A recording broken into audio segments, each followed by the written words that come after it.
we risk losing our edge as a nation. The president says we're at an inflection point and that investments are needed. Senate Minority Leader Mitch McConnell argues tax hikes never just hit the rich. There's no way to set up the kind of massive, never-ending new entitlements that Democrats want without coming hard after the middle class. He also remains dug in on the debt limit debate, insisting Democrats can address it on their own, while Senate Majority Leader Chuck Schumer says Republicans should get out of the way. But he hasn't said whether changing the filibuster rule for that issue is on the table.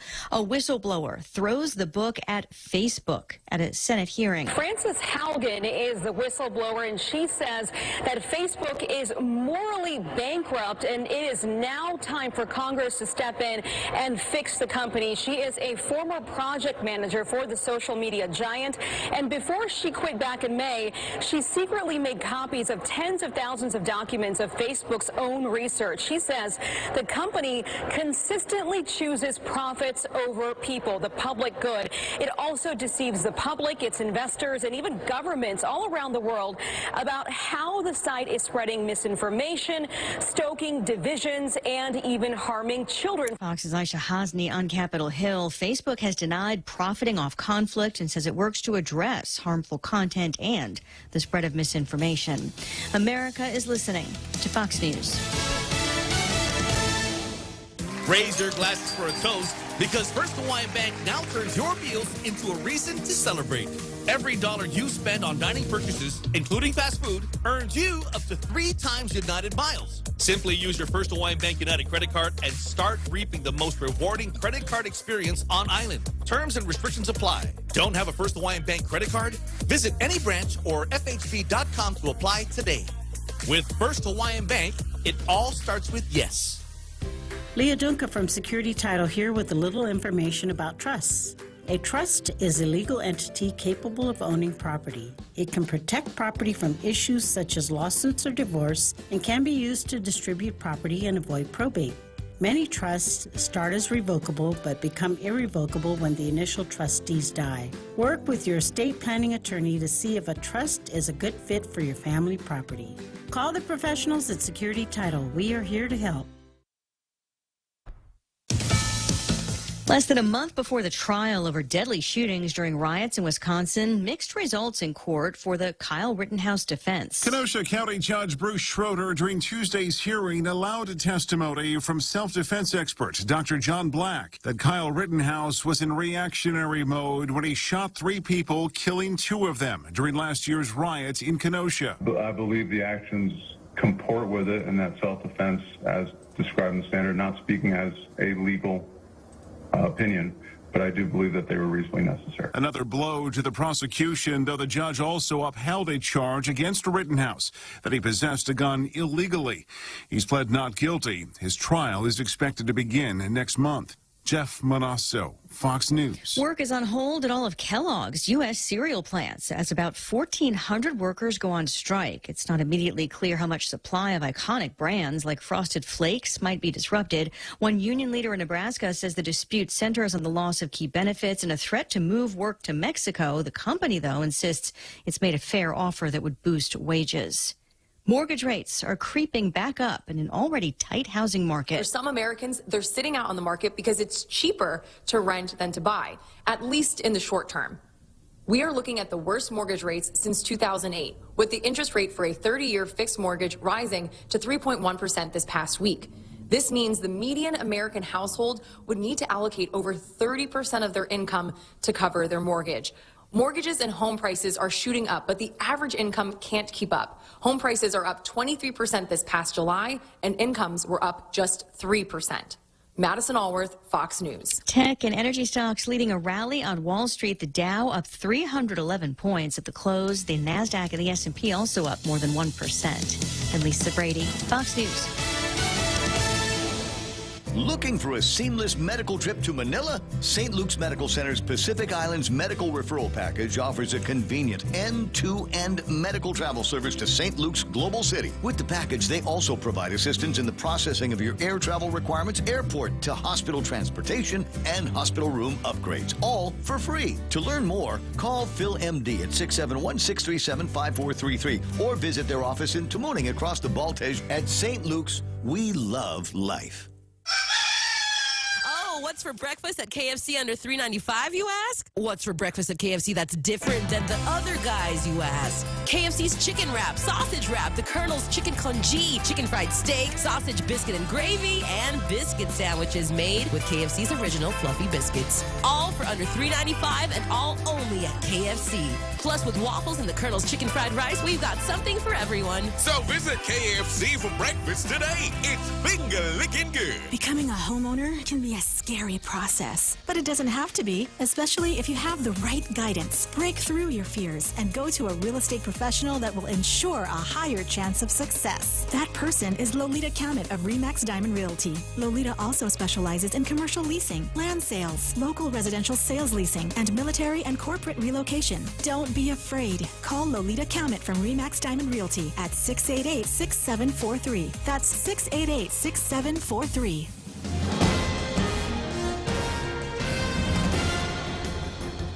Half a day, it is 6:06. I'm Montesova Tyron with a look at your local news on the point. The car score this morning is at 28.7. Still more deaths are being reported. Another 4 deaths recorded according to the Joint Information Center report this morning. There have now been a total of 208 related to the coronavirus. Now, the governor in her statement stated that our community cannot waver in our fight against COVID-19. Take extra precautions, she says, to limit the spread of COVID-19.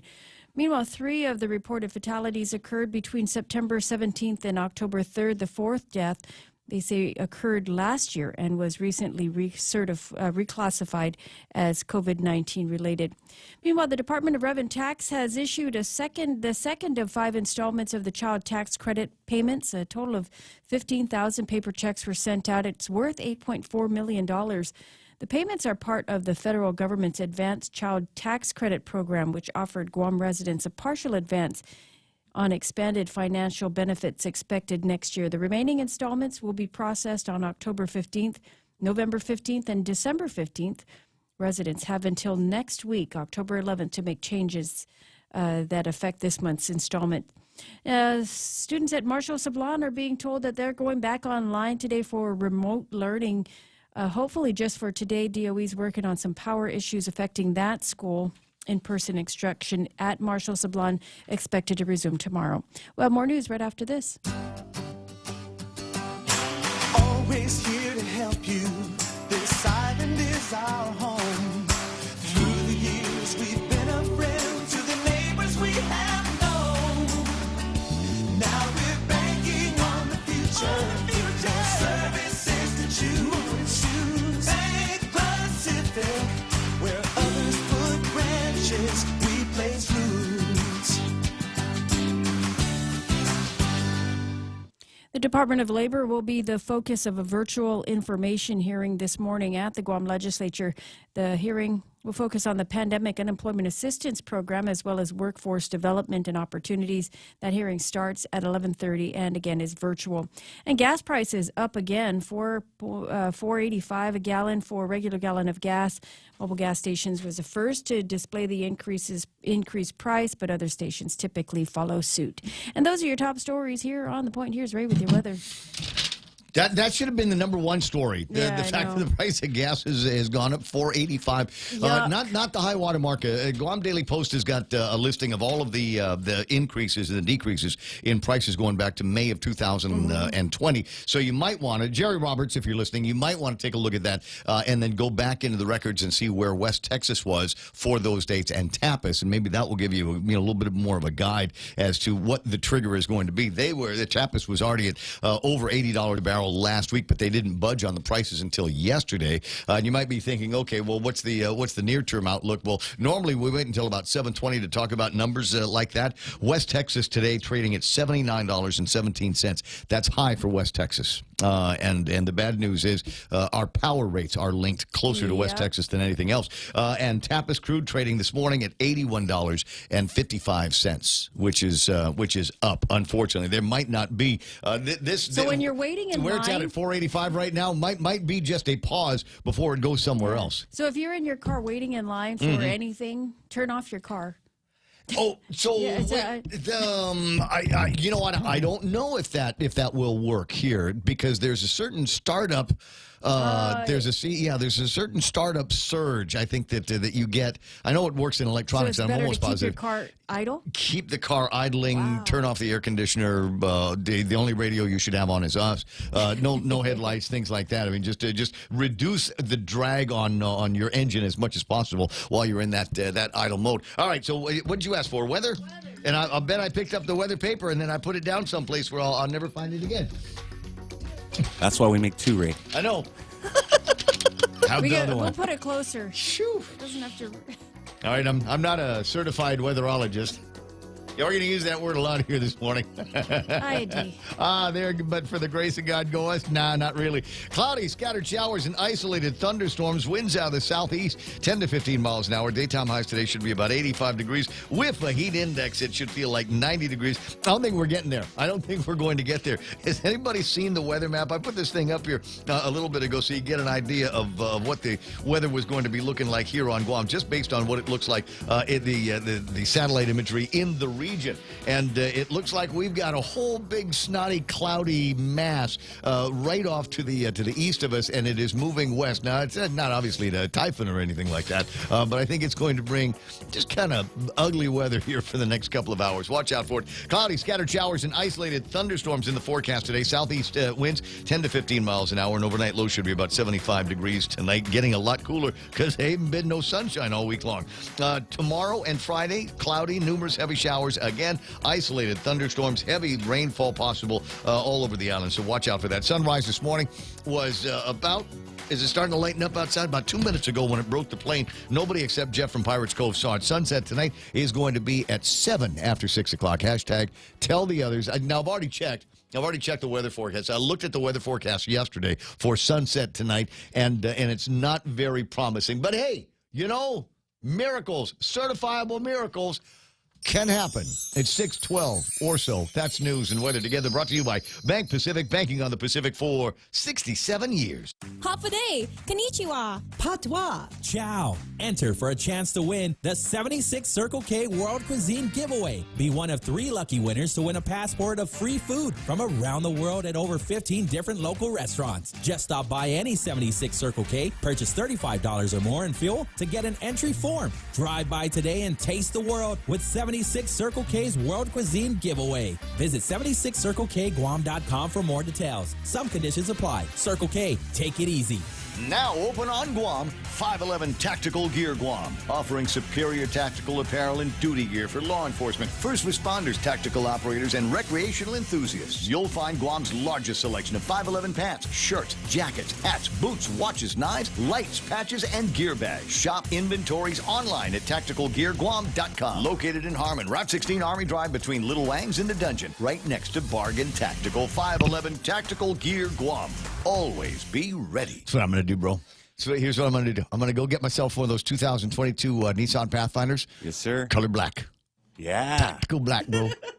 And then I'm going to go to Bargain Tactical. I'm going to get nothing but Bargain Tactical 511 black gear, right? And I will be the cool, a black tint. I'm a black tint that car, though. And then I will be like the coolest dude on Guam. Don't steal my idea. Somebody out there, somebody's going, that really is a good idea. What if they've got any of those black Nissan Pathfinders on the lot? I know for a fact that they do because I was actually in it just a couple of weeks ago. It's completely reinvented from the ground up, redesigned exterior, interior, lots of place to hide your guns and your ammunitions and your bullets. Maximum towing capacity, 6,000 pounds. Okay, you know why you need this? Okay, if you're my brother, and we're going to, and it's range day, my brother actually comes in with about 3,000 pounds worth of guns and ammunition. This can be a great ride for the coming apocalypse. And it's a safe car, too. Standard safety features on all trim levels, automatic emergency braking, pedestrian detection, blind spot warning, rear cross traffic alert, lane departure warning, high beam assist, and rear automatic braking. About the only thing that it doesn't have in it is some kind of night vision and infrared so you can find your enemies in the darkness. But I'll bet they can add that on. Ask Brian if he can do that for you when you test drive your 2022 Nissan Pathfinder. Ray Gibson Show also brought to you by American President Lines, a global presence with a local home. The Ray Gibson Show. Morning talk that matters. Call now, 888-TALK. That's 888-8255. Certified.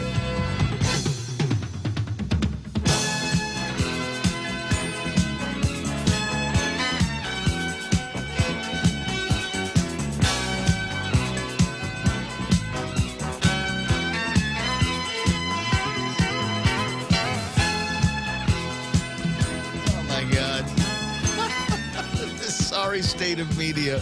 What can we say? Hey, welcome to the program. Excuse the mess. Yeah, no, and I'll be the first guy to say it. Sorry state of media. Here we are. It's like a news and talk station.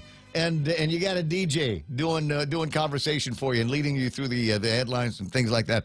But what the heck? I did that before. I've been doing this about 15 years, something like that. Talk radio. Wow, a lot longer than that. Man and boy. Feels like it. Anyway, it is what it is, and you get what you get. 888-8255, 888-TALK is the telephone number. I for some reason, one of the things that has changed since Facebook broke yesterday. Okay, now I am getting it. Okay, I did not see whether or not I'd gotten some kind of a notification that I'm actually online here this morning. Since Facebook. Okay, I'm online. Okay, I got it. And so anyway, we got that's working here this morning. But the Facebook Live is back on. But I know that many of you enjoyed your day trip to the Champagne Room that is YouTube Live as well.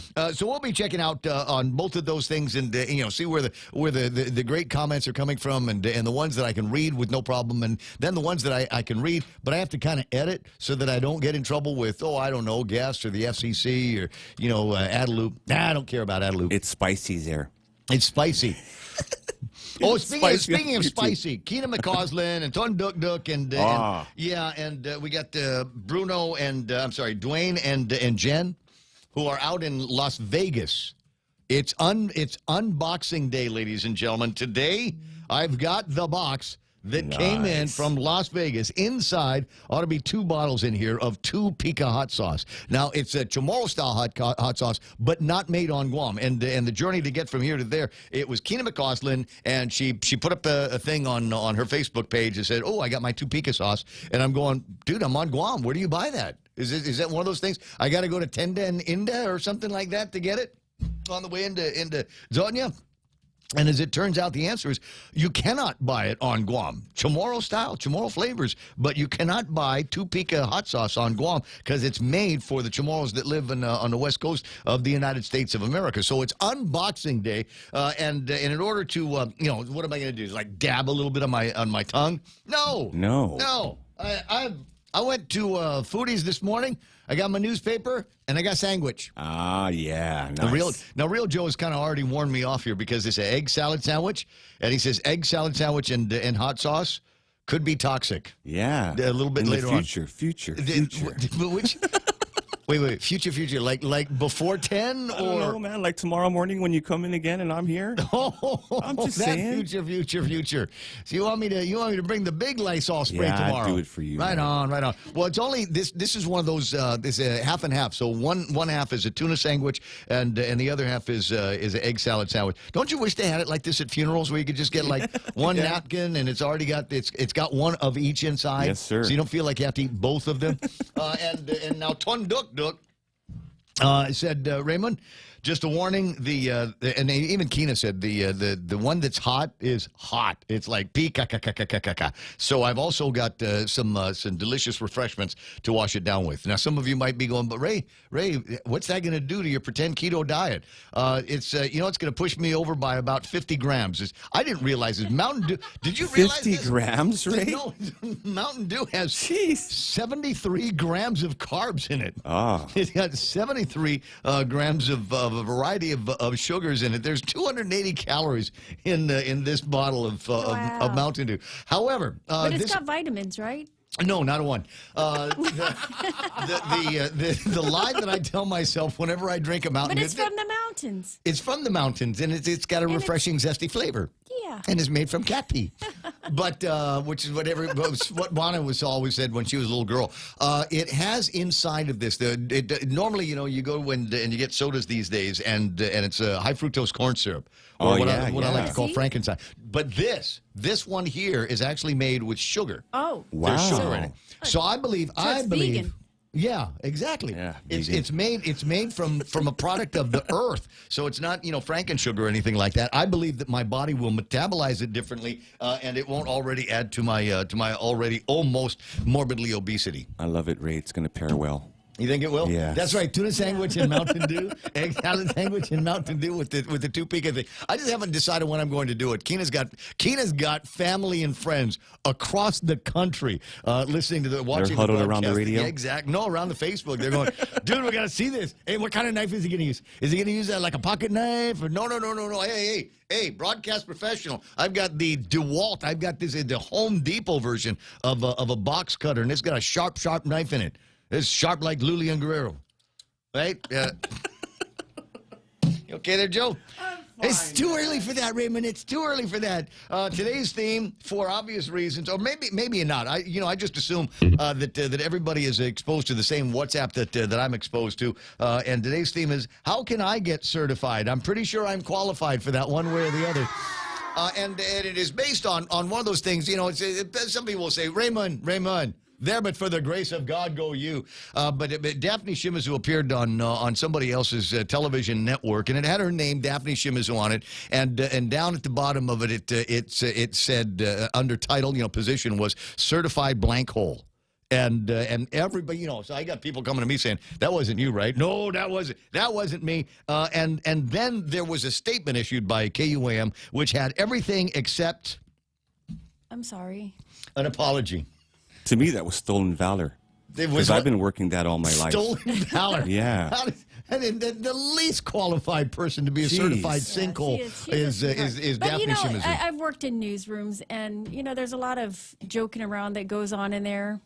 In every newsroom, it's just oh my God! And so it absolutely sexual harassment too. Ask me, I know it's absolutely inadvertent, and the old adage, it's all fun and games until someone loses an eye.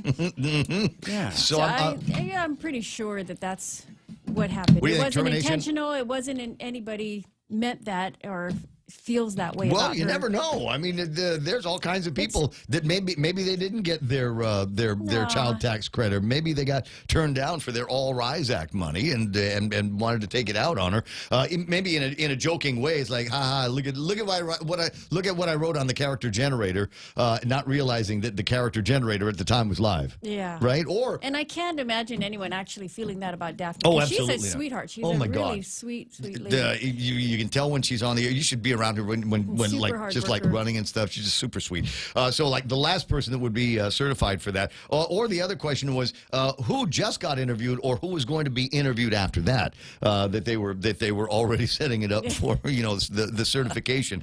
I imagine there are some openings. Going to be do you know how to operate a character generator in a major television news network? 6:23 in the morning, Ray Gibson Show until it's not going to be anymore, and we got the whole lineup of people on the Facebook Live. We'll start talking to these true believers here right about now.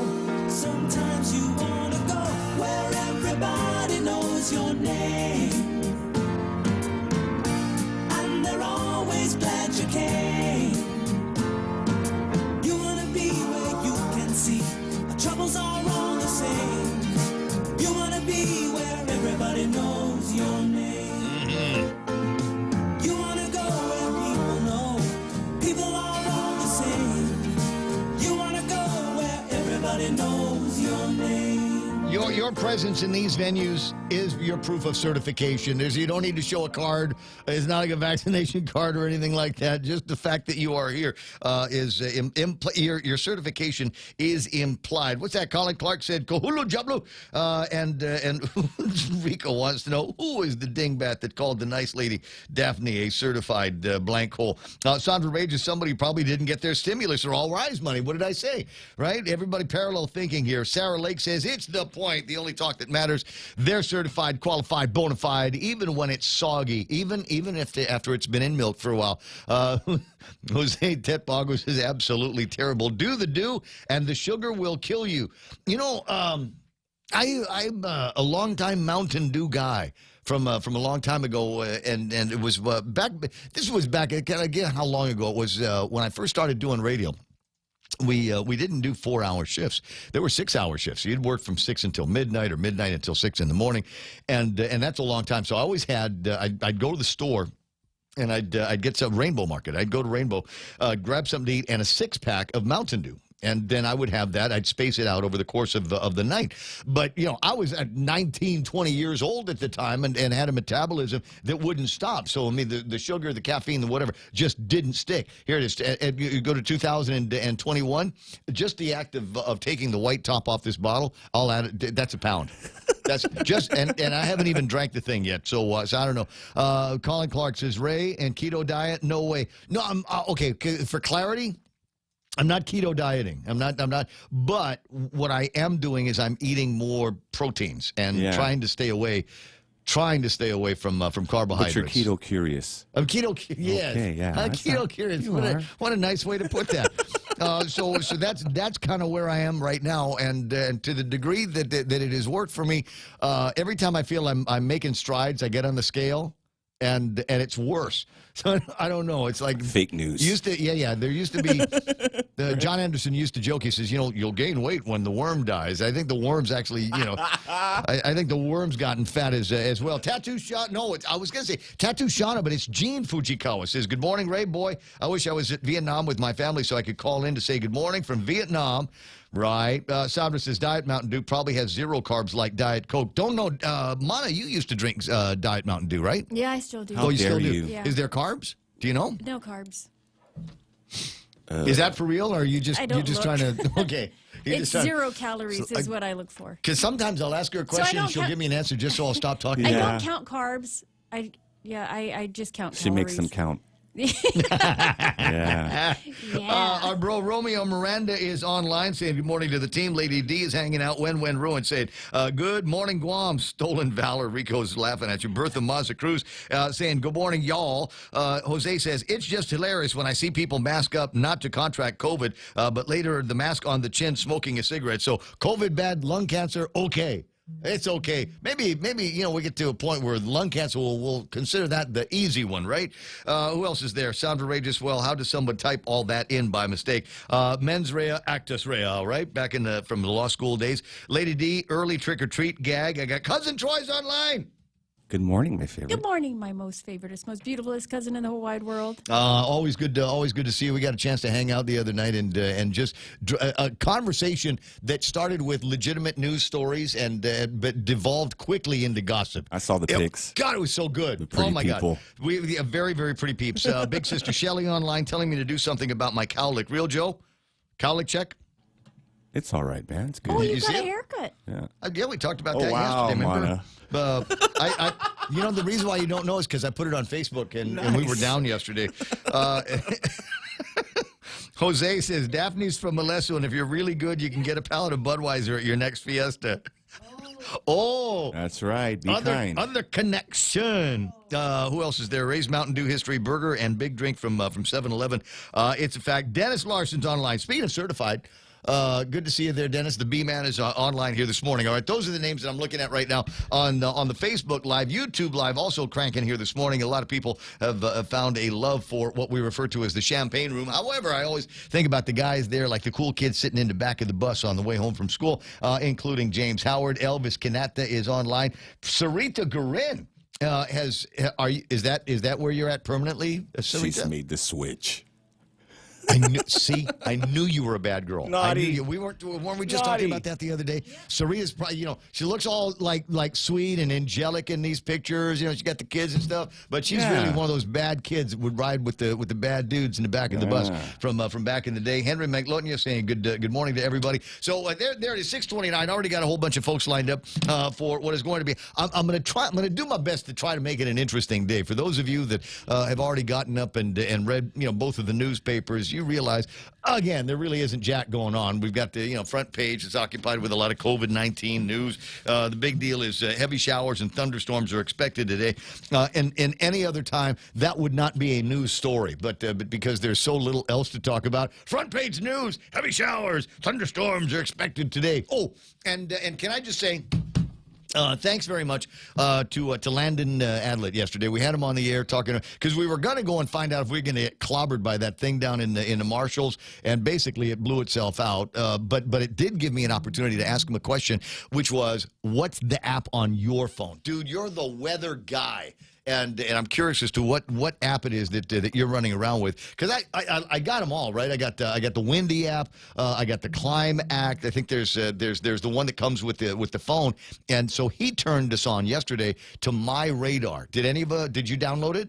No, you did not download I My don't have Radar. any space on my phone, Ray. What? Get rid of the porn. I'm just telling you. You know what? It's on the internet. You can find it again, Real Joe. There's a lot of duplication among some of those little those spots. But anyway, so if you downloaded it, maybe I liked it so much that I got the pro version. I paid it's like $9 a year, and if you live on Guam, $9 a year, divide that by 12, and the number of times that we're going to have inclement weather warnings and things like that. Okay, it gets to be worth it. But hi, Ray, outdoor guy, hiker, like to go to the beach. Don't want to waste time getting everybody ready to go to the beach if the beach is going to get socked in under lousy weather. So this My Radar program, as long as the weather radar from the authorities continues to work, this is a really cool thing. It's got a high def mode, bro. It's got a high def mode, and it allows you to see right through buildings. Sweet. Who knew? $9, right? Almost $10. It's almost as expensive. Almost, or I'll put it this way: it's you can either buy the keto bread, or you can pay $9 or so and get the whole professional experience from My Radar. Bread, Ray.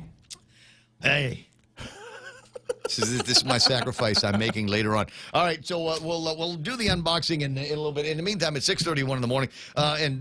Speaking of news, maybe we ought to get around and doing something. Montecillo Tyrant has got to look at big news and headlines here that we're going to be following and yakking about all morning. Alphamana, what happened? The car score is at 28.7 since you asked. This from the Joint Information Center that reported there were 165 new cases that were confirmed in the JIC report this morning. Unfortunately, though, there are more deaths being reported. Another 4 recorded yesterday brings us now to 208 total deaths related to COVID-19. The governor does say that our community can't waver in our fight against COVID-19 and advises people to take extra precautions and limit the spread. Meanwhile, the 3 of the new reported fatalities occurred recently between September 17th and October 3rd. The 4th one, though, was reclassified. It was a death that occurred last year. Meanwhile, Revan Tax is out with another 15,000 paper checks. It's worth $8.4 million. It's the second installment in the child tax credit program that they put out. Another payment is due on October 15th, and then November 15th and December 15th. You have until next week if you need to make changes to your installments. And Marshall Sablon going back online today. They have some problems with their power affecting the school. It's just Marshall Sablon. They hope to get school back to normal tomorrow. Those are your headlines right here on The Point. Oh, they're going to go to 5-day-a-week classes for everybody? Well, yeah. With Normal, abnormal. Oh, yeah. Whatever. The new normal. Well, Jerry Roberts said we're not supposed to use that anymore. Jerry so Roberts is not the boss of me. The next normal. I don't know. Wouldn't that be great? There's you will note if you read up in some of the media here this morning, the students are beginning to speak out with a little bit more volume in their voices about some of the issues that they're having. I mean, it's you talk to any of the kids, and I've had the opportunity to spend some time with some young people recently, and those rare moments where they tolerate me, and I'm like, well, how's school? And they just kind of give you this look like, well, school from my kitchen is actually all right.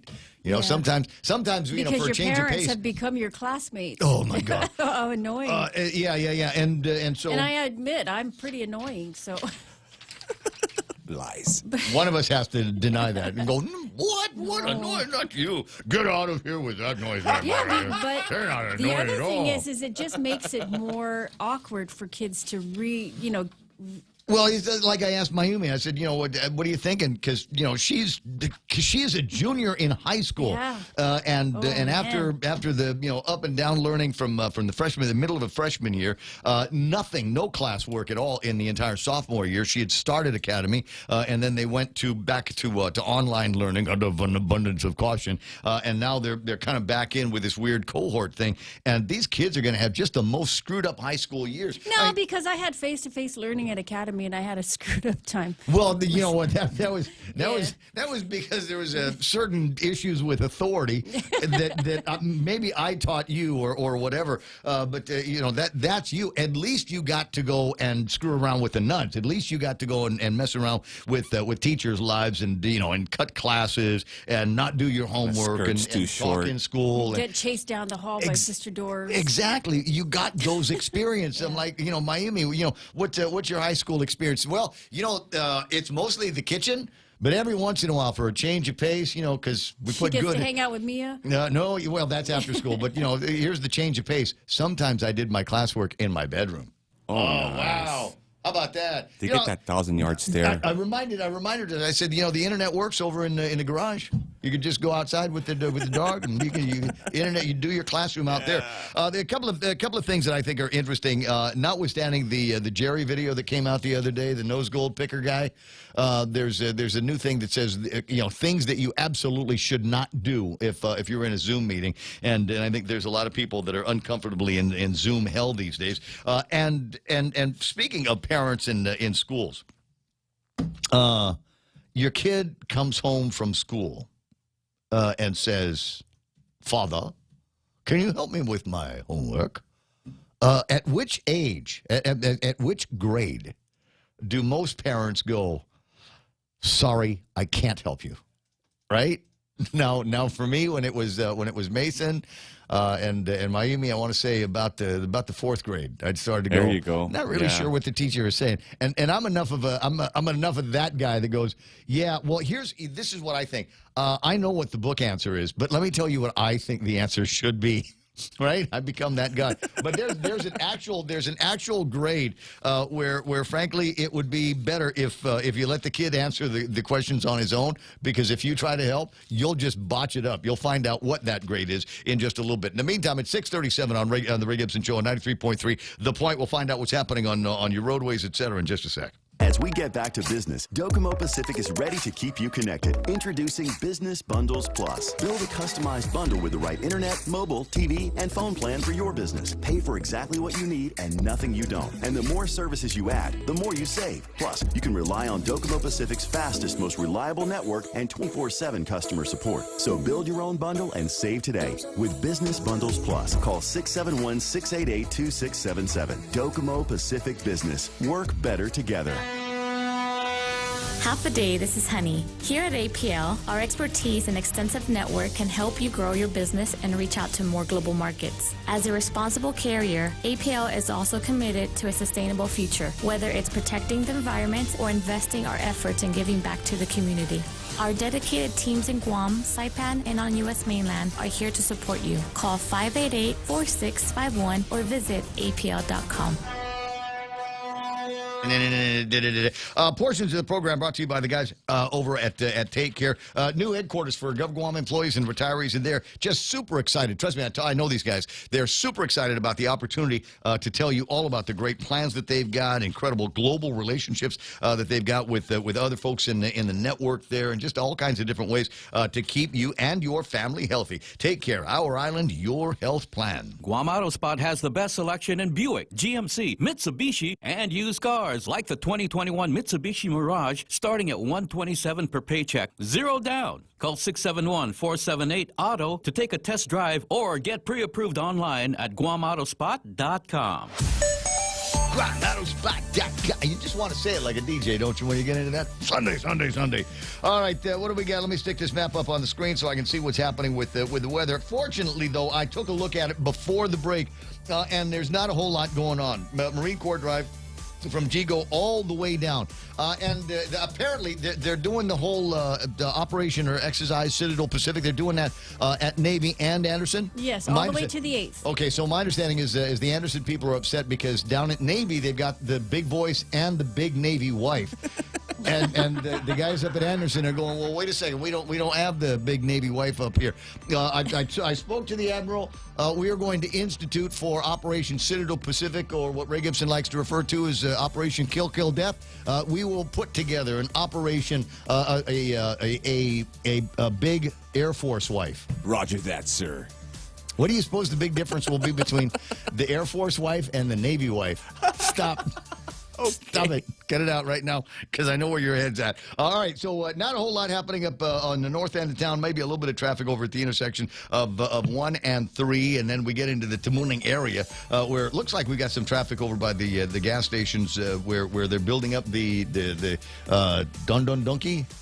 When is that going to open? Do we have a date on that? Coming right along, Ray. All right, and then you move down a little bit further. Let me take care of another client down at the intersection of where the Jack in the Box is going to be. Man, I hung a Louie over at that gas over there yesterday because I had to go to Megabyte to get you a cord, and I had to hang a Louie over at the place. And I'm just, I saw was the thing with Jack on it, and automatically my mouth started watering. Anyway, so check that out. What do we got? A little bit of traffic getting in the downtown and getting your area, and Big Navy in Sumai. Sorry, I thought this was going to be a shorter report, but I like to embellish. It's 6:40 on the Ray Gibson Show.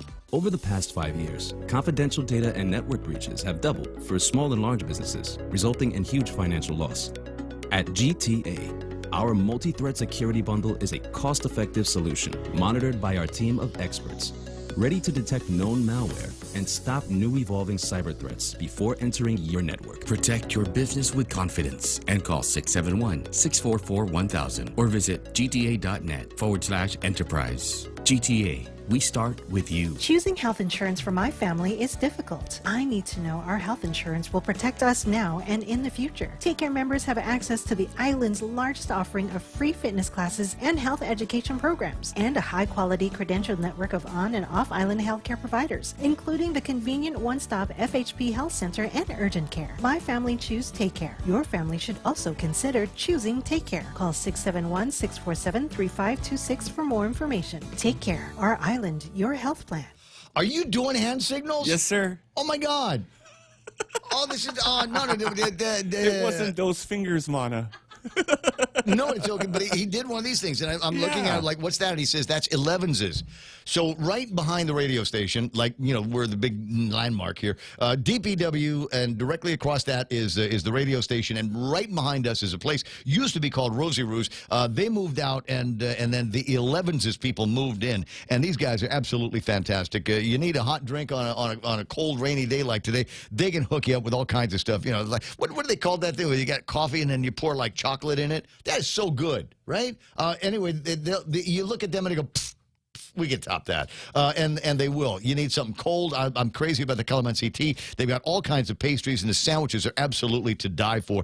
For more information, why don't you just get in the car and come over and check them out? Or go online and vote for them. Maybe you're already a big 11s fan and you've been keeping that secret for a while. Start to tell the world how much you like them. They are also members of the Best of and the Pika deal, and I know that they would love to absolutely get your vote here this morning. The Coconut Wireless is back. The Ray Gibson Show. Call now, 888-TALK. That's 888-8255. You're not alone, Colin Clark. You're not alone. A lot of bachelors out there. Colin says, my hands were spanked at St. Francis by a nun. The offense? This is an offense that all boys and some girls, the fun girls, Sarita would have done it, right? Sandro definitely would have done it. And the offense was pencil fighting. Oh, boy. You remember that? Yeah. Do you remember the skills that you used to have? Yeah. Number 2 pencil. Number 2 pencil. Sometimes you go and you raid the kindergarten, you get those big fat pencils that the little kindergartners have. Yes, sir. That's it. We'll do it. Yep. And I don't know why. Straight to the office. No, St. Anthony School, Sister Mark, man, I was targeted by that woman because she just knew that I was going to be pencil fighting at some point. It's not like I was real fighting, but they get mad because like it was like they bought the pencils or something like that. And no, I got this. I stole it from my mom. Whatever. But that was kind of a thing. Colin, I'm glad that you and I had that experience, and see, this is another example of just how screwed things up are for the kids that we've got these days. How many kids on Guam right now are missing the opportunity because of COVID-19 and the sheepish nature of those in charge to be able to just let the kids back in school. Forget about the masks. Go ahead and say, all right, everything's going to be okay. And you go, but they're not vaccinated. We've got there's the story in today's Guam Daily Post, and they've apparently conducted some kind of a survey. Among a number of high school students, the majority of students surveyed are concerned about the impact of online learning on mental health. That's a story that you'll find on page 6 of the Guam Daily Post. But later in the newspaper, there's another version of another analysis of the students voicing their concerns at the Governor's Youth Advisory Council that says 87.1% of the students prefer in-person learning, while 12.9% favored the online model. There's another set of numbers that they gave in there. 86.6% were willing to return to class. 13.4 weren't. And I'm looking for the number here where they said that they were 95. There it is. 95.2% of students said that they were worried. They were worried. The survey approached 1,350 students, grades 9 through 12, 3 public, 6 private high schools, about the Executive Order 2021 on the suspension of classroom instruction. And among them, 95.2% of students said that they were worried. Who's scaring our kids? Because I'm sure the kids aren't really scaring each other. I don't think that's happening. I think a lot of it comes from a lot of the media that they are exposed to, and they're in my mind they're going to all the wrong places for information. But the other part of it, how much of that is the parents who have drank a little bit too much of that Kool-Aid that are scaring their kids, saying, "Oh my God, I'm gonna send you back to school. Gonna be face-to-face learning, and don't sit next to those casino boys because they're gonna make you sick." You know which ones I'm talking about.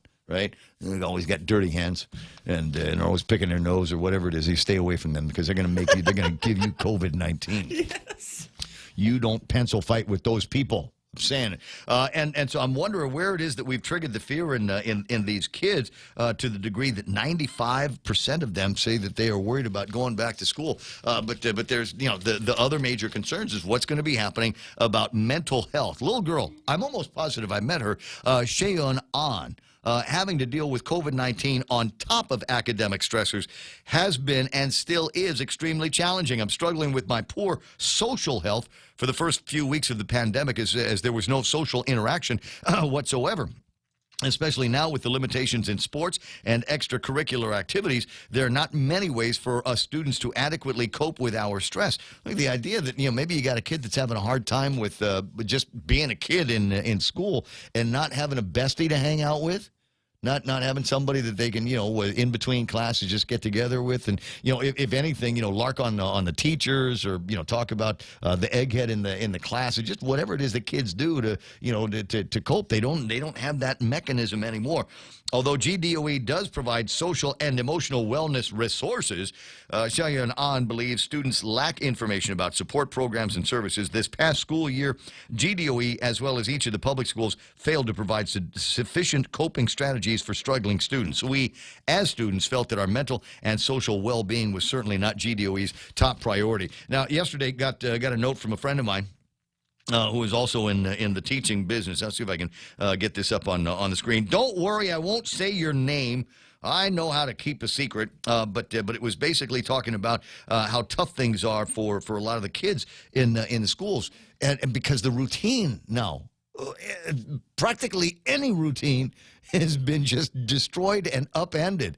Mana and Real Joe and Jerry Roberts and I, we got it great. We know what our schedule is going to be. Wake up in the morning, get into work, do a couple of hours for Mana, 3 or 4 hours of talk radio for us, and then bang, we get to go and take care of the rest of our day. At least we got that going for us on a 5-day-a-week schedule. It's not like, hey, Real Joe, tell you what, we're only going to be working Mondays and Wednesdays this week. Next week it's going to be Tuesdays and Thursdays, and then we're gonna alternate. Real Joe, why don't you sit here, and then I will be in that room, and Mana, instead of doing the news, you do the weather. Real Joe will do the news.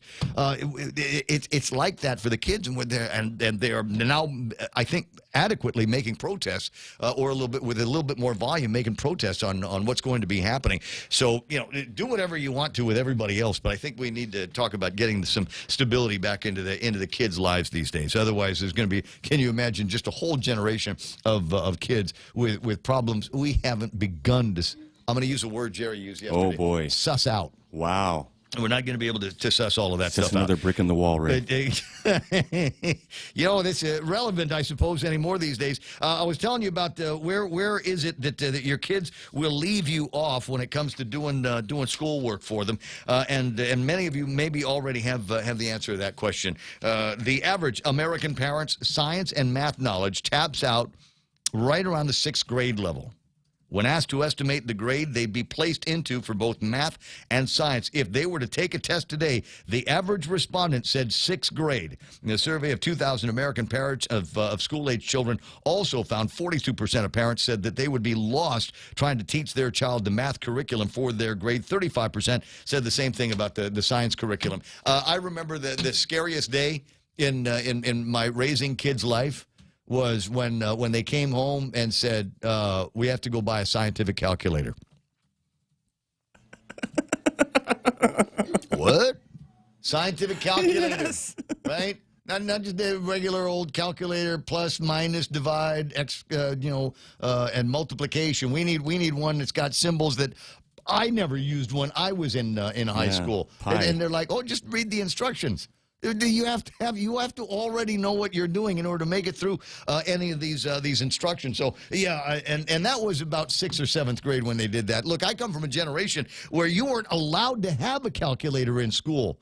And some of us, cheating, Ray. Some of us had that, the calculator, that we stole from our mom or dad or whatever, and bring that to school. And there's a principal's office, straight to school jail right now, baby. You had the watch, didn't you, Ray? I wanted the watch real bad. I wanted the watch real bad. That even if you don't use the watch, you still get certain nerd props and dork props for all of that. 888-825-5888-TALK. There was a whole bunch of other stuff I wanted to get to in a table of contents, and a reminder for my friends over at Beyond the Box. They've got you covered. Could you do me a favor and cover them with a vote the next time that you're in the Pika thing? And I did, and I'm not going to apologize for it.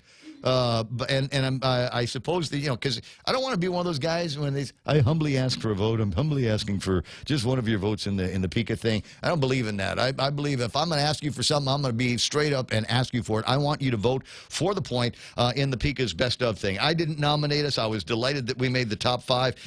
In fact, all 3 of our radio stations made the top 5. And I'm thinking, okay, while I'm in it, I might as well want to win it. So I'm going to actually nag you. That's what I'm going to call it from now on. I'm going to nag you on a daily basis until the 20th or so. Yeah. I'm going to nag you to vote for us. But I'd also like to nag on behalf of our advertisers. These are people that help us keep the lights on, and virtually every single one of them is a finalist in a category somewhere on the Pika deal. So do me a favor and go out there and see where you can find them. Now there's a new contest that's going to be starting besides the Pika thing. The Governor's Council of Economic Advisors has launched their newest initiative. It is the Village Pride Campaign to improve life by inspiring students and residents to show pride in where they live by taking part in fun beautification activities. The campaign reinforces the idea that residents are valuable participants in caring for their villages. Youth to adults, every person can contribute to making the villages safer, cleaner, and a better place to live. In the classrooms, the campaign provides teachers with tools to spark conversation with students about environmental responsibility, sustainability, and the key role each student can play in the future. Are you feeling that, Joe? That's so me, Ray. You just want to go out there and... Yesterday, I picked up all the beer cans around my house. You're a good guy. There's extra beer cans around my house. Okay. And it's not from me. Can I? That's what I'm saying. I need to call the mayor. Except my daughter will be mad at me. There's a new dog living in my yard. There's a new color white dog that decided for some reason that he likes my place. I'm not feeding the dog. I don't talk to it. I don't look at it. Give him a name, Ray. Are you sure that's not your dog? It's not my dog. This dog, because the last one that moved in was a girl. This one here is a boy. Aww. I can tell. Because I still believe, especially in dogs, there's only 2 sexes, and I can tell the difference. But this dog here is trying to get good with me, so it goes to my neighbor's house and literally steals stuff from my neighbors. So Albert, if you're listening, Your shoes are at my house. That's just Chamorro Borrow. The dog goes to the next door neighbor and is stealing the shoes off the front porch and bringing them over to the house for me. But anyway, so if this thing sounds like a great idea, the Governor's Council of Economic Advisors, and you're thinking, well, that would be nice, a little village pride campaign. Unfortunately, you got to go up to the CNMI for this. They're... Did I get you going? Yes. Yeah, everybody already thinking about that piece of crap house down the road that you're going, man, I hope these guys get the message. It's in the CNMI. They're doing this all the way up and down the island. Change there. We're interested in highlighting what makes each village unique and beautiful and preserving that for the future, said the Honorable Ralph D. L.G. Torres.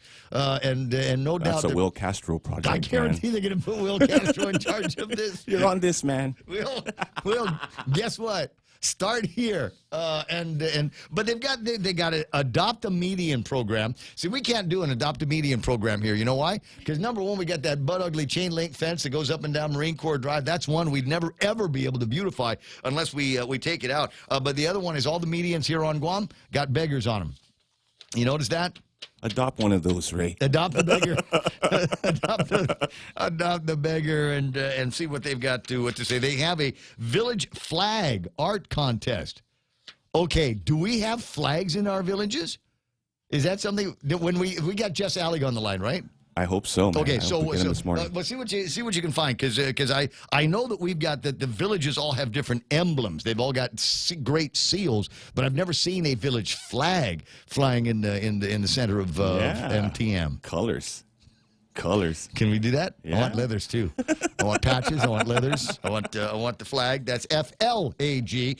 And the MVP bus stop beautification contest and a Christmas decorating contest that they've all got ahead. Like I said, this is right up Will's alley and one of the first things that he's going to tackle as he gets in there. 6:56 and change. All right, items in the table of contents. Might as well get around to doing that. Okay, Keena. Sorry, I yacked my way through all of this, and I did not get around to the unboxing of the two Pika deal. Knife, box, sandwich, and Mountain Dew here on the side for the Pika stuff. So we'll do that probably around 7:35 after the news. Depending on good. All right, right on. So that's going to be happening. All right, big stories on the table of contents. The weather is going to be ugh for the next couple of days. No typhoon out there. It's just snotty weather. It's that time of year, and it's something that we're all going to have to get used to. The question that many are asking is, where can I get a tan even in this ugly weather? Do we have fake tan places here? Fake and bakes? I don't think so. Yeah, I know that's weird. I know there used to be one, but I think people stopped going there when they knew that they could get decent, their nails done and the fluttery eyelashes things. So maybe that went out of favor. A couple of other stories that I think are interesting. The DPHSS building out in Mangilaw, and they had a little smoke incident a couple of years ago, and apparently have decided it's condemned. It's haunted. We can't go back in there ever, ever, ever. And so they're renting places out throughout the island. It's an interesting story that they're asking about. And you got guys, even like Vince Ariola from DPW, that says, well, it's abandoned, but it's not condemned. I mean, it's made of concrete. I want to say that they made that built to 60s and 70s civil defense specs. They probably got a few walls that are as thick as my head. If I remember correctly, the fire department never really was able to identify the source of that smoke that was reported. Could be. So why don't they go back in as DPHSS, or why aren't they using it? Why didn't they fix whatever the problem was? Because it sounds to me like all you got to do is maybe it costs more to fix. Call Kindo? Maybe it costs more to $7 million electrical panel. If they just knock it down and start from scratch, it might be more cost effective. Oh, you mean like they did with the administration building? It's a really old building. Well, yeah, so is my house. My house was built in the early 70s. It's 50-some-odd years old. But I'm not going to knock it down just because I had an electrical panel problem. I just called the guy and hadn't fixed the electrical panel. It's not rocket. This is not, So many great memories there, though. I mean, just at Public Health? Yeah. Oh, my God.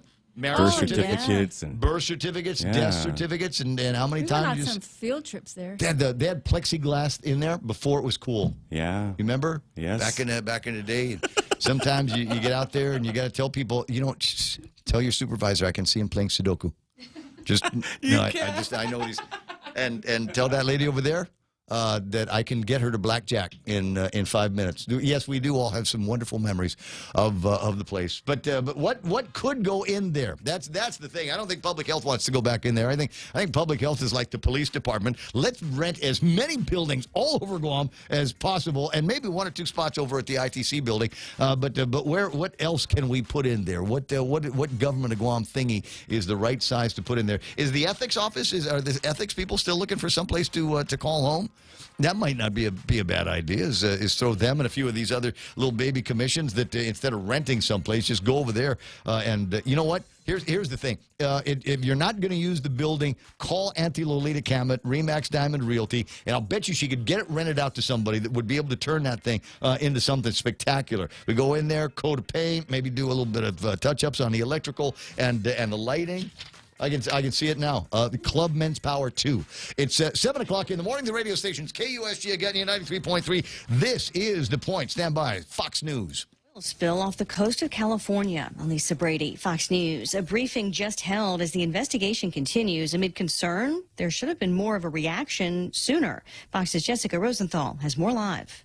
Lisa, Coast Guard officials said they didn't investigate initial reports of an oil spill for about 12 hours because the first call was about an oil sheen that had been spotted, but no other corroborating reports came in.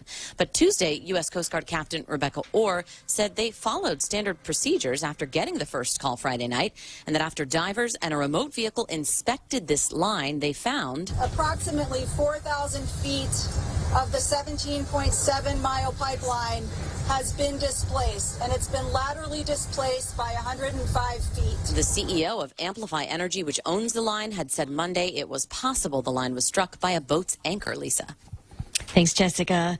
President Biden hits the road and makes the case for his Build Back Better agenda. To support these investments is to create a rising America. America is moving. To oppose these investments is to be complicit in America's decline. He spoke at a union facility in Michigan after a string of recent meetings in Washington aimed at bringing moderate and progressive Democrats together on the scope and cost of his social spending plans. This as Congress also debates how to address the debt limit less than 2 weeks before risking a default. It's not in dispute that the debt ceiling needs to be addressed. The only issue is who does it. Senate Republican leader Mitch McConnell says Democrats can do it alone using reconciliation, the same process in play for the president's largest spending plan. But Majority Leader Chuck Schumer calls the timeline for that too risky. America is listening to Fox News. There's so much that's new with the Eat Fresh, Refresh at Subway restaurants that we can't possibly fit it all into one radio spot, but I'm gonna try. There are amazing new toppings like hickory smoked bacon, bacon and smashed avocado. Try your favorite sub on the new breads like the hearty multigrain wheat or the artisan Italian white bread. Not to mention Subway's thicker, juicier steak. That's all I have time for. You gotta refresh to be fresh. Only at Subway. Always here to help you. This island is our home. Through the years, we've been a friend to the neighbors we have known. Now we're banking on the future. More services to choose. Bank Pacific, where others put branches, we place roots.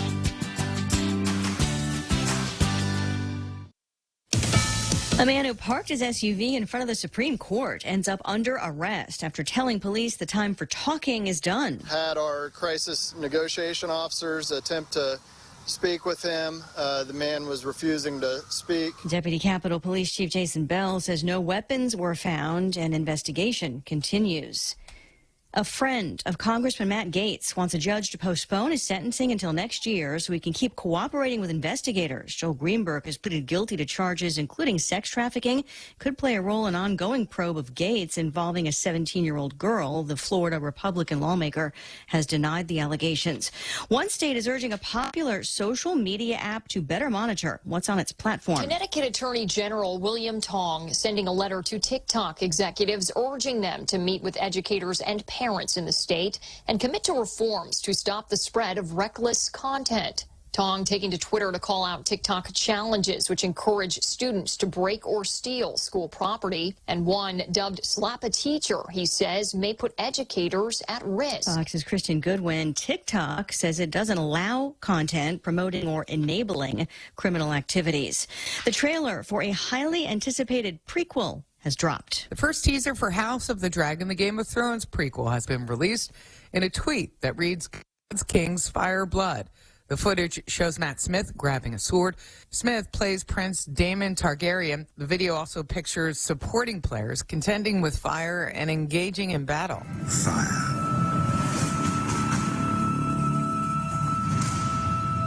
And blood. House of the Dragon details the beginning of the end of the House of Targaryen and the events leading up to the Targaryen Civil War, also known as the Dance of the Dragon. Fox's Michelle Polino. That series set to premiere next year. I'm Lisa Brady, Fox News. Go green, go solar, and save big with Nambo Insurance. When you power up your home with solar panels, Nambo Insurance will pay up to $350 toward your power bill. With Nambo, you can enjoy great savings while going green and helping to save Guam's environment. At Nambo, it pays to go green. Terms and conditions apply. Visit Nambo.com or call 477-9754 for details. Nambo Insurance, proudly serving Guam for over 50 years. Now open on Guam, 511 Tactical Gear Guam, offering superior tactical apparel and duty gear for law enforcement, first responders, tactical operators, and recreational enthusiasts. You'll find Guam's largest selection of 511 pants, shirts, jackets, hats, boots, watches, knives, lights, patches, and gear bags. Shop inventories online at tacticalgearguam.com. Located in Harmon, Route 16 Army Drive between Little Wangs and the Dungeon, right next to Bargain Tactical. 511 Tactical Gear Guam. Always be ready. If you're a veteran and have upper extremity and hand problems that's interfering with daily function, have Dr. Jerome Landstrom, board-certified hand surgeon and combat veteran experienced in combat and civilian traumatic injuries, treat your injuries and hand impairments to improve the use of your hands in your activities of daily living. Call 671-646-HAND or visit its website at www.pacifichandsurgery.com.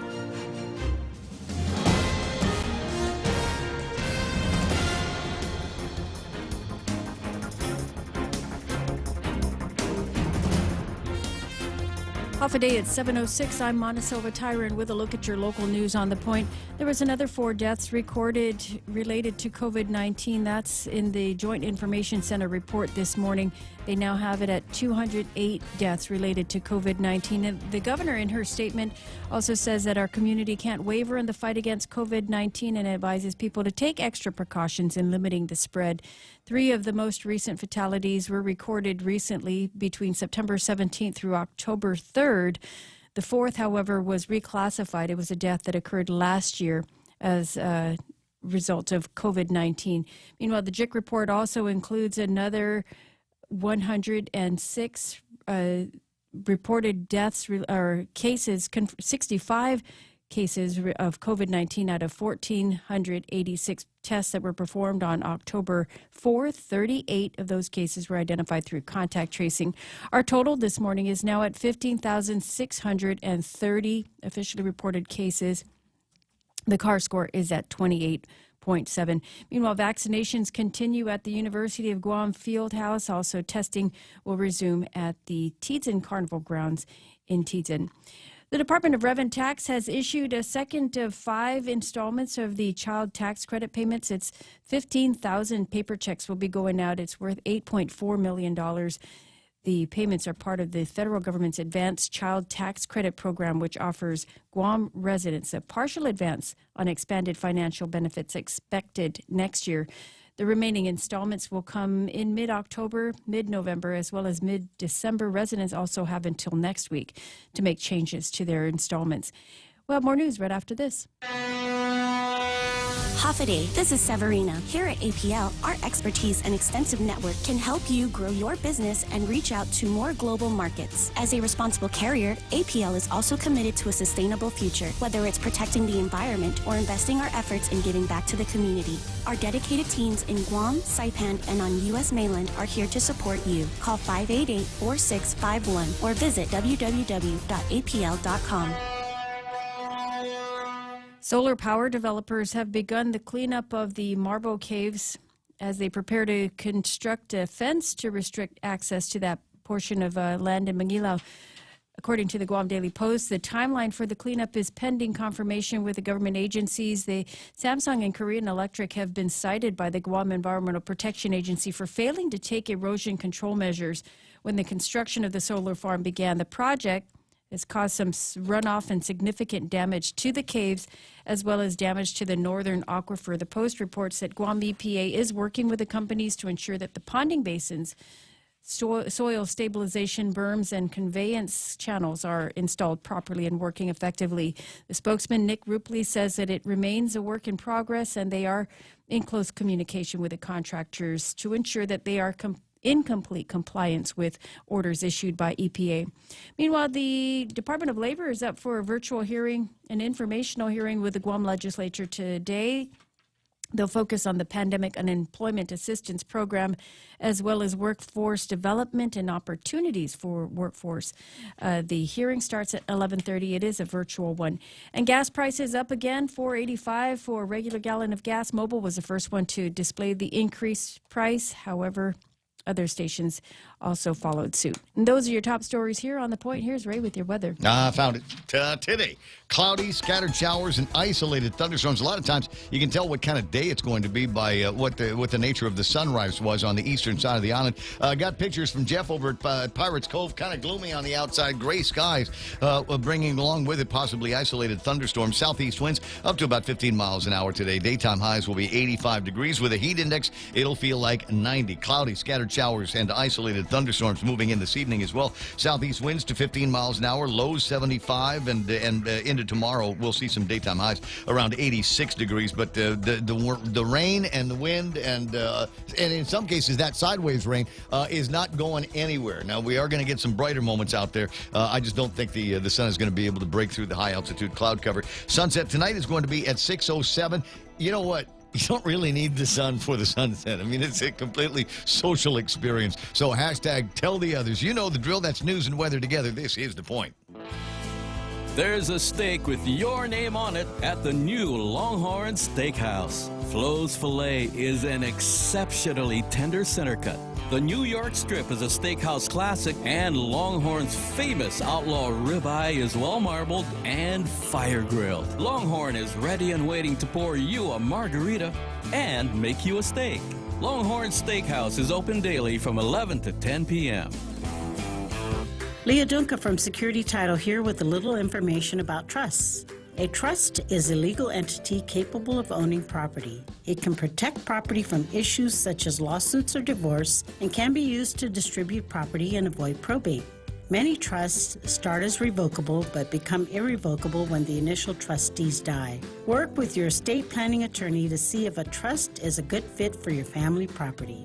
Call the professionals at Security Title. We are here to help. Oh, good. The microphone's already on. Awesome. Build a customized bundle with the right internet, mobile, TV, and phone plan for your business. The more services you're adding, the more you save. It's Docomo Pacific Business Bundles Plus. Call or visit today. Ask for Jeff. Docomo Pacific Business. Work better together. Also being brought to you by KFC, where this is great news. The KFC chicken sandwich, the all-new white meat KFC chicken sandwiches are back for good. They said, we're going to make this permanent. And I couldn't be happier. From the quarter pound, all white meat, double breaded, extra crispy chicken breast filet. And by the way, extra crispy, trademarked here. It's freshly toasted, locally made buns, crisper, thicker, crinkle cut pickles. I practiced. Nice, I practiced, right? And the perfect amount of the Colonel's real mayo or spicy sauce. Each sandwich is made when ordered, so it's served piping hot every single time. Grab the sandwich for $5 3/4 and a combo for $8.75, and you can get it delivered too. Call 300-FAST and find out how. Real Talk Radio is back. Welcome to The Point, Guam's FM News Talk Superstation. Certified.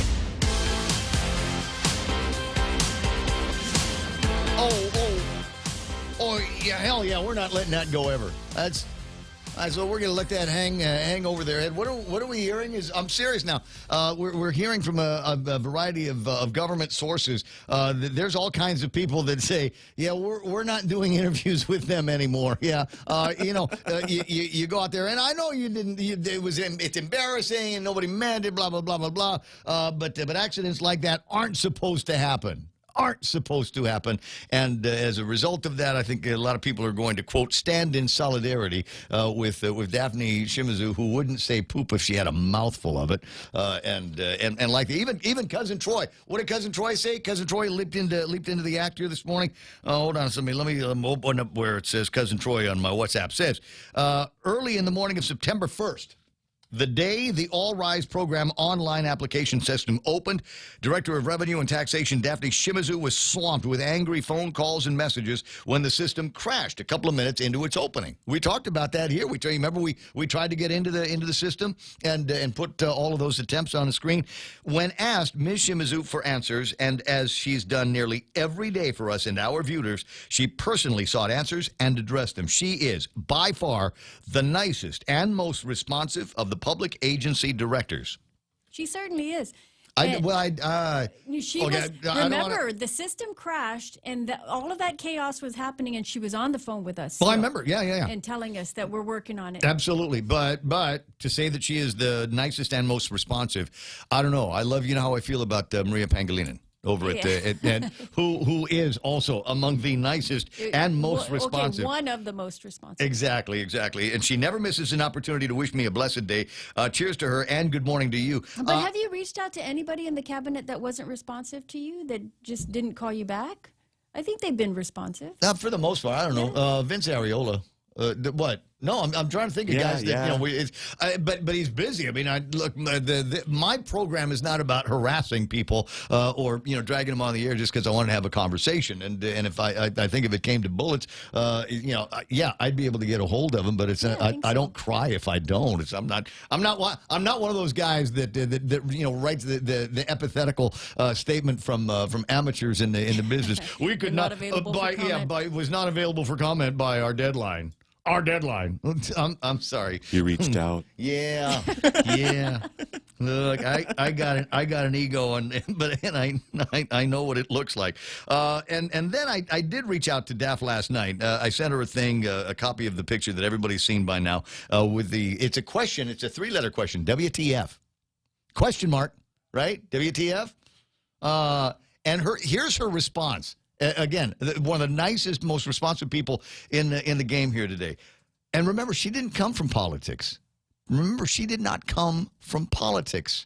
She came from the private sector. This woman used to be my tax accountant. Now, I don't make enough now to bother with it, but she's still in all. We consider her family. Hi, Brother Ray. Thanks for messaging me, sending wishes for many blessings your way. How blessed I am to have you all as family. Stay safe. Right? And to the people at KUAM, stay away from Dana. Yeah, that's the one. That's the one who knows how to shoot a gun. I'm not saying she's gun. I'm just saying she knows how. 7:17 in the morning. 888-825-5888-TAOK is the telephone number. A couple of notes here beyond the box with the iPad Pros and the MacBooks and the iMacs and the iPads and all kinds of other incredible technology. Unlocked, as a matter of fact, have got you covered. Now they ask you to cover them with a vote. They're in the peak of best of for computer stores. So if you don't mind, go vote on them, and then give them a call and find out what cool new stuff they've got in the shop for you today. 888-8269. That's 888-8-BUCK. 7:17 in the morning. All right, we'll take a look at what happened on the markets. A little bit of a comeback for the guys over on the Dow. Not as bad as they were yesterday. Is it a rally? Yeah, maybe we'll call it that. They picked up 311 points today. 34,314. The NASDAQ green by 178 points. And the S&P 500 clears 45 points. Now, for those of you that are wondering about Facebook, only off, but it's so weird. Massive global disaster for Facebook, Instagram, WhatsApp yesterday. yesterday, and Messenger, and you'd think that their share value would have taken a bath. It was only up by $16 yesterday. It's actually up $6.73 today. Now, is it going to remain that way? And I'll tell you why. There's a big question mark on that. Have you seen where the guys over at Facebook now forget about 60 Minutes? The whistleblower was in front of Congress and has got had a few things to say about them in that case. Whistleblower says Facebook puts profits before people. We heard that on 60 Minutes. This time it was in a Senate hearing. Francis Haugen testified to the Senate Commerce Subcommittee on Consumer Protection, telling senators that Facebook's product harms children, stokes division, and weakens our democracy. It's kind of like COVID-19. Hagen also said she had strong national security concerns about Facebook's operations and that the company had put their astronomical profits before people and undermined societies around the world. Hagen called for Congress to take action, saying congressional action is needed. They won't solve this crisis without your help. Senators from both parties praised Hagen and criticized Facebook. So not a great day for them. But again, they picked up $6 and 8 bits of, is that $6.73 worth of share value here today. We'll take a look at other big winners when I get a chance here. S&P big winners, nobody I care about there. Nobody I've got any shares in individually. NASDAQ says Netflix is number one, and with a program out there that we've been talking about, in some countries, apparently there's different names. Squid Games is the name of the feature that we're talking about in America. I have seen it referred to as octopus games in a thing. Now, and then a question I'd asked this on the air the other day. How would we say Squid Games in Chamorro? Now, between Mana, myself, and Real Joe, you add up all of the Chamorro-ness in us, we don't equal one full Chamorro, unfortunately. So I didn't have the answer. Did you find out what it is? Punk it. Thanks, Joe. No. Montecito Vitara, in a different answer. Do you have one of those in? Do you just want to stop the bit here? Just, like in the television show, if there's a majority of people that want to stop playing, then you can go home. So yeah, we'll go ahead and, I did not. Yeah, I saw that. What do you mean? Jerry Roberts just now looking at the Daphne picture. You just now getting that? I just turned this thing on, and there it was. And James Howard's deal. James Howard's we need some training over there. All right, so but I understand that. Did you really say that? He really did. He really said that? Yeah. Fortunately, is that a place in Thailand? It is a place in Thailand. Thanks very much. A lot of tourists go there. Let me just switch gears here. The rudest thing that you're doing on video calls. No, the only other place I can go from there is I've got a magistrate report that instantly caught my eye because of this key phrase here. The defendant then went to the middle of the lobby and defecated. I may save that one for later if I really need it. Now, the rudest thing that you're doing on video calls, all of us have seen the Tyrone video, and many of us have also seen the Jerry video. I've been very careful not to use his last name because I don't want to embarrass the guy any more than I'm sure he's already embarrassed. But it's the one with the guy who did some nose gold right up to the second knuckle. Did you see how far he went in there? Yes. He went past the rice measuring knuckle and right up to the second knuckle, looking for digging for nose gold. That's not the worst thing, though. The worst thing that you can do while you're on a Zoom call is browsing other content when you're on camera. According to Bonnie Tsai, founder and director of etiquette training school Beyond Etiquette, while we may be tempted to browse other articles or reply to emails when you're on a video conference, it's really easy for other participants to tell that you're being distracted by something else. While this may seem innocuous, doing so makes it clear to the other participants in your meeting that they're not providing them with the full attention that they deserve. Jerry Roberts, you're a trainer. Any thoughts on that? I still think it's worse to do what the other guy was doing. Nose gold. Yeah, I think that's probably worse. You know, a lot of people will do other things on a Zoom call. But here's the thing. What's the psychology on that, though? Well, I mean, are you that bored. comfortable? You're bored, okay. They're bored of the content. I think it's the same psychology as going out to dinner and sitting for a meal and picking up your phone and texting or browsing. Yeah. Because people do that. You have families that sit around a table and all they're doing is searching their phones. They're all disengaged from what's going on. They don't have any interest. So, I mean, but some people have it down to a science. It's almost an art form.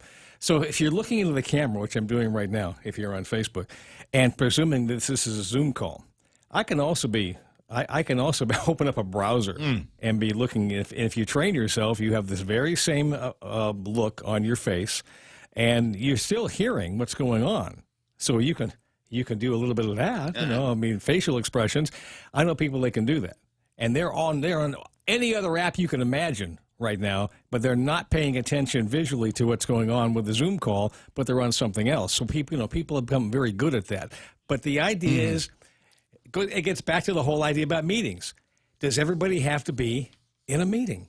Or should it be just the people that really have to be in that meeting? Because other people are going to be disengaged. That's it. No, you hit it right on the head there. And it is real life Zoom meetings, whatever. It's all the same thing. Unless you actually have to be in that meeting, chances are you will be distracting because you were distracted. If you, though, have to be in the meeting and are wondering what the way out of this is, I'll give it to you like this. There is the video camera here, and a lot of people have the video camera on top of their the laptop screen. My suggestion is you get a second monitor connected to another computer or another laptop, or you can do it with a laptop, get a second monitor behind it and put it on the other side of your camera. So right up here. So even as you're surfing or answering emails and things like that, you are still technically looking at the camera, but you're actually looking at the monitor behind it. I'm sure people there's enough parallax. Sure, yeah. There's enough of the similarity in that parallax there that everything is going to be all right. It's 7:24 in the morning. What you were referring to, Daphne Shimizu, and apparently somebody in charge of the character generator over at KOAM is probably going to be unemployed here as a result of what do we used to call that? Horseplay. Where they're playing. That goes beyond horseplay. You think? What they did. Well, I mean, I can't imagine. They say they didn't do it on purpose, and it's very embarrassing. But apparently, a lot of people in the cabinet are saying, "Yeah, the next time we get a telephone call from Chris or Sabrina, I think we're just going to let the phone ring here. Yeah, we're not going to pick up that that particular Zoom call." 7:25 in the morning. There's one other thing I wanted to get to because they finally raised the price of gas, Jer. I saw. You saw. $4.85 now for a gallon of gasoline. I predicted $5 because I thought it was going to be going up that high, but I think the trajectory is going to take us there. $81.55 now for Tapas today, right now. But you have to think about it. It began coming down before they reacted to the price. And I remember the guy, I can't remember his name, but he was the guy that ran Shell for a while. His name was Eloy, I think it was. And I interviewed him one time for Directions, and he began to explain the psychology behind the price increases. And he mentioned something that it isn't exactly when it goes up, if they react right away out of Singapore. Yeah. There's another dynamic going on. Because this time the price had come down a couple of days. And then they reacted to the price. So I don't know exactly what's going on. The question is, and it is the one it's the itch we can't scratch. Is okay. We got three different companies, three different versions of business plans and battle plans, and at the end of it, they all come up with the same number. And his answer was, well, "Why should we fight about it?" It's just make up. The first guy picks the number, and then the rest of them follow along. The rest fall in line, and we're too small. Not enough stations. Why mess with it? To West Texas crude, we had seen a little bit of relief in the numbers on West Texas. It looks like that's gone away now. $79.17. I am annoyed. There's a story here. I want to say it's page 2 of the deal. And it says, global economic uncertainty and supply chain concerns caused by the lingering COVID-19 pandemic could be playing a role in keeping crude oil prices elevated. But there may be some relief on the horizon due to the news that OPEC and its allies might ramp up production increases faster than previously agreed. The annoying thing on this is right up until Biden took office, we didn't care what OPEC did. It didn't make any difference to us. We were net exporters of oil in the United States of America, and now all of a sudden it seems we got to go back and see what OPEC is talking about and how that's going to have an impact on worldwide prices, including in the United States for West Texas crude. Bad news because that has an impact, as we know, on the price of power. And I've yet to find anybody that can explain to me good reasons why he did all that.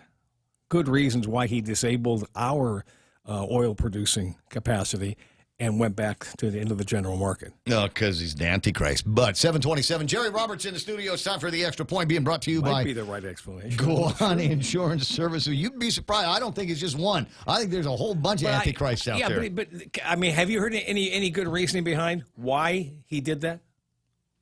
Why go back to OPEC when you don't have to? Because he was rampant on undoing anything that Donald Trump did. I mean, maybe that is the ultimate reason. That's it. No, that's it. There was no reason. Gas prices are up, what, $1 since he went in back in the mailing? Oh, $1.50 maybe? I don't know. I'd have to look at it. I haven't seen what Trilby Lundberg has been saying about it. It's just ridiculous. We'll play around with it some No more. reason. You want to do your extra point? If you want me to. Sure. Brought to you by Guahan Insurance Services and the team over at First Hawaiian Bank. Now, today is Wednesday, last I checked. But Monday's coming next week, right? Well, this is about Monday, even though it's Wednesday. If Mondays are tough for you, or it's hard to get up and get going and up to speed, and you've resigned yourself just to survive the day, I might have some information for you here on Wednesday that can help you when Monday comes around again. We'll see if we can do that. Coming up next on The Extra Point. Raise your glasses for a toast because First Hawaiian Bank now turns your meals into a reason to celebrate. Every dollar you spend on dining purchases, including fast food, earns you up to 3 times United miles. Simply use your First Hawaiian Bank United credit card and start reaping the most rewarding credit card experience on island. Terms and restrictions apply. Don't have a First Hawaiian Bank credit card? Visit any branch or FHB.com to apply today. With First Hawaiian Bank, it all starts with yes. When's the last time you looked at your homeowner's insurance? An easily overlooked part of covering our home is what's inside of it. Over time, we buy things we don't want to lose, but don't update our contents coverage. The smart thing to do is get the answers and level up our insurance to make sure we're totally protected. That's the Insurance Extra Point. Get out there and make something good happen today by calling Guahan Insurance Services at 475-1162 or visit us at the Camacho Landmark Center in Tamuning. Okay, follow along on this. Are Monday mornings tough for you? You're just not into it? Have you ever wondered why? Have you ever thought that it had something to do with your job? Now, I don't claim to have all the pieces to your individual situation, but I might have a good part of it, and we're going to find out. An article published by the British Broadcasting Corporation suggests that it could indeed be your job.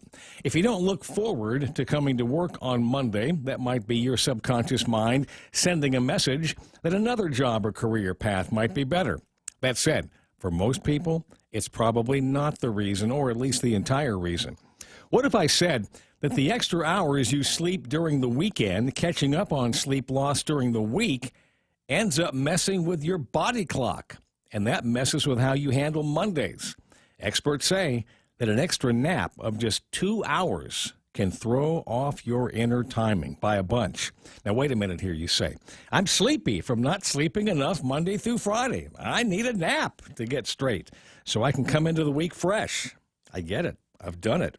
But the reality is that little nap, as good as it feels when you wake up, can disrupt your clock by about an hour, making you slow and lethargic all day long when Monday comes. For many people, Saturday is a busy day in one way or another. If not a job or a day on the job, it might be used for home projects or family activities, or people gather to share food and drink, and that can last well into the evening. Again, to be remedied by one of those naps, or you just sleep well into the day, and that can really throw your clock off. Monday morning arrives. We're at work, not feeling ready for the workload ahead of us or meetings, and we decide we need a little pick-me-up to get things going. What do? Did you say coffee?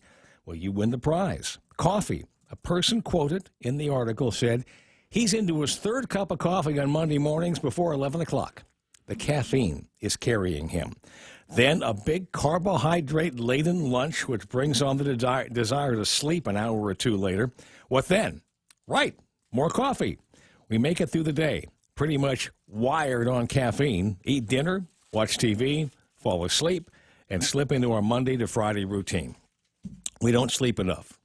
Boost our work days with coffee and energy drinks, and then comes the weekend. Well, you can file this thing under rinse and repeat, and some people have been doing this routine for years.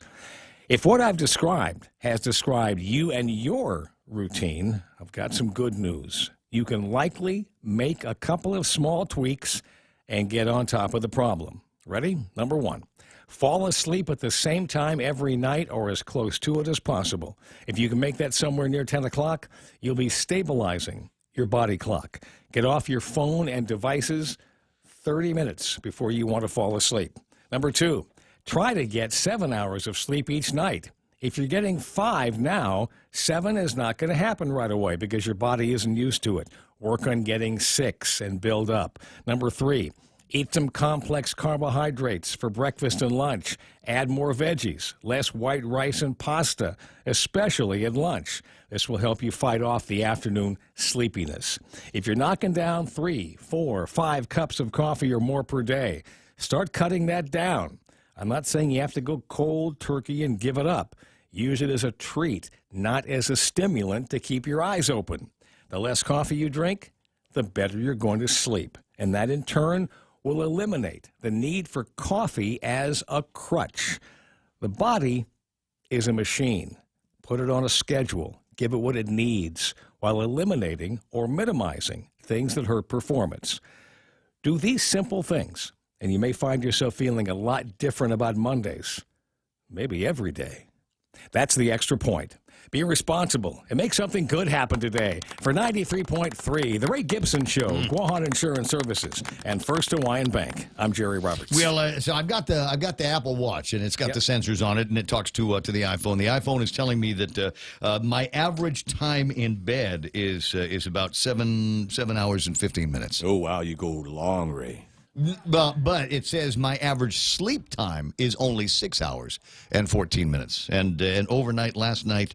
how many times you wake up? Did it say you woke up? Well, it depends. Yesterday, I woke up about 3 o'clock in the morning and then got back to sleep for a little bit and snoozed a couple of times because you can see what the grades are. Last night, as an example, it knows that I closed my eyes for sleep, got REM sleep about 10 because I was watching Tommy Boy, which is a great movie, yes. Right? I can get a good look at a T-bone if I stick my head up there, but I'll take the butcher's word for it.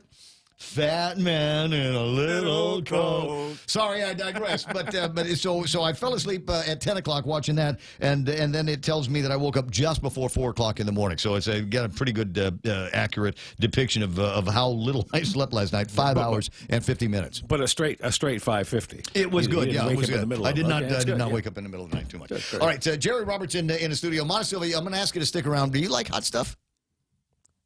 It depends. It depends. Depends what it's on. Okay, because I got from Dwayne and Jen Munya out in Las Vegas.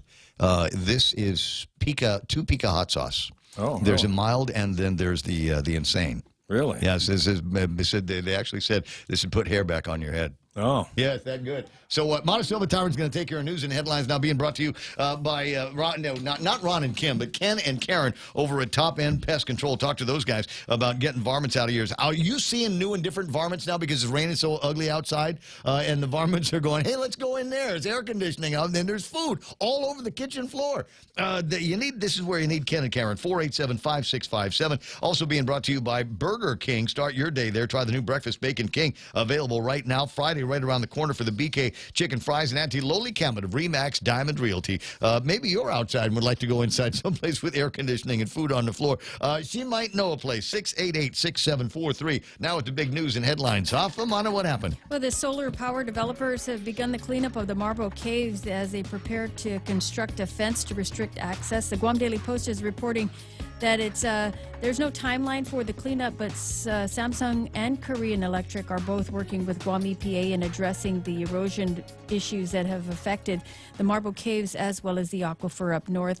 As you might recall, those companies were cited for failing to meet those erosion control measures. Meanwhile, the legislature will have a virtual informational hearing with the Department of Labor today. They're going to focus, get an update on the Pandemic Unemployment Assistance Program that recently closed down, as well as get updates on the workforce development and opportunities for employees who are looking for a job. The hearing starts at 11:30. It's a virtual one. Meanwhile, there are 4 new deaths recorded related to COVID-19. That from the Joint Information Center saying we're now at 208 deaths. From the recent testing that was done, there was 168 new cases, or 65 new cases out of 1,400 people who were tested the day before yesterday. And those are your headlines right here on The Point. All right, thanks very much, Montecillo Tyrant. 7:37 in the morning, and we normally take a break and go into stuff because I'm lazy. Still to come, that story about with the phrase about the defendant. There it is. Then went to the middle of the lobby and defecated. I don't know. Maybe this is on your WhatsApp too. You just haven't dug deep enough. 2 knuckles in. Wait. Stop it, Raymond. All right, because I gotta do this, guys. It's time for the unboxing, ladies and gentlemen. Are you ready, Montecito Tyron? Are you ready, Real Joe? I'm so ready. Are you ready, Jerry Roberts? From Las Vegas, Nevada, a cottage industry that these guys have done very, very well with. They've got Chamorros up and down 5 and across the United States and West Coast that are going crazy about this stuff. Keena McCausland in Vancouver. Is it Vancouver? Vancouver, Washington, right? Yeah. First turned me onto this online. She says, I got my Topeka. It is not available on Guam because it's not made here. This is not something that you can go to the store and buy. You've got to know these guys, and we'll tell you about them. It's Dwayne and June and Jen Munya, or find Keena McCausland or Ton Duk Duk on Facebook, and they will get you contact information. Now, inside, ooh, it's bubble wrap. Bubble wrap. Okay, we'll save that for a little bit later on.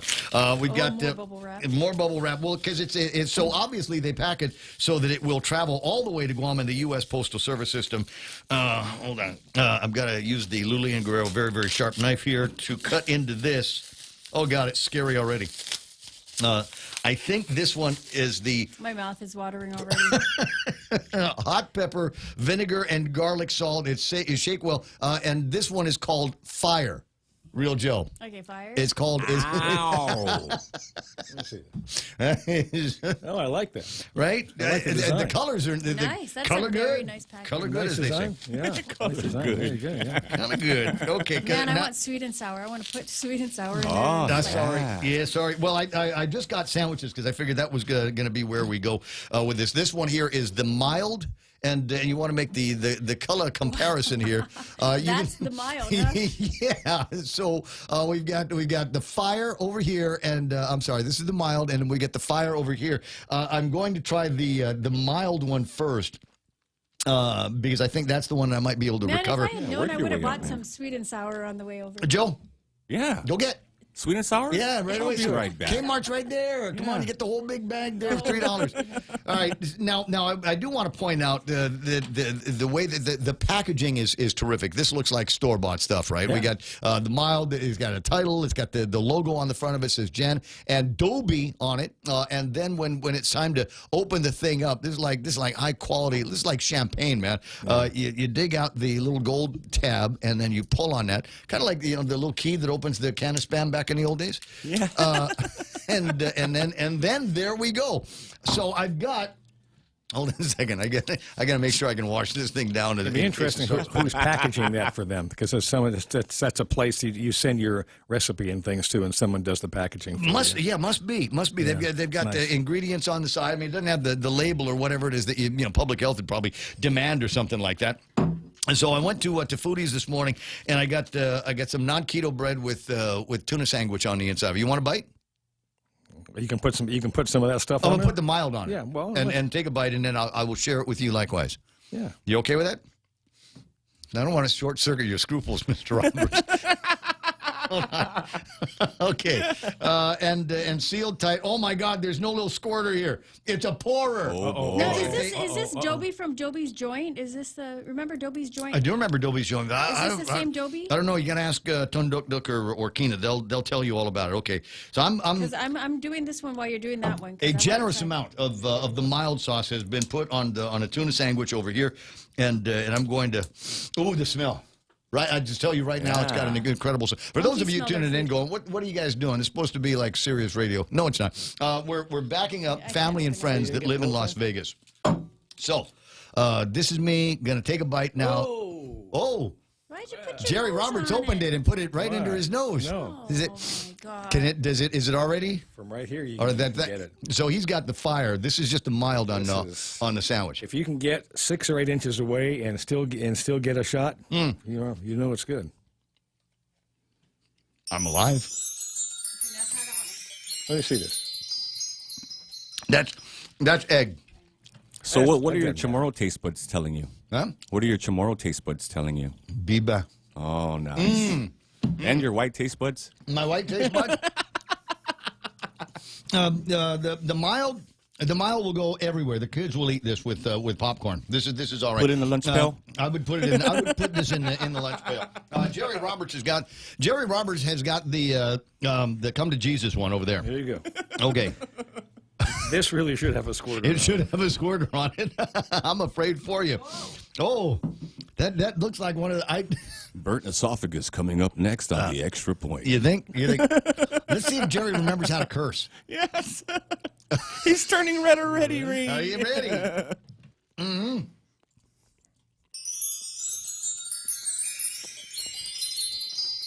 Are you dying over there? Well, here's the thing. I can feel it coming. Ah! Okay.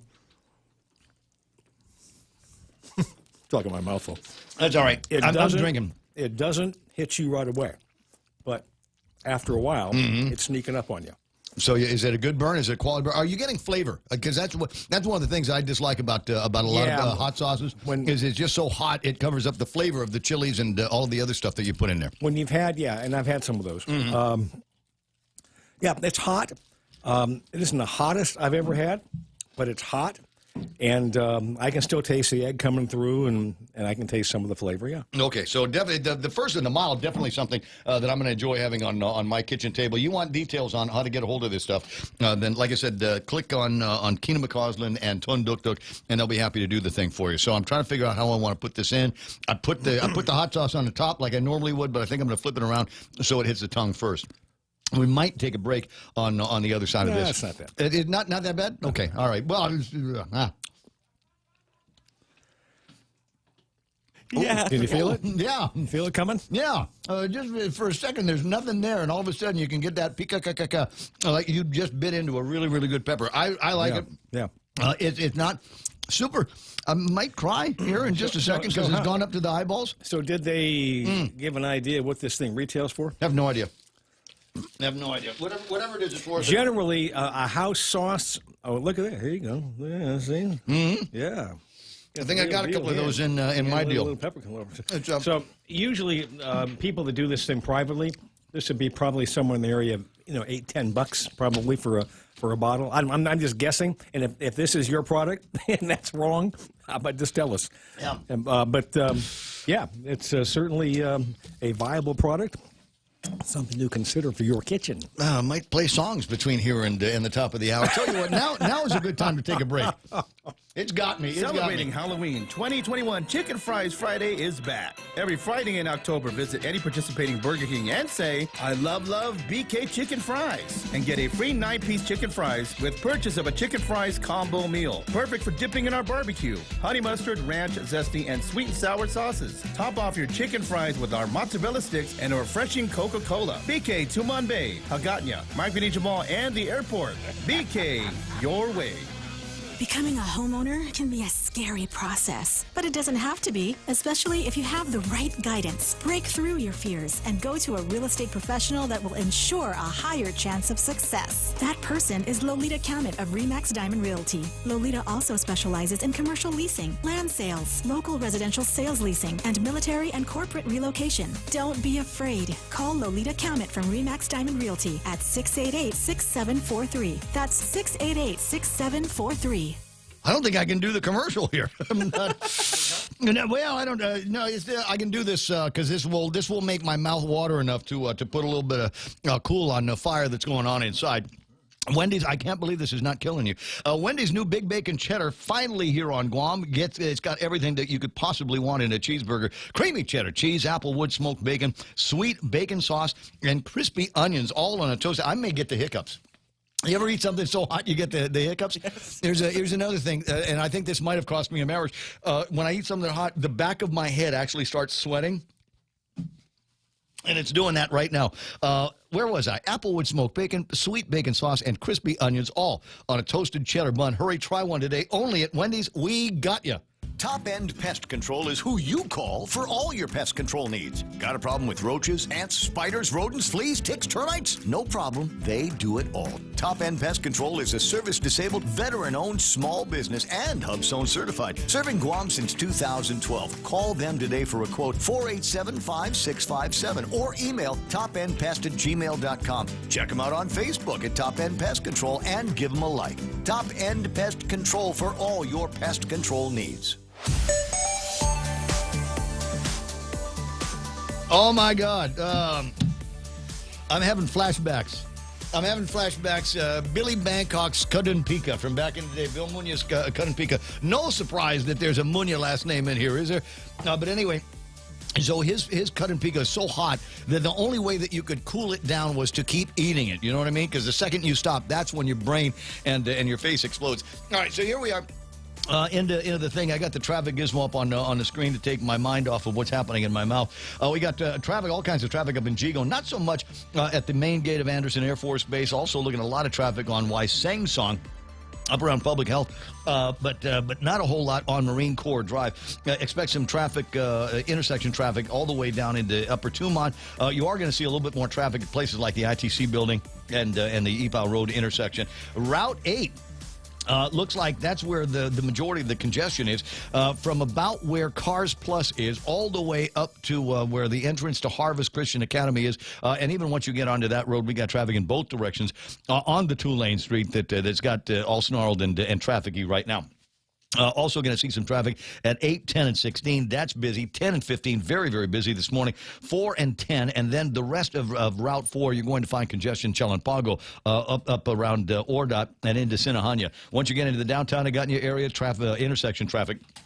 At all the lights, all the way up to the intersection of 1 and 4. Even seeing some traffic up around the big Navy Hospital and Guam High. And then this is the big stuff. Expect delays getting into and out of the area. We have Exercise Citadel Pacific, or what I like to refer to as Operation Malagatagi. Come on, right now, me and you, outside, bro.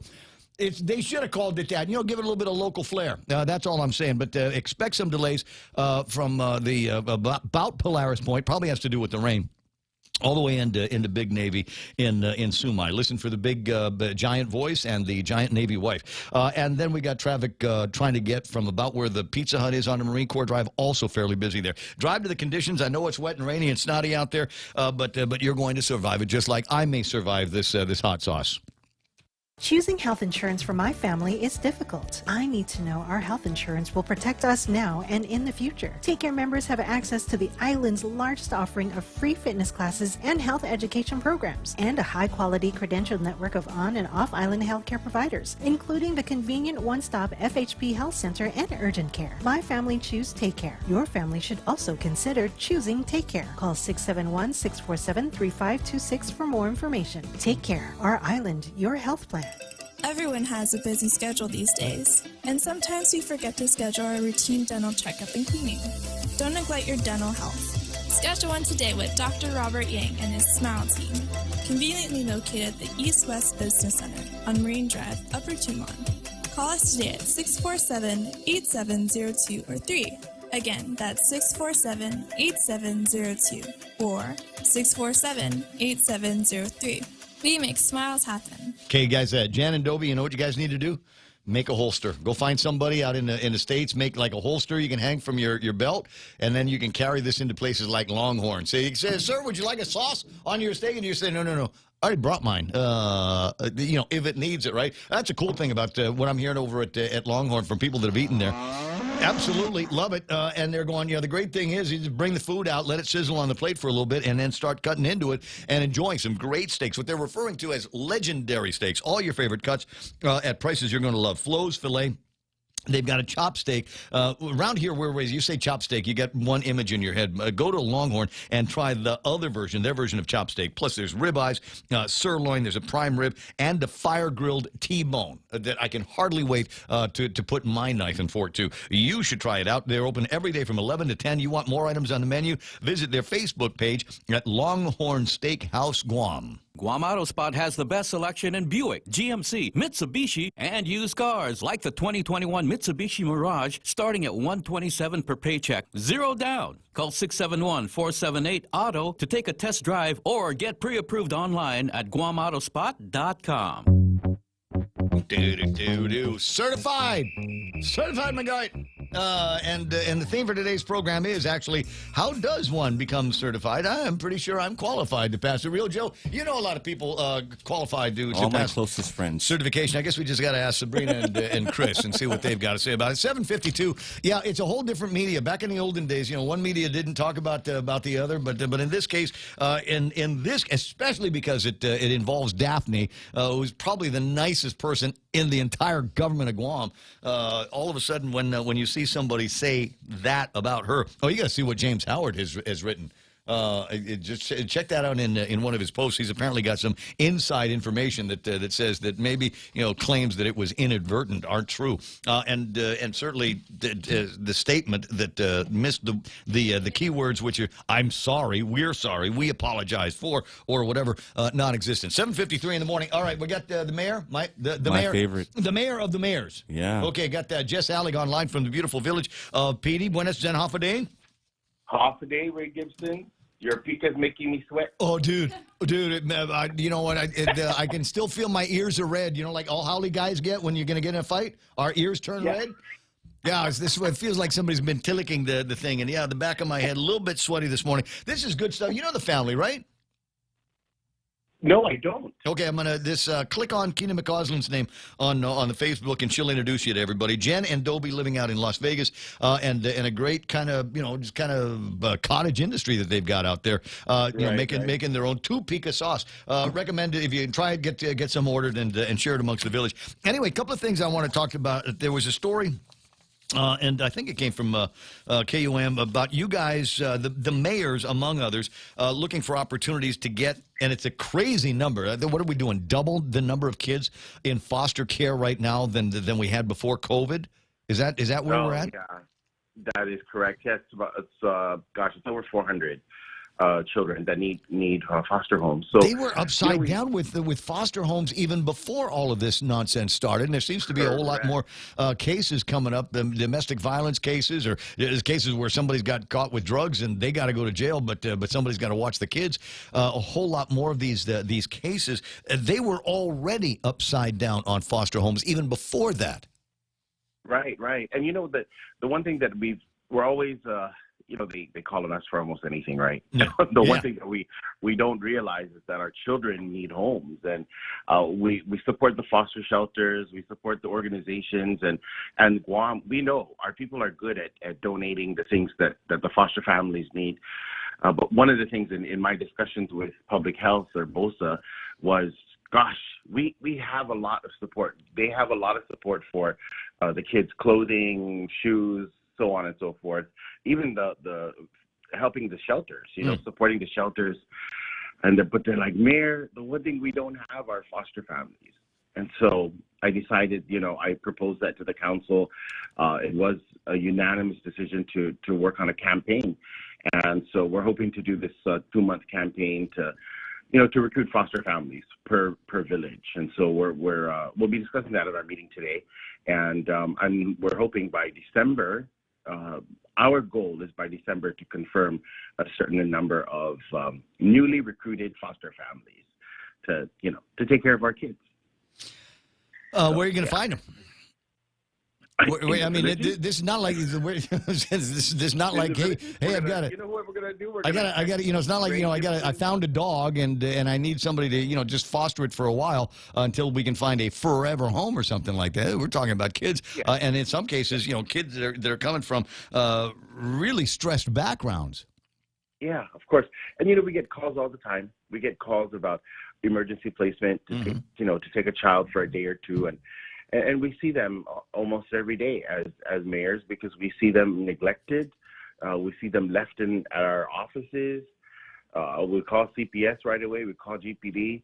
And, it obviously has, come to a head. And, we really just need to see how we can contribute to that issue that we're facing.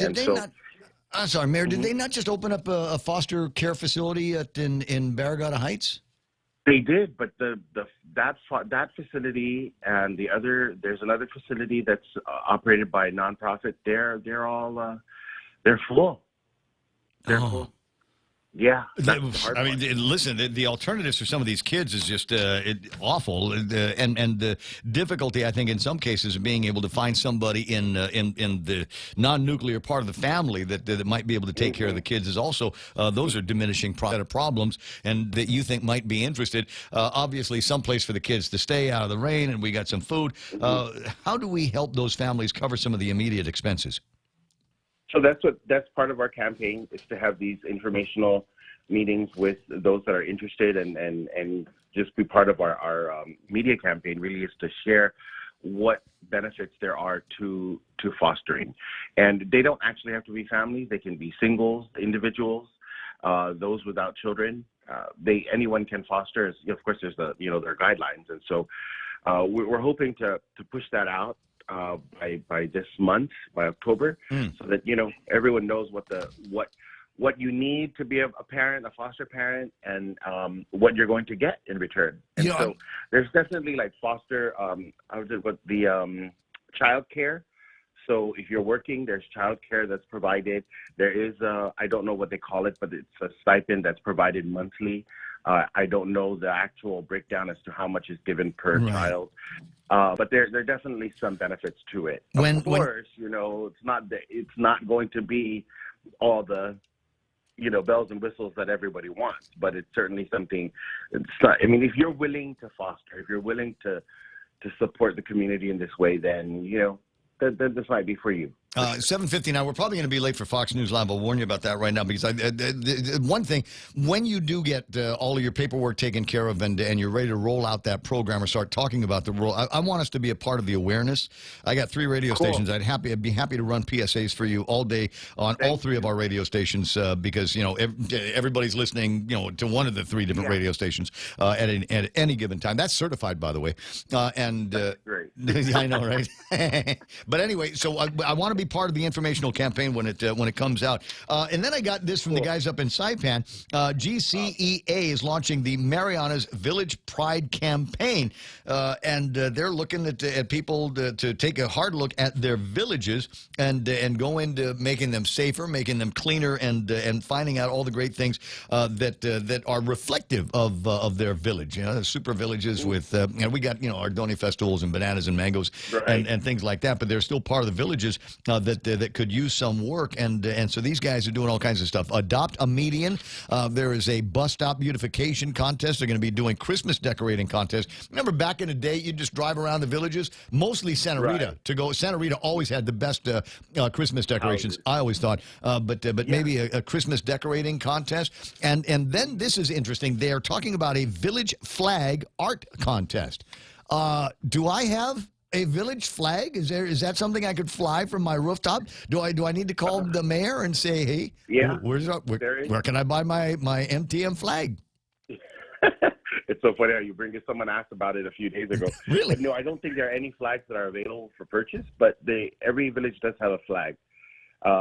Whether or not the mayor has changed it recently, we don't have an updated file on it, but every village does have a flag for sure. They're not for sale though. I mean, we can give it to you digitally, but there aren't actually any flags available. Yeah, but no, that's okay. I'll take it to Romeo Miranda. What's the name of Romeo's shop, Mana? Buenas and Hafa I'll take it to Romeo Miranda. We'll put it on T-shirts. I say MTM Strong, bro. Yeah. That's it. Huh? Tag out. Yeah, there you go. Yeah, no, every village has a flag. Yeah, every village has a flag. Because all the gangs have their flags. I mean, I think the villages ought to have flags that we can fly from. Because there's a lot of people proud. I'm proud of my village. I'm proud of the work that Rudy has done in the village. And we've got all of our bus stops. You know what? Our bus stops are clean because we put trash cans there, and we shuffle people along when it looks like they're trying to live in the spot. So, like you guys down in PD. Mayor Rudy will certainly be the one to do that. Oh, he's gangster, total gangster, that guy. But at any rate, this is what everybody says. But I want to, but we can also have some of the flags from our other favorite villages, like Umatic. From Umatic, which is flag from now. Because that's the way your mayor talks down there.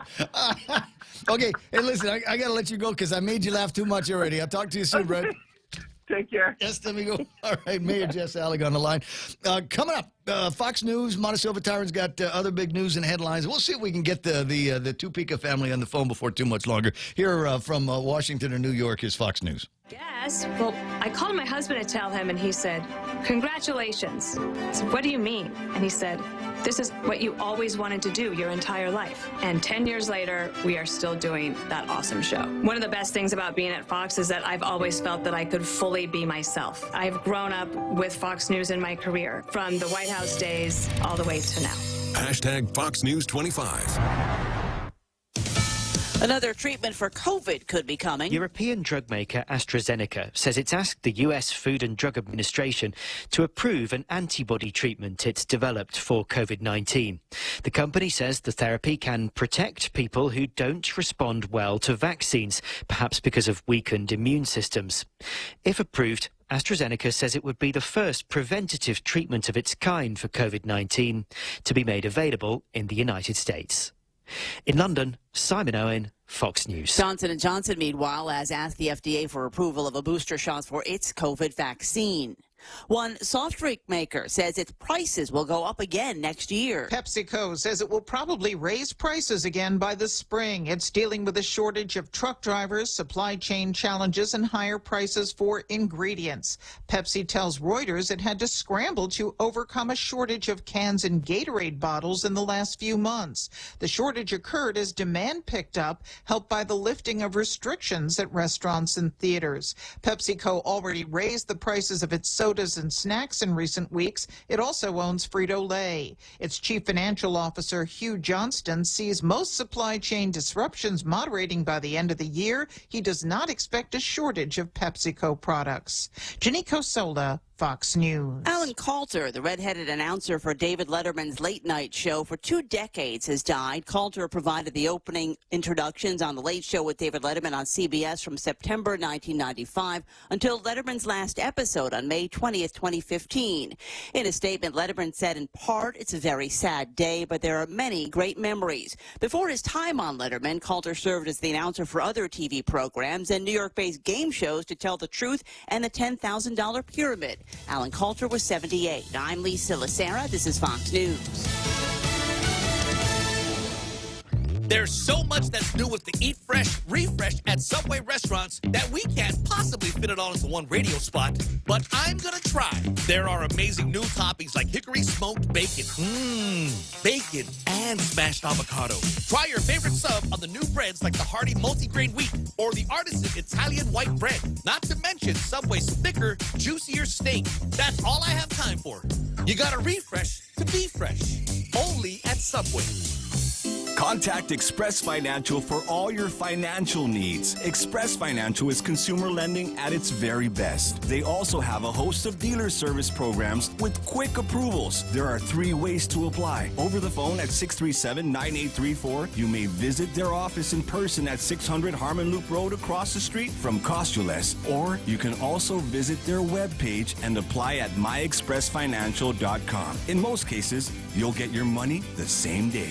Looking to furnish your home? Furniture Cathy Style offers a wide variety of beautiful quality home furnishings at affordable prices. Find the best deals with mattresses starting at $169, sofas as low as $699, bed frames starting at $399, and dining sets starting at $499. Schedule a free design consultation and let us help you create a home you love. Follow us on social media, visit our website at FurnitureCathyStyle.com or call us at 300-9590 for more information. Shop with us today. Your local news is brought to you by Nambo Insurance. Skip the line, pay online. It's fast, it's easy, and it's secure. Visit Nambo.com for more information.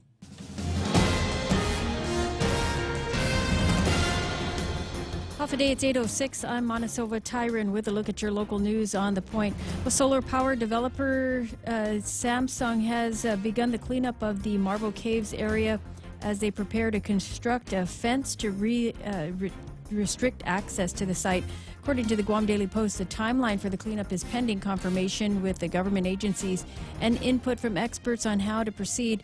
Now, Samsung and Korean Electric have both been cited by the Guam Environmental Protection Agency for failing to take erosion control measures when constructing the solar farm. The project caused some runoff and significant damage to the caves and to the northern aquifer. The Post reports that EPA is working with the companies on ensuring that they are working effectively within the confines of their compliance orders. Spokesman Nick Rupley says that it is a work in progress. There is a virtual hearing scheduled for this morning with the Department of Labor. The focus will be the pandemic unemployment assistance. That program has ended. The legislature looking for updates on the program as well as updates on the efforts to establish workforce development and opportunities for employees on Guam. That hearing is a virtual one. It starts at 11:30. The car score this morning is at 28.7. Still more deaths being reported. Another 4 recorded yesterday and it put in the Joint Information Center report this morning. We're now at 208 COVID-related fatalities. The governor in her statement says that our community cannot waver in a fight against COVID-19 and urges people to take extra precautions to limit the spread. Now, of the recent fatalities, 3 occurred between September 17th and October 3rd. The 4th one actually took place last year and was reclassified as a COVID fatality. Meanwhile, there are 165 new cases of COVID-19 out of 1,486 people who were tested the day before yesterday. 38 of those were identified through contact tracing. Our total now is at 15,630 officially reported cases of COVID-19. Well, more news right after this. Now open on Guam, 511 Tactical Gear Guam, offering superior tactical apparel and duty gear for law enforcement, first responders, tactical operators, and recreational enthusiasts. You'll find Guam's largest selection of 511 pants, shirts, jackets, hats, boots, watches, knives, lights, patches, and gear bags. Shop inventories online at tacticalgearguam.com. Located in Harmon, Route 16 Army Drive, between Little Wangs and the Dungeon, right next to Bargain Tactical. 511 Tactical Gear Guam. Always be ready. The Department of Revenue and Taxation has issued a second of 5 installments of the Child Tax Credit Program. It's the 15,000 checks have been mailed out, and it's worth $8.4 million. The payments are all part of the federal government's Advanced Child Tax Credit Program, which will pay residents a partial advance on expanded federal benefits expected next year. The remaining installments will be paid out in mid-October, mid-November, as well as in December. And students at Marshall Sablon will probably go back to school tomorrow. They are on remote learning today after some power issues were reported at the school. Officials are working on restoring that. Again, they hope to have in-person instruction back to normal tomorrow. And those are your top stories here on The Point. Here's Ray with your weather. Finally, something Governor Lulian Guerrero and I agree on. Are you ready? Yeah. You ready? I'm so ready. Earth-shattering. Okay, let's do it, man. Governor Lulian Guerrero issues the following statement in support of Department of Revenue and Taxation Director Daphne Matsupit-Shimizu. Quote, last night, a local media outlet published a derogatory remark about Daphne Matsupit-Shimizu, the director of DRT. The comment was vulgar, offensive, and unprofessional. Worse yet, it was petty. Personal attacks do nothing but lower the level of public discourse. They are unwarranted and should be acknowledged for what they are, acts of cowardice that damage professional journalism and undermine responsible reporting. It should not be condoned. It should be condemned in the strongest possible terms. While dissent plays an important role in our system of government, name-calling is not criticism. It is beneath the dignity of Director Matsupit-Shimizu, and frankly, it is beneath the dignity of any legitimate news outlet. As with any organization, whether public or private, responsibility starts from the top down. I expect the leadership at this news outlet will publicly apologize to the director and hold the individuals responsible accountable for their actions. And then she writes about Daphne, a public servant, a proud Chamorro woman, and she has worked tirelessly to serve our people. Under her leadership, DRT has risen to the challenge of administering some of the most ambitious and broadly impactful programs ever implemented by any agency in the island's history. Her record speaks for itself, and it speaks volumes. I know this to be true, and so do the people she works with and the people she serves, period. Guam is good. Good on you, Lou. I'm glad that you got in there and exerting some management authority over all of this stuff. Jerry and I were talking, and we come from an older school of broadcasting. If something like that had happened back in the day, you wouldn't be able to see whoever was responsible. They would be a blur. Being kicked out of the building, and that would be all that you ever heard for the rest of their lives and their careers, because it would be all over for Guam. So in this case, the governor and I definitely agreed. Dana is watching the program and had asked me to play a song to do a dedication for Daphne. Good morning, Dana. Hi, Dana. Hi, Dana. Want to get together and talk about it? But anyway, so she says, can you play a song for her? Now, you know the rules around here at the radio, so we can't actually play songs, the copywritten songs, because otherwise I'll get tossed into Facebook jail or YouTube or whatever. But I can do the dedication and read the applicable parts of the song. And Dana wanted the song to be Free Fallin' by Tom Petty. Maybe you know the song. It begins with this lyric line. She's a good girl. Loves her mama. Oh, Oh, that got me right there in the feels. I don't know any two daughters that love their mother more than you guys do. Loves Jesus and America, too. She's a good girl, crazy about Elvis, loves horses, and the lyric line is, and her boyfriend, too. But I think I'm just going to say, and John, too. She had to be married, man. It's a long day living in the village. There's a freeway running through the yard, and I'm a bad boy because I don't even miss her. I'm a bad boy for breaking her heart. But that first paragraph in the song, she's a good girl, loves her mama, loves Jesus, and America too. We'll sub out America and put Guam in there. Thanks, Dana. I appreciate that, and I appreciate you standing up with the governor for your sister. 8:13 in the morning. Weather. What have we? You remember yesterday? I know you're trying to put it out of your mind. It's going to be like that today as well. Cloudy, scattered showers, thunderstorms, southeast winds up to 15 miles an hour. Daytime highs 85 degrees. There's cloudy, some more scattered showers and isolated thunderstorms in the deal. Lows around 75. Highs tomorrow about 86 degrees. Heat index in the zip code 90 degrees. Sunset tonight is going to be at 6:07, 6 p.m. 7 minutes after, and it's going to be. This is all right for those of you. And you know who you are, because you and I are the pair that can't close a 5K in under 30 minutes.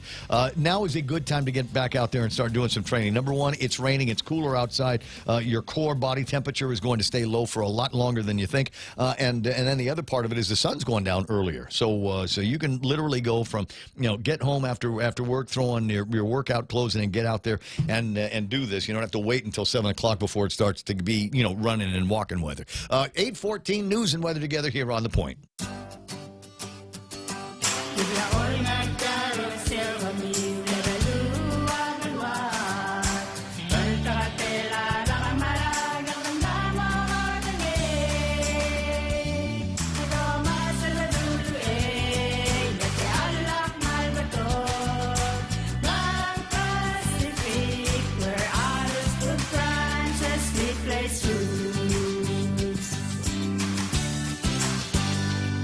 Go green, go solar, and save big with Nambo Insurance. When you power up your home with solar panels, Nambo Insurance will pay up to $350 toward your power bill. With Nambo, you can enjoy great savings while going green and helping to save Guam's environment. At Nambo, it pays to go green. Terms and conditions apply. Visit Nambo.com or call 477-9754 for details. Nambo Insurance, proudly serving Guam for over 50 years.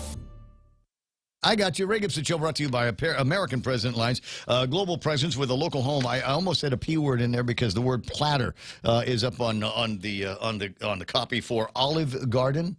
Now, you can go in there and sit down and enjoy some of these great meals. But I know a lot of people that are dining out, doing little picnics, maybe getting together with the family in the garage outside because it's cooler. Look, it's all that rain falling down and then a fan. And they just blow that cold air on everybody. But eat the hot food, breadsticks, and house salads. That's part of their $50 takeout platter. Your choice of appetizers, fried mozzarella, or spinach artichoke dip. I've got a classical lasagna, chicken parmesan, or as they say in the biz, chicken parm. They do it cool like that.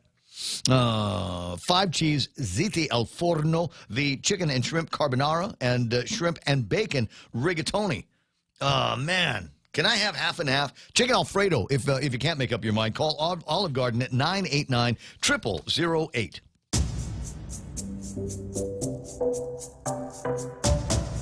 Any speaker, anytime.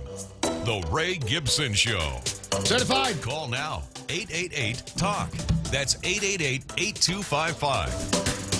8:16 in the morning, and you might be wondering why I'm so gleeful about this situation involving brother and sister members of the media here. You remember when you were a kid and your mom was warpathing about something, and your dad was warpathing, or the boss is warpathing, just pissed off, and you go, oh my god, and there's going to be hell to pay, and then you find out they're not ticked off at you. Oh, yeah. Like when you see your siblings get in trouble. Yeah, that's about right. That's good. Yeah. About time. Anyway, that's where I'm at today. That's why I'm so gleeful about What, Mana, what?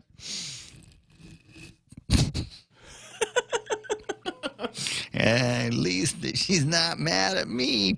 Okay, where did I want to go here today? Because there's so much to talk about. Ken, there's another guy coming in to do a keto presentation. So Ken LG is going to be on the line a little bit later on talking about, it might actually be coming into the studio. I'm not entirely sure because it's Ken. Now, what happens when Ken starts talking about keto, Real Joe? Oh, yeah, pork barrel. No. Bong Oh, yeah, hit. that's right. There you go. Short-term memory loss, Ray. But the other side, the idea came from James Howard. Says, there he is. He's going to talk about keto, and he said, and James Howard said every time Ken starts talking about keto, somebody needs to take a hit of weed. Now there needs to be a flip side here. So if James Howard is talking about weed again, then Ken can call in and talk about keto. And all of Facebook or YouTube Live this morning, you can't go anymore in a couple of sentences without somebody making a weed reference. So so Ken has earned some airtime today. 8:18 in the morning. Which one of my favorite Republicans is on the phone? Senator Chris Duenas. Chris, hey, Huffa Chris. Somebody told me he'd give me $5 if I could get you to say Merry Christmas in 2 words. Merry Christmas. Troy, you owe me $5. Off a day, Raymond. Off a day, hey. Senator Mana. Hey, Senator. And my good friend, Real Joe.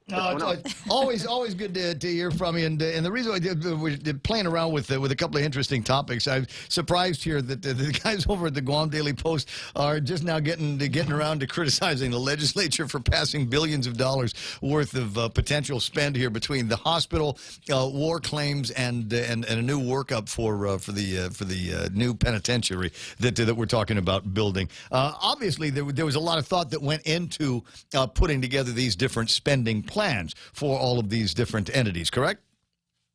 Absolutely, Ray. And, criticism well noted. I think the most important thing is we in the government have not had the best track record whenever we have windfalls of cash come our way in terms of prioritizing, the real critical things in our community. And so we would have never thought, all the 2 decades of trying to fight plus, and 2 decades plus trying to fight for EITC reimbursement. I think it was great delight and to everyone's surprise when we ended up getting that reimbursement from the federal government and an acknowledgement, not only for this year, but for the foreseeable future. And so I think that, I'm sure there are always going to be competing projects. As a matter of fact, there's other bills that are going to be heard this week with that particular funding source.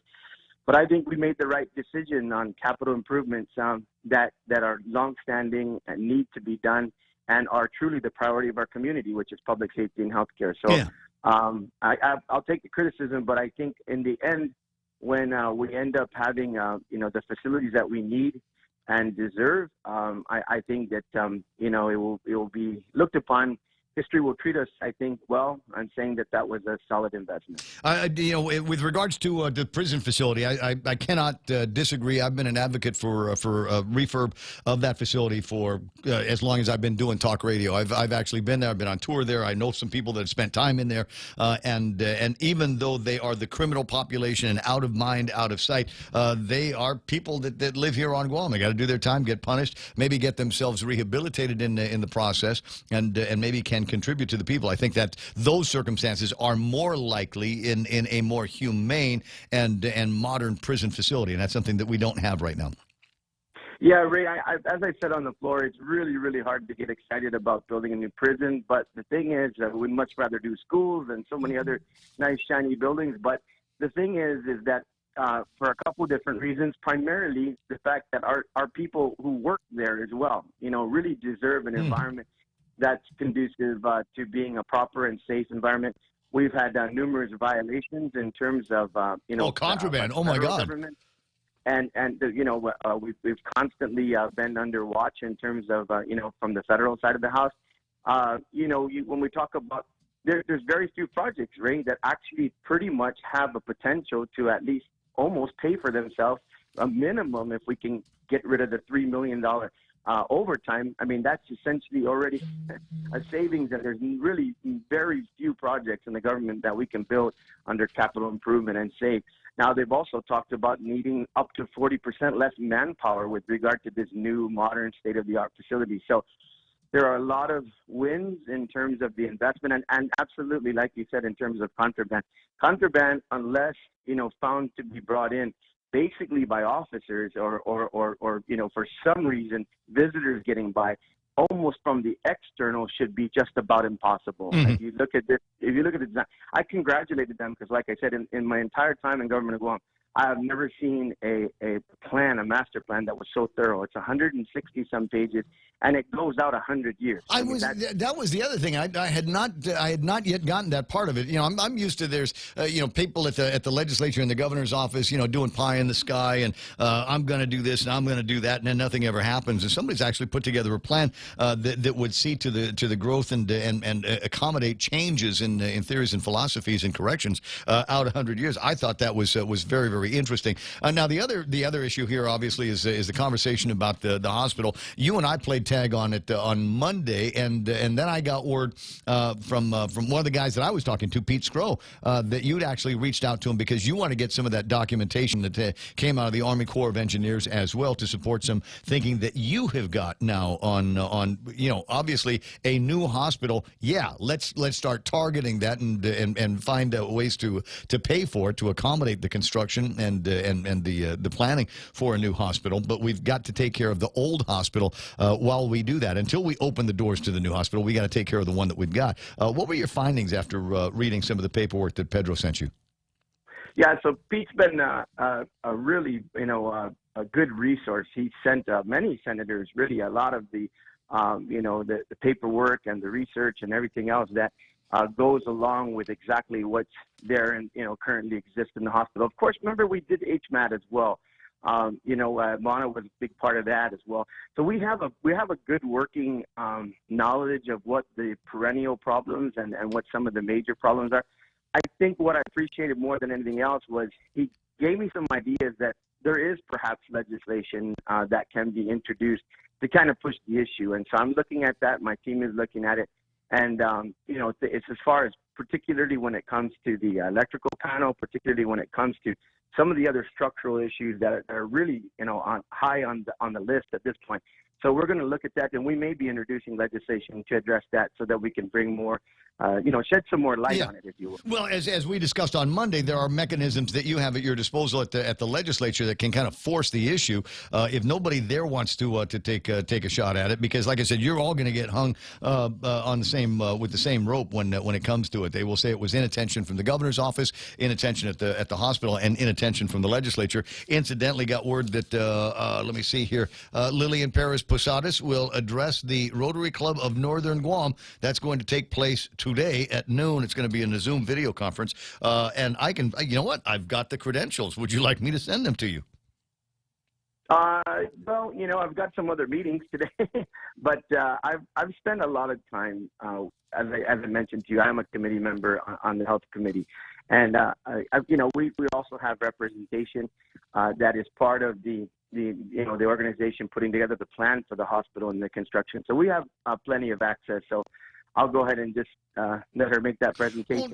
Well, if I was there, if I was doing that Zoom conference, I'd ask the question. So why before the surge came out, Lillian and others came out, were bragging about how strong the hospital was and how they could accommodate any surge. And then the surge came, and all of a sudden I started hearing people talking breathlessly about the number of beds that we are short at the hospital, and the number of ICU beds and people on ventilators got everybody concerned. And I thought, wait a second, didn't you guys just say last month that you could handle any surge brought on by either COVID or the variants? So I think that question has to be answered. I mean, how do you determine your readiness to meet with these surges?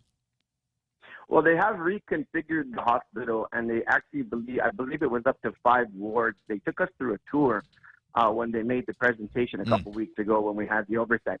And so I don't think the COVID surge particular is the issue. Right now, I think what I got from them and what I've been hearing from Dr. Uggan and others is that the resources required to handle what they have right now, they have canceled all elective surgeries. Yeah. They have, managing emergencies is a heck of a lot tougher now in terms of the ICU bed capabilities when need transfer from emergency. So I think as far as the COVID, they don't have, and then they got the additional nurses, of course, from FEMA. But as far as the COVID itself, I mean, they have the room and they've reconfigured negative pressure rooms and all kinds of different ways to make sure they had the bed capacity. Moved a lot of individuals up to SNU, non-COVID. They changed their mind on making that a COVID place. There was reason for that. But it's really the operational issues now. Elective surgeries, emergent care, and other situations is really what's being taxed. But as far as capacity, their bed capacity remains adequate for this surge. It's just the resources that it takes, particularly when they're on ventilators, right? I mean, oh yeah, no, I get it. I get it. I get the idea. We're ready for this, but we're ready for this. If it was all COVID, we'd be ready for it. But we also have to recognize that there are other needs that the hospital provides, one way or the other, including the elective surgeries and being able to take care of other non-COVID but urgent cases. And I think in my mind, they happen simultaneously. They happen at the same time. As opposed to, well, we can do this, but we can't do that. Though there is an interesting conversation that came up on the air, I think yesterday. Somebody said, with a suggestion that maybe the thing that we ought to have is a hospital and a separate wing that is only COVID-19. Yeah, and I think that that's kind of what they've been trying to do, taking over different wards. And if you look at most of the floor, I know they moved pediatrics. They did, I mean, everything that they've done. And basically it's because of the levels of care, right? And this is why they continue to talk about vaccinated and unvaccinated, although let's not go into mandates, right? But if you look at the release rates and the recovery rates, I mean, persons who are not having the major complications are really turning around sometimes 2, 3, 4 days, maybe a week, and they're on their way home. And so that really kind of is where they are in terms of the different levels of acuity, right? And so the real hard one right now, of course, is the ICU and the individuals on ventilators, and that just takes up so much resources as far as nursing care. So that the way they've configured it looks very workable, and of course the way they've configured it, because of the different levels of acuity right now, their bed capacity is where they said they would be. I want to go through at least one other topic with you, and it has to do with the price of gasoline. TAP is traded this morning at $81.55 a barrel. The price of gasoline went up yesterday. It's now $4.85. It's an easy prediction to make that it will probably continue to rise. We're watching West Texas go up. It's in and around the $80 a barrel range as well. Those two in and of themselves are going to have an impact on the price of electricity, price of gasoline in the cars these days. There is no more PUA. As you know, today is the last day for any new PUA claims to be filed, and they've got just the time available to finish up and close up any gaps that employees may have with the Higher Guam program in the future. In fact, they're going to shut off the digital access to Higher Guam, period. That will be something that you go to see them about, and they'll work it in the terminals in front of them. At any rate, my point is, without a whole lot of additional resources, cash resources coming in to still thousands of people that are without jobs or are underpaid right now, one of the things that we really got to consider is how to keep the wolf away from a lot of doors here. What can the government of Guam do that you haven't already? What can the legislature do that would put some focus on this and maybe a little bit of heat on Adelup to take a look at possibilities of releasing some of the monies that they have to help out these families? Yeah, I think that's where we're at, Ray. Other than I know many attempts that have been made recently to try and roll back the liquid fuels tax that was increased, some of those issues. But I think at this point, the biggest answer we have to get from the governor, and we've really got to press so much harder on this, is not just the plan overall, but this answer on the $300 million. I just think if you add up the math with a lot of the current committed monies, I think it's well over $100 million in terms of things that have been publicly disclosed. That we have to get a true answer on that, because I think as most people believe now, especially since we've got a strong financing mechanism for financing the hospital, I think that we really need to move away from the $300 million discussion on setting aside that as part of the package for the hospital. I think that money is way more needed within our community.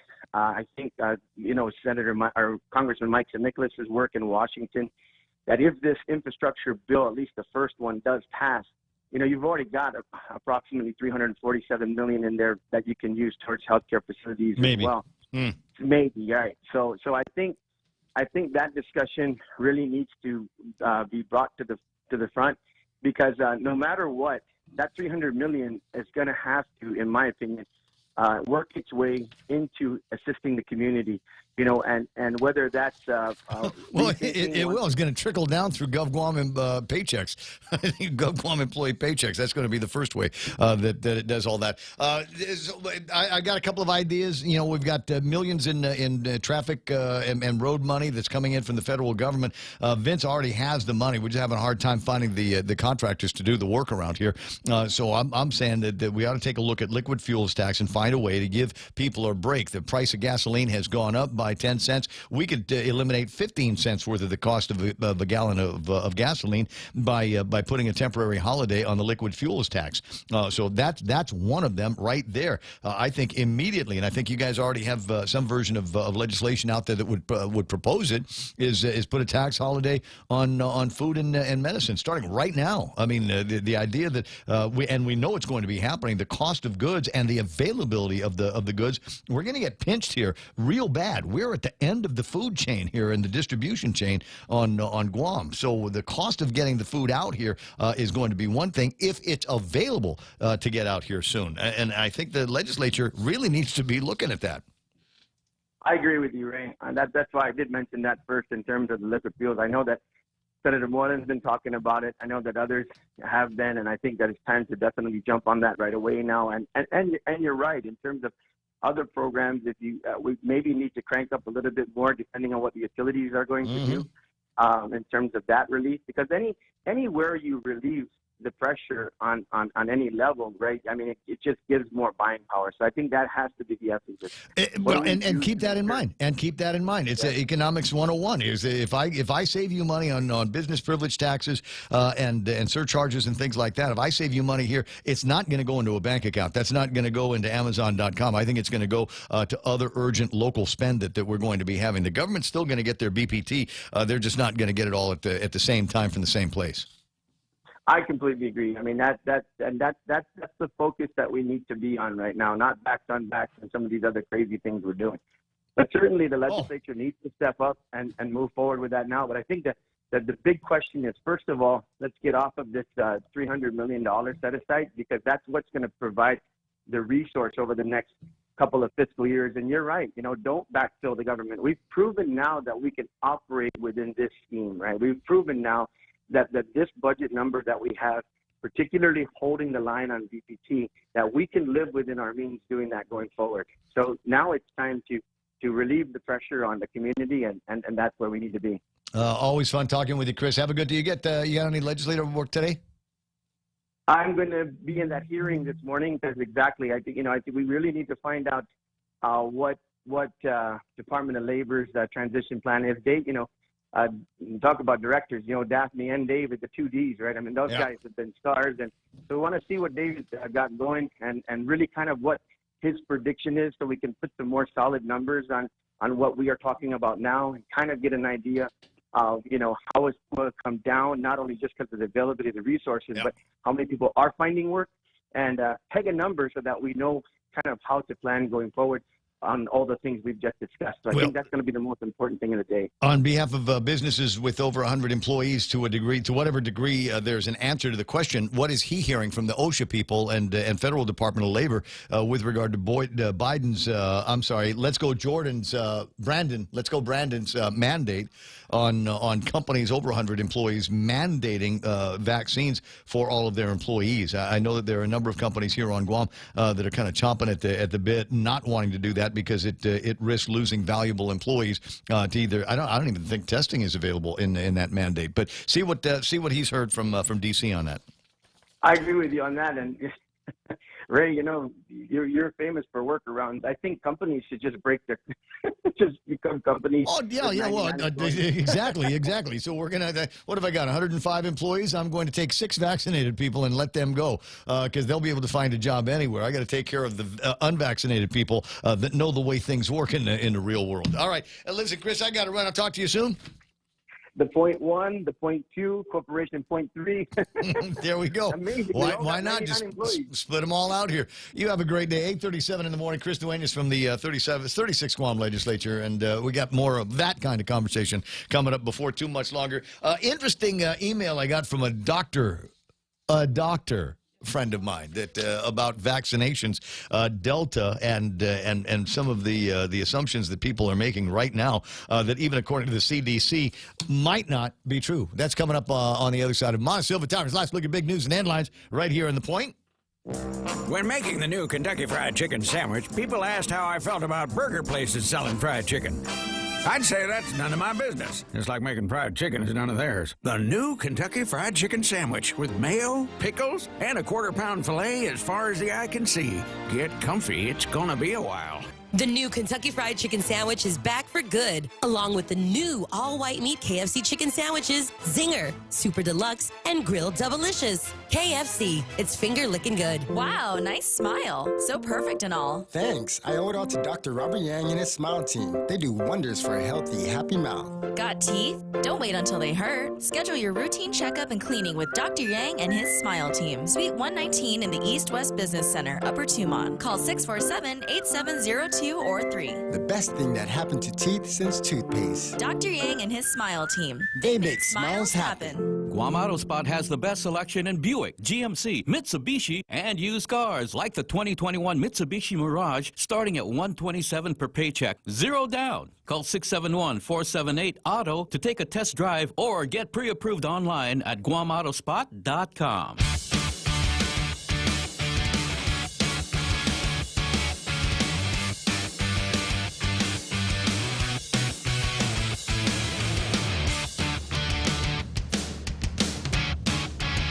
What the hell? Well, I don't know how you got the privileges anyway. Apparently, James Howard has been banned by KUAM. It says you've been banned by a moderator or community manager for KUAM News and can no longer interact with the page. You mean he was a moderator? But no, I guess he was contributing or something like that. But based on the points that he was making in his deal here, they just. Not even an I'm sorry, just you can't interact with us anymore. Shall I? I've got it somewhere. I just don't know where. I've got all of my messaging services are working here this morning, so I'm not entirely sure where the last one I got from James Howard came from. But there too, Ray. I'll date. You got it? I've been banned. You've been from banned? there a long time ago, yeah. Juana's laughing because she knows it's true. The time I used to be the only guy who knew how to turn on the generator in that company. Anyway, 8:40 in the morning. Montecillo Tyrant's got that last big look at news and headlines. Mana, what happened today? Well, it's caused quite an uproar at least throughout the media. And the governor is now calling on an apology from KUAM after an inadvertent posting that they placed on their news last night. The governor says in her statement that she actually posted on her Facebook that the comment was vulgar, offensive, and unprofessional, and she stands by her administrator. Meanwhile, a solar power developer, KEPCO and Samsung, have begun the cleanup of the Marble Caves. Are working with EPA, but no timeline was given. It is in the Guam Daily Post. Samsung and Korean Air, you might recall, was cited after failing to take erosion control measures when constructing the solar farm. The project caused some runoff and significant damage to the Marble Caves and to the northern aquifer. There's an oversight hearing or an informational hearing at the legislature. It'll be a virtual one today with the Department of Labor focusing on the Pandemic Unemployment Assistance Program. That starts at 11:30. And those are your headlines right here on The Point. Can't find the thing. But anyway, James Howard had made some, was it aspersions? Suggesting that maybe that it was on purpose. It wasn't an oversight. It wasn't an accident. You know, the word certified. You can see, I can see somebody typing in CERT, and then, how it will stick in the word. Yeah. Predictive text. Predictive. Is what it's called. But when you typed in CERT and it came up with certified, and they just kind of tabbed over because maybe that was going to be public, CPA accountant was going to come afterwards. Yeah. But maybe they just use that word a lot, so the next word in the predictive text turned out to be a-hole. Possible. Yeah. Stuff happens, man. Hey, know what I mean? Yeah. Know what I mean? You were looking in for James I Howard? was looking for what he wrote that would have gotten him kicked out. Oh. And I thought I had it. Somebody Here. sent me. Do you have it? It's on his Facebook page. It's on his actual Facebook Here. page. All right. You Well, wanna you got it? Or? Oh, I don't know. Is put the cowlick down. Wait. No, I don't know. Do I want to do that? Well, you already said it. It's like saying I got a secret. Well, why don't you and then- read it then? Never heard of him. It says, okay, author, anonymous in fear of retaliation as a whistleblower. That's the Sources one. that remain anonymous say KUAM intentionally disrespected the director of Rev and Tax on the Zoom call for reasons unknown and is currently under investigation. Our expert analysis of this event perpetrated and executed by KUAM in the public space brings into question, is this a real news agency? Who's in control of the newsroom? Why attack public officials in the public space? What is the motive? Is KUAM credible and trustworthy to the people of Guam? Or is the rumor they are paid to spread propaganda to the highest bidder? These accusations by credible sources and expert analysis should make the public and advertisers question personal or business relationships in the case of this unprecedented attack on innocent public servants in not amended and person or persons. Okay, now it's not making sense to me. That was I was after the coughing. Yeah. Okay, gotcha. All right, 888-825-5888. Anyway, how Okay. dare you, KUAM? Yeah, is well, what he said. at the end of it, yeah. And apparently he posted that on KUAM, and now he got a note that he has been banned by KUAM can no longer interact with the page. Yep, they clipped your wings, boy. Yeah, I don't know. No, I do know. I'm sorry. That's it. The worst part of it is the fact, and even the governor points it out in her paperwork here. Even the governor points it out that there was no apology. Real Joe, you sent it to me this morning with a remark that said just basically stay classy, right? Yeah. On tonight's newscast, this is what they wrote last night. On tonight's newscast, there was an inappropriate term used in a graphic to identify a public official. This was not intentional by any means. We're looking into this matter, and we'll deal with this internally to ensure protocols are in place so that this never happens again. We're embarrassed by this inadvertent error, as it is not a reflection of our professionalism and dedication to our community and to our clients, staff and management, KOI News, Pacific Telestations, and nowhere in all of those words that I just read was there a statement of apology. Look, contrition goes a long way around here, and that would have been the first thing that we come out with is, I'm sorry, we didn't mean it. And the guy I'm sorry you that took it that way, or something. Oh, I don't know. That They should sounds have like pulled a that's Facebook written by ring the and just press shut people over at everything Adelaide. down. Shut it down. They should have shut everything down. Everything, the radio, the transmitter. TV, and Yeah. Just go away for a couple of days and wait until this all blows over and comes back. Yeah, get you a deal on malfunction CDs. Okay, gotcha. 8:45 in the morning. Ray Gibson Show continues with Ken LG after these.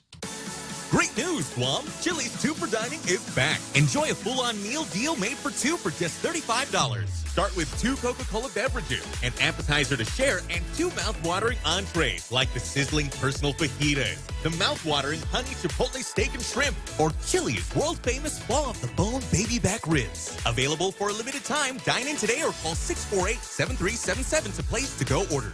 Chili's is located on the 2nd floor of Tumon Sands Plaza. Chili's. Savor the moment.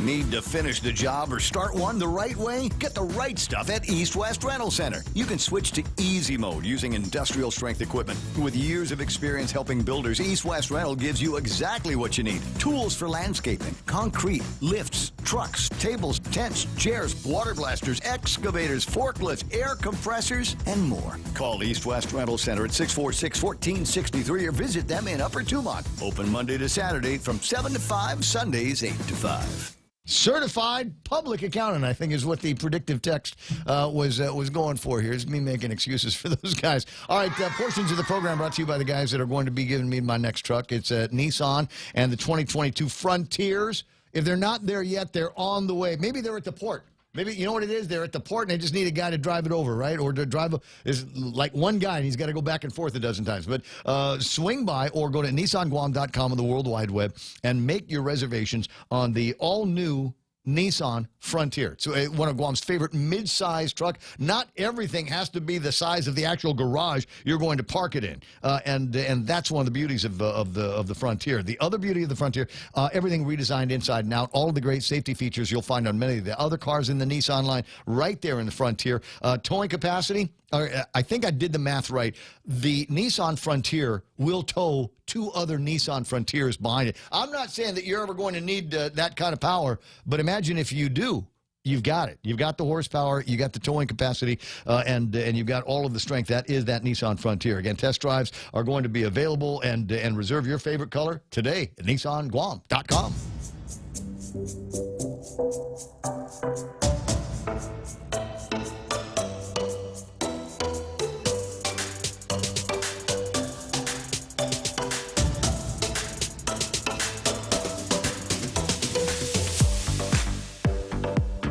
Oh, wow. Okay, so he didn't write that on the KUAM site. They just saw it and banned him. Oh. Is that what happened, Howard? I don't know. Get him on the phone. Okay. Get him on the phone. We get Ken LG's on the line right now. And as we will from time to time, whenever Ken LG starts talking about keto, we get to play this sound effect. You know, I think keto tastes better. When you got the munchies, right? Yes. What's the Ken LG? What are the acceptable munchies when you're in a strict keto diet like you are? I would go with crisp bacon. Ooh. And as much of it as you could possibly eat. And then I would follow it with a bacon, lettuce, tomato sandwich on a chaffle. Yep. And then I would have the guacamole with the remember those Parmesan crisps I took to the secret dinner? And you could eat as many of those as you want. So you could literally eat until you couldn't possibly eat anymore, and it wouldn't affect you negatively in any way, shape, or form. Those the cheese crispy things that you made, those were absolutely to die for. I mean, I really, really enjoyed it. And in fact, one of the reasons why I didn't eat a whole lot of it was because I was concerned that it was going to take up too much space in my stomach that I generally reserve for beer. But I will tell you that I am, as Real Joe said, keto curious. My dinner last night was a pork chop. I don't know how many carbs there are in a can of what is it? Mushroom cream of mushroom soup. Do you get in a lot of keto trouble with creamy soups and things like that from Campbell's? I don't, and the reason is because I am running clean keto. You could have the cream of mushroom soup, because you're a runner. Yeah. You can eat more carbs than I can, because I was over 100 pounds over. I was almost 150 pounds overweight, and I had a list of chronic illnesses longer than you are. If you look at that picture I sent, I've seen it. Yeah, I've seen it. Yep. Yeah. So I had a lot of. So I'm eating clean. In other words, 20 grams a day or less. But my son, who's very physical, has no issues. He eats around 50 to 75 carbs a day, and he still maintains a 60-pound weight loss, and he looks great. He has energy up the wazoo.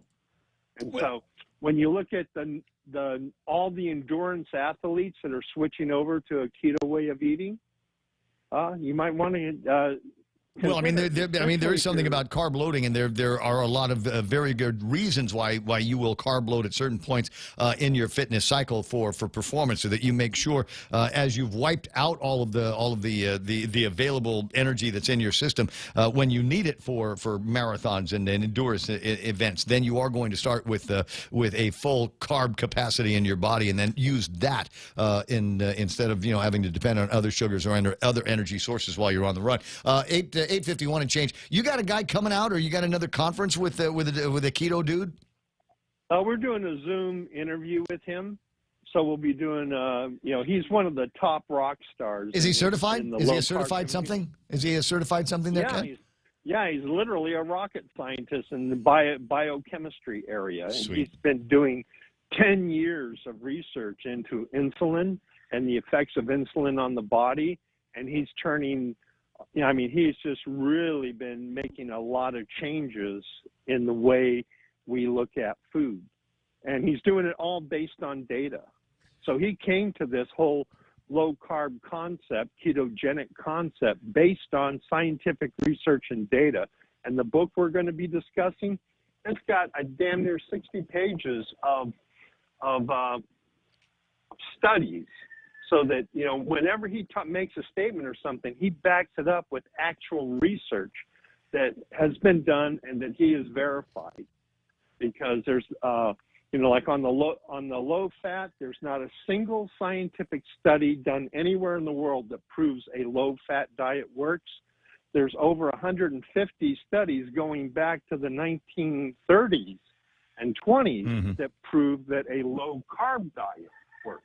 I didn't know that they knew what a carb was back in the 1930s and the 1920s. I guess the concepts have been around, but in competition with any number of other diet plans or other food lifestyles that have also been out and available. Tell me how we can see this Zoom.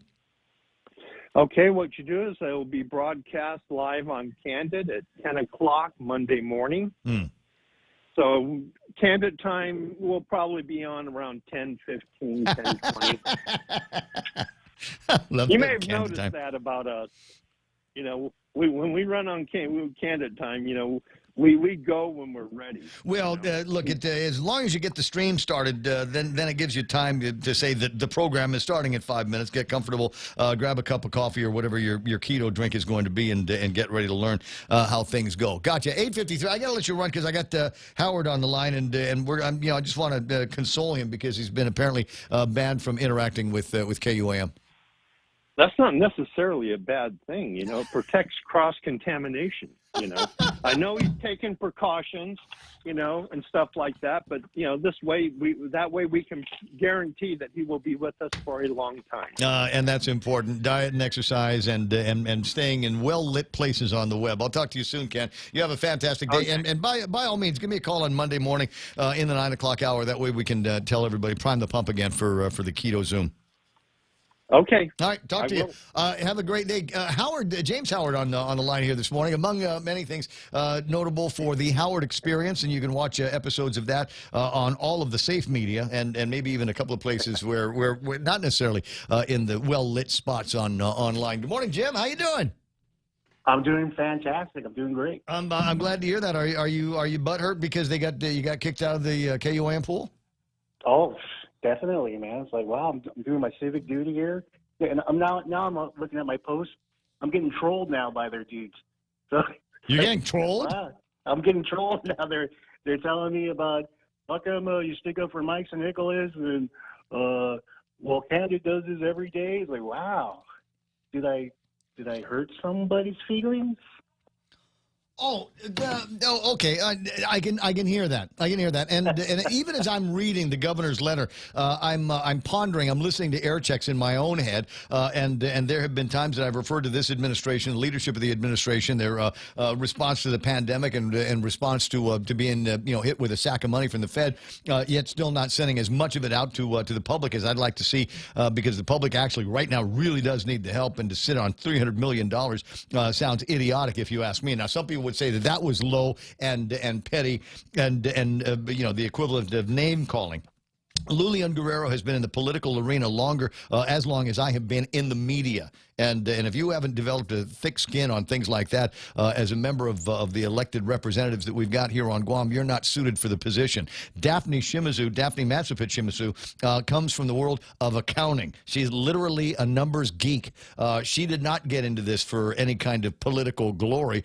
She was picked out by an entire group of people that determined that she might be among the very best people on Guam, among the best and brightest to lead the Department of Revenue and Taxation. That was a suck job to begin with. Then all of a sudden here comes COVID, and she's got to stand up how many different 3 or 4 different programs to move about $1 billion worth of federal largesse into the hands of people here on Guam. We've got the child tax credit. We've got the EIPs. Yep. And 2 versions of all of that. This is a whole lot more than she signed up for. So for somebody to cast aspersions to her like that, that's not politics. That's those are somebody out there has got a bone to pick, and maybe you got a little bit too close to the sensitive part of that bone, and that's why they kicked you out. I could have, but the other thing I want to say is I support the whistleblowers. So they send me these different types of information that come down the pipe, and I'm kind of like the segue to get it out because I'm the Howard Experience, and to retaliate as such is questionable. I'm not butthurt. But admit nothing, deny everything, make counter accusations. Exactly. And I do agree with you. She's a great person. I've never seen anything on public news or even at her shop that would warrant this type of text that they put in the public space. So it's very surprising that this would happen. I'm just delivering the message, and as a public citizen, this is what I get. So but the interesting thing is, what's wrong with I'm sorry? Sorry, we didn't mean it. I'm sorry. We send out our deepest and most sincere apologies, and that would have done it. This reminds me of the Glock party. The Glock party. This is a teaching moment, and maybe Daphne just needs to learn from this moment. Maybe is that what the answer is going to be? We're going to learn from it, and we think Daphne needs to learn from this as well. I'm with you. I feel it. I feel you.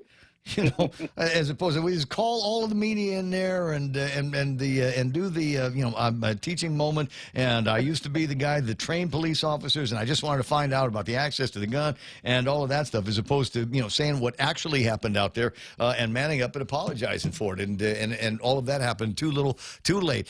James, always fun talking with you, and so glad that you're in the champagne room with the rest of the YouTubers out there where the resistance is real.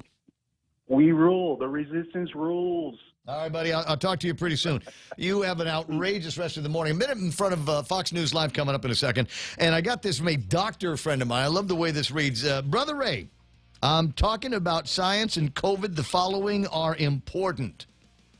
And I won't read the whole thing here, but as I get down to the bottom of it, there is a cut and paste from a Reuters story from August. As reported by the Washington Post on July 29th, a CDC document found vaccinated individuals infected with Delta may be able to transmit the virus as easily as those who are unvaccinated. Vaccinated people infected with Delta have measurable viral loads similar to those who are unvaccinated and infected with the variant. We're the same. There is evidence that shows that the symptoms are milder and won't necessarily be cause for extended hospital stays and maybe even death. But at the end of the day, vaccinated, unvaccinated, when it comes to the Delta, we're twins like that, like Geminis. Know what I mean? 9 o'clock, Fox News Live here on The Point. Stella Sarah, Fox News. A Texas-based oil company and the Coast Guard facing criticism of their response to an oil spill off the Southern California coast. A Coast Guard official said a report about an oil sheen came in Friday night, but no other reports corroborated that, and it was dark Friday night, making sheens hard to spot. Coast Guard Captain Rebecca Orr, though, said the initial report came in from the National Response Center, and the Coast Guard began investigating Saturday morning. These types of reports are fairly typical for pollution response agencies. And they usually result in an initial investigation, which is what happened in this case. She says investigators found 4,000 feet of the 17-mile pipeline had been displaced. There is a leak detection system, and we will turn over all that information to the investigative authorities. While no official cause has been released, Amplify Energy CEO Martin Wilshire had earlier speculated a ship's anchor may have damaged their line.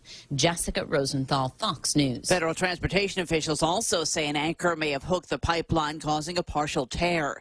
Still no movement in the Senate on raising the debt ceiling with less than 2 weeks to go. Senate Majority Leader Chuck Schumer laying the blame squarely on Republicans. They seem perfectly at ease telling the American people, including our active military, our Social Security recipients, and all those who rely on Medicare, that they are unequivocally the party of default. Republican leader Mitch McConnell again saying Democrats should go it alone. It's not in dispute that the debt ceiling needs to be addressed. The only issue is who does it. Treasury Secretary Janet Yellen has said action needs to be taken by October 18th for the U.S. to avoid defaulting on its loans. A judge has declined to dismiss a weapons charge against Kyle Rittenhouse, the Illinois man accused of shooting 3 people, killing 2 during a protest last year against police brutality in Wisconsin. America is listening to Fox News.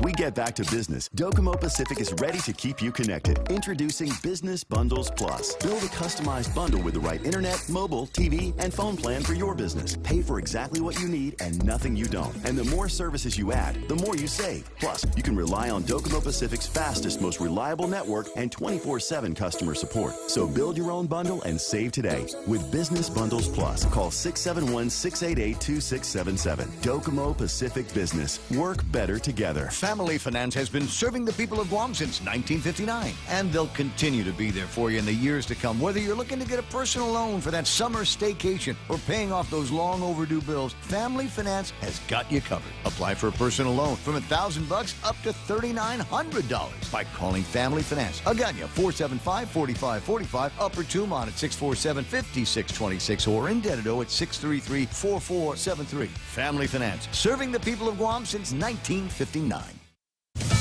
Residents of a condo in a wealthy Florida town told to leave their homes after a drug lab was found in the building. A group of residents were stunned to hear police order them out of their stunningly ritzy condo, the Majestic Towers in Bal Harbor near Miami Beach. They told us there's a meth lab on the 15th floor. You need to leave right now. Not something you would regularly see in this tiny but wealthy beach burb where Maseratis outnumber parking lots.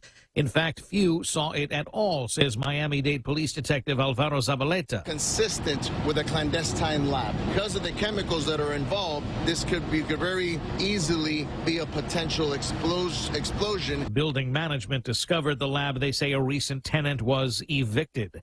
In Broward County, Florida, Eben Brown, Fox News. Another vehicle recall over the danger of exploding airbags. Volvo is recalling nearly 260,000 sedans, 2001 to 2006 S80s, and 2001 to 2009 S60 models in the U.S. because front driver's side SFTRW airbags can explode, sending shrapnel into the cabin.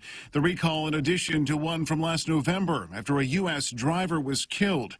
The SFTRW airbag inflators don't use ammonium nitrate like the deadly Takata airbag inflators, but its chemicals can still deteriorate over time when exposed to high heat and humidity. Jeff Manasso, Fox News. Late fees becoming a thing of the past at New York City's libraries. The fees had already been suspended since March 2020 due to the pandemic, but Mayor Bill de Blasio says they will now be permanently eliminated. But library officials said there will still be fines if people lose books or other materials. In 2019, the city's libraries collected about $3.2 million in late fees. Wall Street stocks rose, led by tech companies and banks. The Dow plus 311, the Nasdaq added 178. I'm Lisa Lacera, and this is Fox News. Hapaday, konnichiwa, patois, ciao. Enter for a chance to win the 76 Circle K World Cuisine Giveaway. Be one of 3 lucky winners to win a passport of free food from around the world at over 15 different local restaurants. Just stop by any 76 Circle K, purchase $35 or more in fuel to get an entry form. Drive by today and taste the world with 76 Circle K's World Cuisine Giveaway. Visit 76circlekguam.com for more details. Some conditions apply. Circle K, take it easy.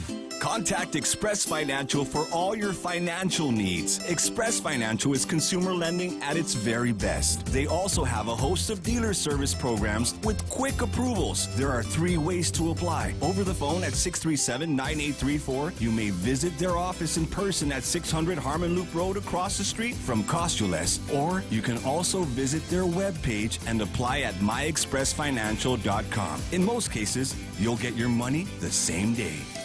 Everyone has a busy schedule these days, and sometimes we forget to schedule our routine dental checkup and cleaning. Don't neglect your dental health. Schedule one today with Dr. Robert Yang and his Smile Team, conveniently located at the East West Business Center on Marine Drive, Upper Tumon. Call us today at 647-8702 or 3. Again, that's 647-8702 or 647-8703. We make smiles happen. Thank you, Guam, for nominating Take Care and FHP as one of Pica's best. Please vote Take Care as Pica's best medical insurance, FHP as Pica's best medical, eye, and dental clinic, and FHP's very own pediatrician, Dr. Edna Santos, as Pica's best pediatrician. Take Care, our island, your health plan. Portions of the program brought to you by American President Lines, a global presence with a local home and the team over at Subway. And they ask you to refresh. Refresh is simple. Yesterday, Jerry Roberts in the studio talking about words that we can't use anymore, shouldn't use anymore. A lot of people like to say, well, we're reimagining, we're reconstructing. The guys over at Subway said, no, we're refreshing here. They already make the bread fresh, they make the cookies fresh, and they put your sandwich together right in front of your very eyes. Now, what exactly have they refreshed? Remember what Ken was talking about? So you get that feeling after, and you get the munchies. What's good for that? Bacon.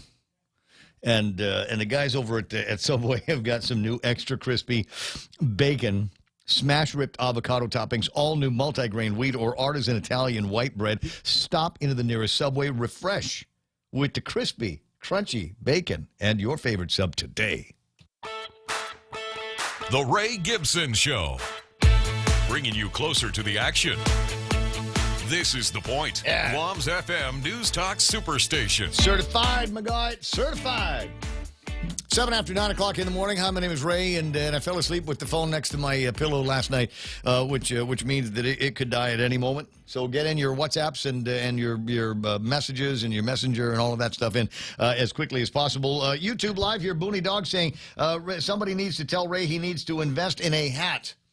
Joe, is it true? Is it possible?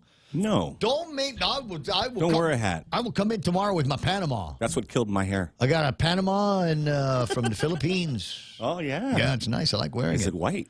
If I wear that and a certain kind of glasses, I look like the dad on From Dusk Till Dawn. Oh, nice. I look exactly like. In fact, I even got the shirt that does that. Anyway, so I appreciate that, Booney Dog, for looking out for me. Nothing screams midlife crisis like that shirt was his dream job working as a Copacabana boy on the USS Minnow. Do you not like my shirt? This is... the hell? No, it's you're certified there, Booney Dog guy. You're being certified here this morning. The shirt I'm wearing the shirt for a lot of reasons. Mostly because I saw myself in a picture of it last night, and it occurred to me that I haven't worn it in a long time. I'll just tell you what, Booney Dog. I'll just send you a picture of the clothes. I'll lay them out tonight. I'll send you the picture of the clothes and a hat, and then you can approve or disapprove. In the meantime, what else is going on? Booney Dog, we're not the same vaccinated people. Have comorbid. We have the sniffles. There's that. I put this up on the screen a little bit earlier because I thought it was interesting. But let me play this first because it took me a while to find the video again. With all of the rain that we have been having, there's runoff that we're seeing all over the place. What I've got on the screen, we don't need the audio. On the screen right now is a shot of Telefolfo Bay. You have to say it that way now because they put glotas in there. So there's Telefolfo Bay. And you can see from the promontory, which this is taken at, that it's redded out. Yeah. So the question I have is did that runoff come from other parts of Telefolfo, or did it come from the interior and is coming out of the river into the bay? And the answer is I don't know. Somebody also wondering is where's KEPCO? Is KEPCO involved in this? Do we have? Is there a construction site for something that we haven't done yet? I don't know, but the underwear is going to get brown. You swim there. Like if you swim around those parts. But I did put something else up on the screen. Let me see if I can click out of that for a second and find it. It was something that was sent to me, and I thought it was interesting. Obviously, because I sent it back to myself on the meme. And it talks about the difference between vaxxed people and unvaxxed people. Vaxxed people can still get COVID. Unvaxxed people can still get COVID. Vaxxed people can still spread COVID. Unvaxxed people can still spread COVID. Vaxxed people can still die from COVID.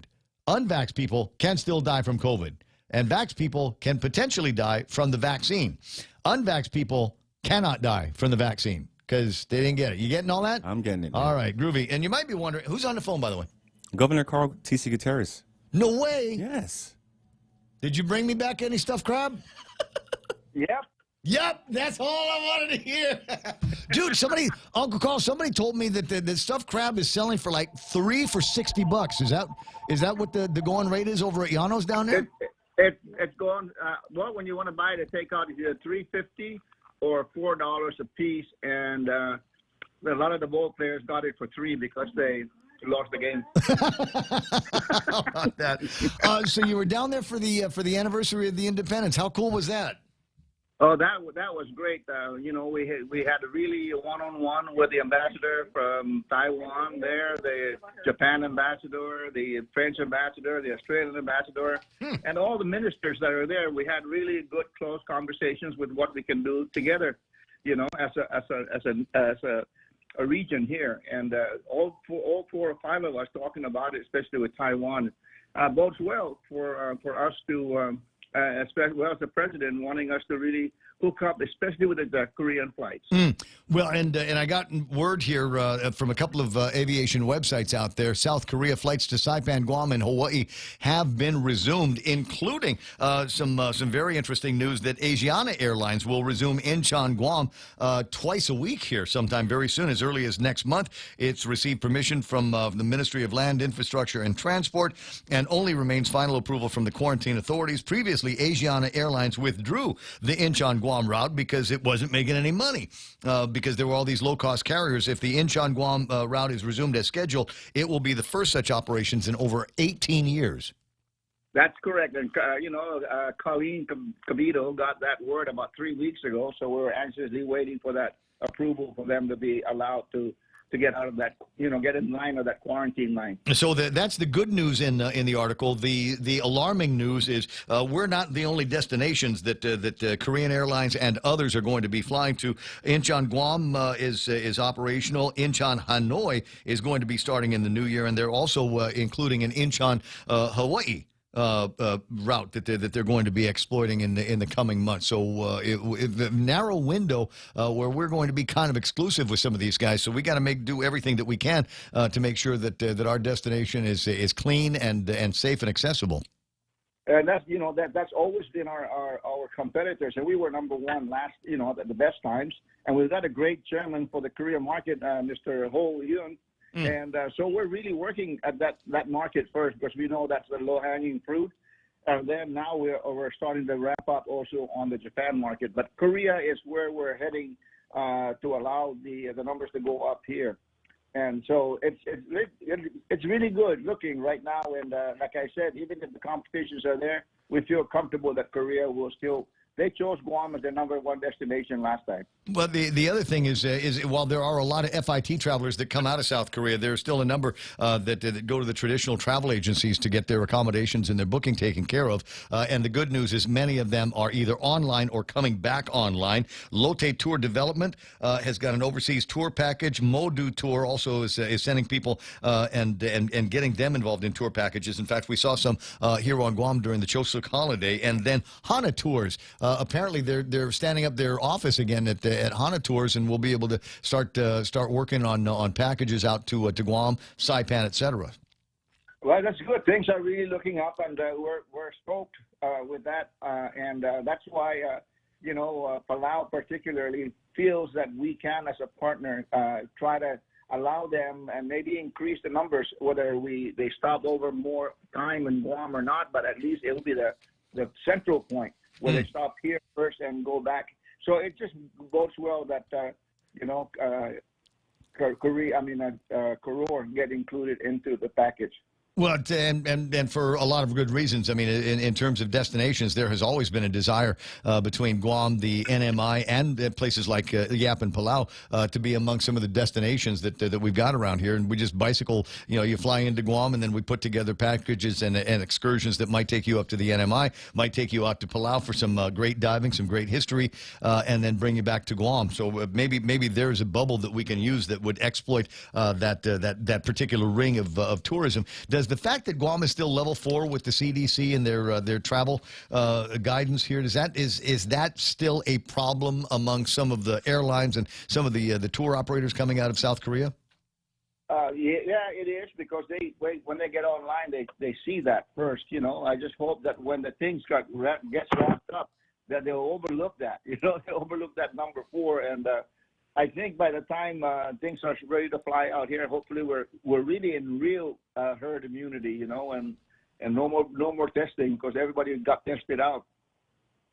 Well, I was going to say, at this point, yeah, I think I don't have the numbers on me of the number of tests that we've done here on Guam, but it's certainly over the population of the island of Guam. People have been tested numerous times as a result of all of this. 87% of the eligible population has been vaccinated, and it seems to me that there aren't too many other places where you can go where you're as safe as you are here. Plus, if you've got the vaccine in Korea, it means that you'll be able to come to Guam without having to worry about quarantine. Is the reciprocal of that still going on, so that somebody comes to Guam, either gets vaccinated or comes in with negative tests, that they can fly back to Korea without a quarantine?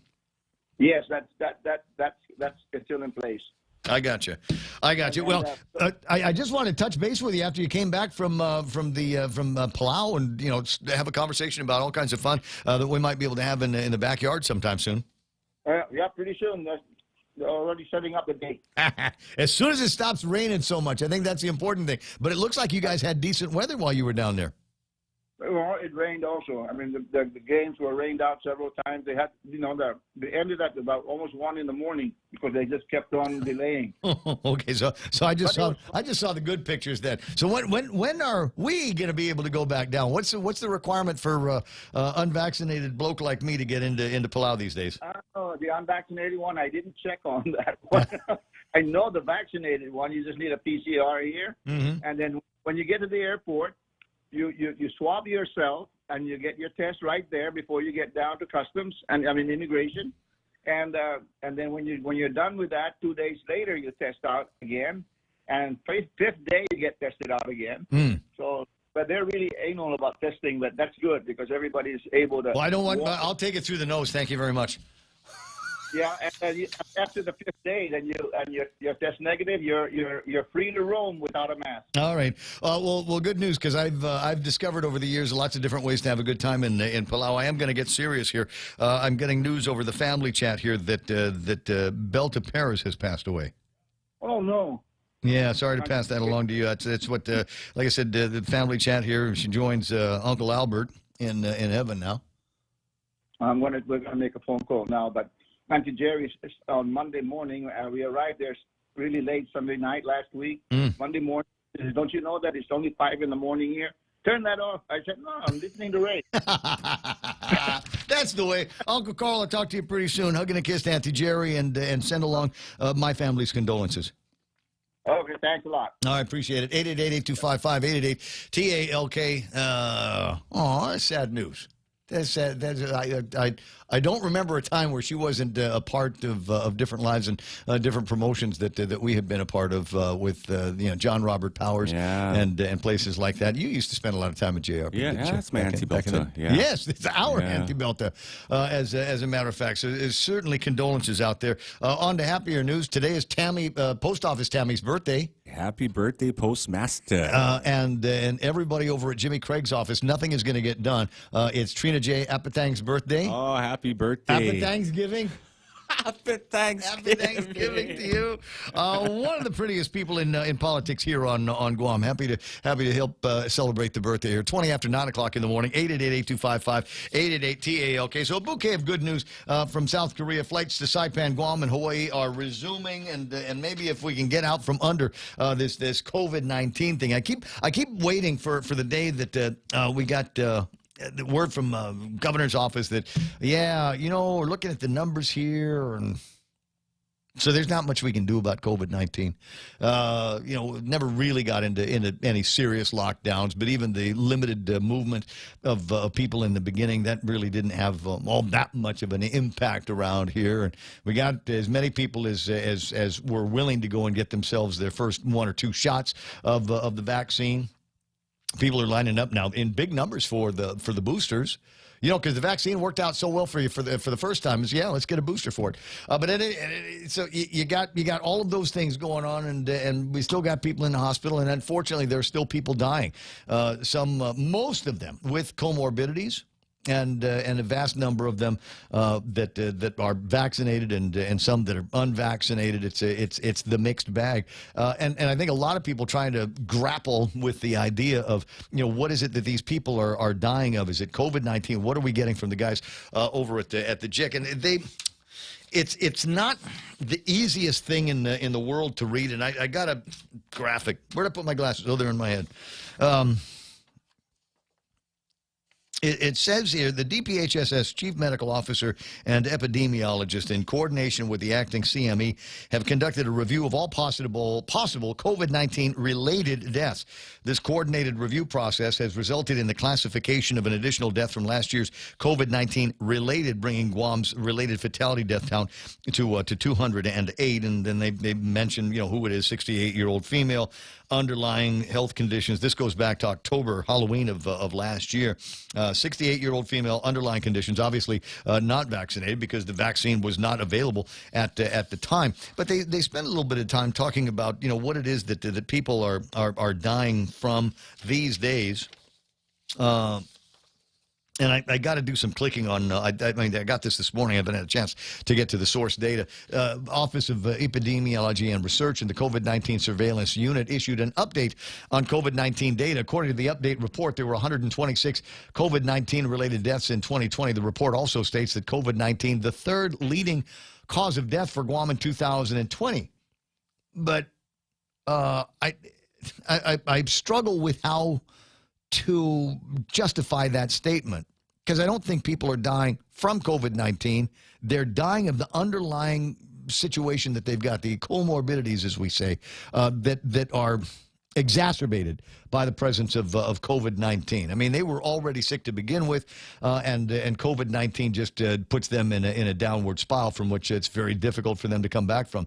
The report also states that COVID-19, the third leading cause of death, surpassed cerebrovascular diseases, which are normally the third leading cause of death. The leading and second leading causes of death in 2020 remained as disease of the heart and malignant neoplasms, respectively. And they've got a link that you can go and take a look at that surveillance report.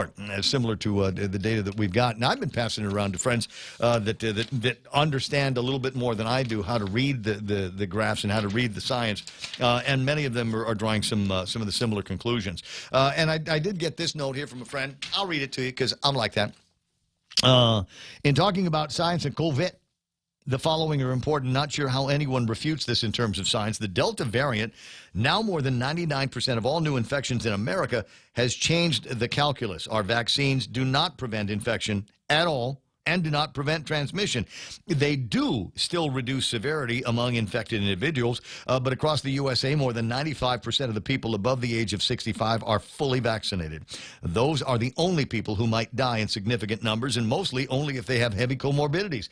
The analogy I read is that getting vaccinated, if you've recovered from the disease or if you're under 40 and don't have serious comorbidities, is very much like wearing a motorcycle helmet. Except you don't own a motorcycle. Wearing the helmet does not protect you because you don't have a motorcycle, and it doesn't protect anybody else either. Highly visual signal that you are conforming, and it demonstrates sympathy, but it is searingly unproductive. Moreover, the people selling the helmets are the same people shrieking that you buy one. In fairness, the answers were different with the original virus, but that is long gone. The new Delta reality, getting vaccinated, is entirely a personal decision and does not affect your neighbors in the slightest. No one gives a blank whether you are vaccinated or not. It does change your risk potential to them, and it does not change your risk potential to them in any way. Moreover, the lockdowns proved to be similarly unproductive. That's not a hindsight criticism as much as a plea to discontinue them. That's the science. Thanks for listening. No problem, Doc. Like I said, I didn't listen. I just read. I read the thing. And there's a number of graphs that talk about lockdowns and vaccination breakthroughs and things like that. And I looked at them and then decided I didn't want to, because it's the graph. And just, here's the squiggle here, and there's the dates and all of the other stuff. And at the end of it doesn't make any difference. What finally makes a difference is a decision that's made out at Adelup about lifting the restrictions that we've got in front of us that don't seem to do anything. I haven't been in a restaurant and bar in some time now. People still in the hospital, despite the fact that I've been segregated from the rest of the population. And the interesting question that I have that I can't answer is, when does that stop? When does it stop? I mean, there needs to be, and I'm speaking obviously for myself, but others in the unvaccinated cadre of the island, including my producer, Real Joe, And you're unvaccinated just because you're lazy, right? That's true. You know, you got stuff to do. You got bike to ride, and you got to take Yeah. Ruckus around. You got to work around here and stuff. When do you have time to go and get vaccinated? I have other problems too. You do have other Yeah. problems. Really? It's the hair? Yeah. Yeah. Okay. I hate That's to- my comorbidity, Ray. Don't It's my mean hair. to out you. And again, reading from Reuters in a story that came out in August, as reported by the Post, a CDC document found vaccinated individuals infected with Delta may be able to transmit the virus as easily as those who are unvaccinated. Vaccinated people infected with Delta have a measurable viral load similar to those who are unvaccinated and infected with the variant. Dr. Macris is listening, saying, "Yeah, I told you that in July. I remember. You didn't need to wait until it was printed in August. I told you that back in, I think, spouting things like that and the science of it. But it's nice to see it from a variety of different locations. So what do we do armed with that information? Where do we get to go armed with that vaccine? Because it doesn't make any difference. It doesn't make, I could write that. I could send that to the Physicians Advisory Group. I sent it to Dr. Berg, but they're still kind of in the middle of whatever it is that they're kind of in the middle of, and we're not any closer to examining that data and saying, well, we might as well just kind of open things up and just go, you're going to get sick. And if you are over this age, or if you are this age with comorbidities, there's a very good chance you're going to die. And if you don't want to die, listen to Ken Leon Guerrero or Dave Sablon whenever they call in and talk about keto. Talk to your kids about going out and doing some exercise. I was yesterday exercising with a friend, Yeah. and the idea was the family that plays together stays together, and she brought out her 2 young daughters to get involved with the exercise as well. They didn't need it. She didn't really need it, but it was a good family activity. Yeah, and chances for sure. were very good that they weren't going to succumb to anything like COVID-19 because they were working out, and I could tell by looking that they had decent dietary habits. In fact, I know she had good dietary habits, but because she wouldn't accept a beer from me. Oh, nice. Yeah, it's like, wait. We just ran 5K and you're already drinking a beer? Don't judge me. Don't judge me. That's why you run, dude. It's between me and my God here, and just hope that it's low carb enough for me to. You know what I've been doing lately is when I'm at the store and I see someone that looks comorbid, I say that in my head, man, and it's kind of bothering me. What's that? Judging people. Oh, walking around like, oh man, that guy looks like he's comorbid. Yeah. Yeah. Like you should be at home, dude. With the dirty skin in the neck. Oh man, yeah, like that and more. You look at the soles of their feet, the bottom of their feet. It's all congested and everything, and you're thinking, that's from carrying around too much weight. Be careful, man. I know it, but it's not the popular thing to say. To say that Ray Gibson is unvaccinated, he's uncooperative, he's immature, he's petulant. That's easy to say. Mostly true, in fact. But I'll own up to it. I will. I'm not that kind of guy. I know myself. You guys know me. I assume that you listen to the broadcast because you're going to get some straight lines from me. But having said that, it's easy to say that about me, but it's hard to say about everybody else. Hey, you're fat, and you're old and fat. And the potential is there for you. And we hope you get vaccinated. And we hope you get vaccinated, we hope you get that booster because you're the one that we have to protect. Ray's not necessarily the one that we have to protect, or I don't think I am. You're not. So let me go and do whatever I want to. And if whatever I want includes eating and drinking in a bar or restaurant establishment, then fine. But getting back to my original point, when does that end? When does that end? Will that end when we've declared victory over the invisible enemy? And what does that look like? Because I want to know. What does that look like? Or is this permanent? Will there always be a segregation? Will there always be until the man comes and knocks down my door and pins me down and puts the vax in me? Hey, there's places. There's places. Yeah. But or just going to be, tell you what, guys, you're not vaccinated. you may never, ever go back into a bar. You may never, ever go back into a restaurant. You can't play in any kind of organized sports, or you can, but you have to wear a mask, which instantly handicaps me. And that is among the things that bothers me, is they have not yet made any of that clear. 888-825-5888-TALK is the telephone number. Meme Machine is online and working, so if you've got anything interesting that you want to share, no matter what, you're more than welcome to do all of that stuff. Somebody on the YouTube was talking about going to 11's, which is the coffee place behind the radio station, which is across from DPW, and raved about it. Said they had a tuna sandwich. All right. That's what I had. Yeah. That's what they made me. Grace had them make me. Grace, I call her Grace from Coffee Grace on my WhatsApp. Anyway, a couple of weeks ago, she says, you need to try one of my sandwiches. And she knows I like sandwiches, and she knows I like tuna sandwich. Okay, so this is what I'm going to tell you about it. I don't even have to. I'm just kind of, give them an extra plug here. They're on the Pika's Best Of. So they come out with this bread. It's a wheat bread, and there's just all kinds of oats and flavorful nuts and things like that on the inside. Every bite had the texture and the great flavor from that bread. And it's not a bread that they have all the time, so you're going to have to check. So they had that, and then tuna. And I don't know how you make your tuna. I like to put a lot of mayonnaise in there. I like regular mayonnaise. Yeah. Best Foods, and then I'll squeeze in some of that Japanese Kewpie mayo in there, the Kewpie dressing. I don't like it dry. No, definitely not dry. And they didn't put onions, which was all right. And it would have been okay if they'd have put olives in there. I like that. Relish. I'm crazy about dill relish in my tuna sandwiches. Your mouth is watering now, just as I'm saying it, right? Yeah. And then they put cheese on it. And then cheese on a tuna sandwich. And hopefully that's the one that our bro got. So, okay, I'm looking at some of the other things, trying to figure out what it is that I want to read. Boomerang's online. Typhoon is there. Billiam Cruz, Hoffa to you, and Elvis Ganata is hanging out online as well. We'll take a look at the Facebook Live here in a couple of minutes. Dr. Ron McNinch, when the Ray Gibson Show continues. Great news, Guam! Chili's 2 for Dining is back. Enjoy a full-on meal deal made for 2 for just $35. Start with 2 Coca-Cola beverages, an appetizer to share, and 2 mouth-watering entrees like the sizzling personal fajitas, the mouth-watering honey chipotle steak and shrimp, or Chili's world-famous fall-off-the-bone baby back ribs. Available for a limited time. Dine in today or call 648-7377 to place to-go orders. Chili's is located on the 2nd floor of Tumon Sands Plaza. Chili's. Savor the moment.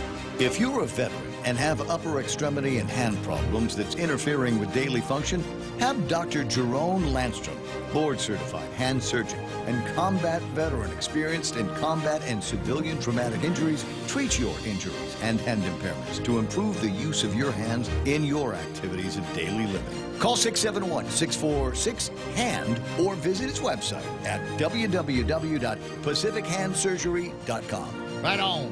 On screen right now, I got this from Nate Horn. Nothing political, vax or unvax or anything like that. It's an old lady looking at the cat saying, "You're my everything." And the cat looking back at the old lady saying, "You're my can opener." God, I hate cats. But I say that understanding that I've got one at the house with one eye waiting for me, and I start to freak out when I haven't seen the cat about every 20 minutes or something like that. Where'd the cat go? Where'd it go? Did it sneak out? Is it locked in a room? Something? Where are we now? At 9:34 in the morning, and I want to tell you about Pieology. And normally when I talk about Pieology, I talk about the great pizzas made great because you, frankly, make them. But then I saw something that they had posted up on the social medias. It says, unlimited garden fresh greens and ingredients means salads get the custom treatment too. Pair it with our refreshing lemonades.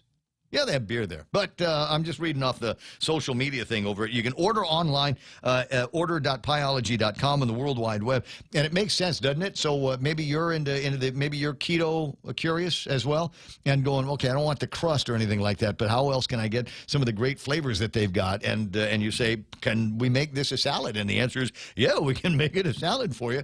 So try it out and download the app too while you're there, pieology.com.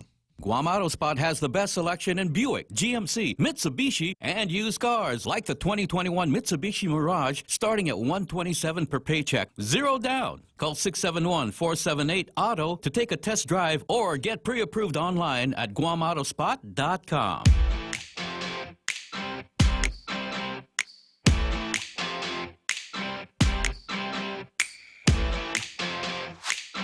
Yeah, I see what you're saying. I got a doctor buddy of mine. This is an interesting talking point. Figure out Guam's median age of death related to COVID. It's north of 70 for sure. I don't know that. It's been a while since I've done the census. I had a graph right up until we had about 114 or 115 fatalities, and I have not updated it since then. But I don't see anybody else doing along the same lines.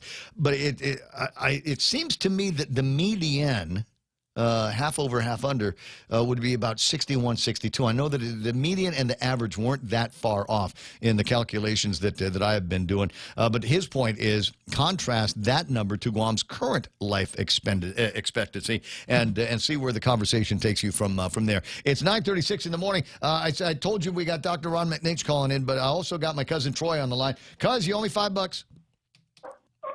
I owe you $5? Yeah, because you said if I can get Chris Duenas to say Merry Christmas in just the two words, you'd give me $5. And so I asked him this morning. I said, hey, can you say Merry Christmas in two words? And he blurted right out, Merry Christmas. I said, Cousin Troy owes me $5. Yeah.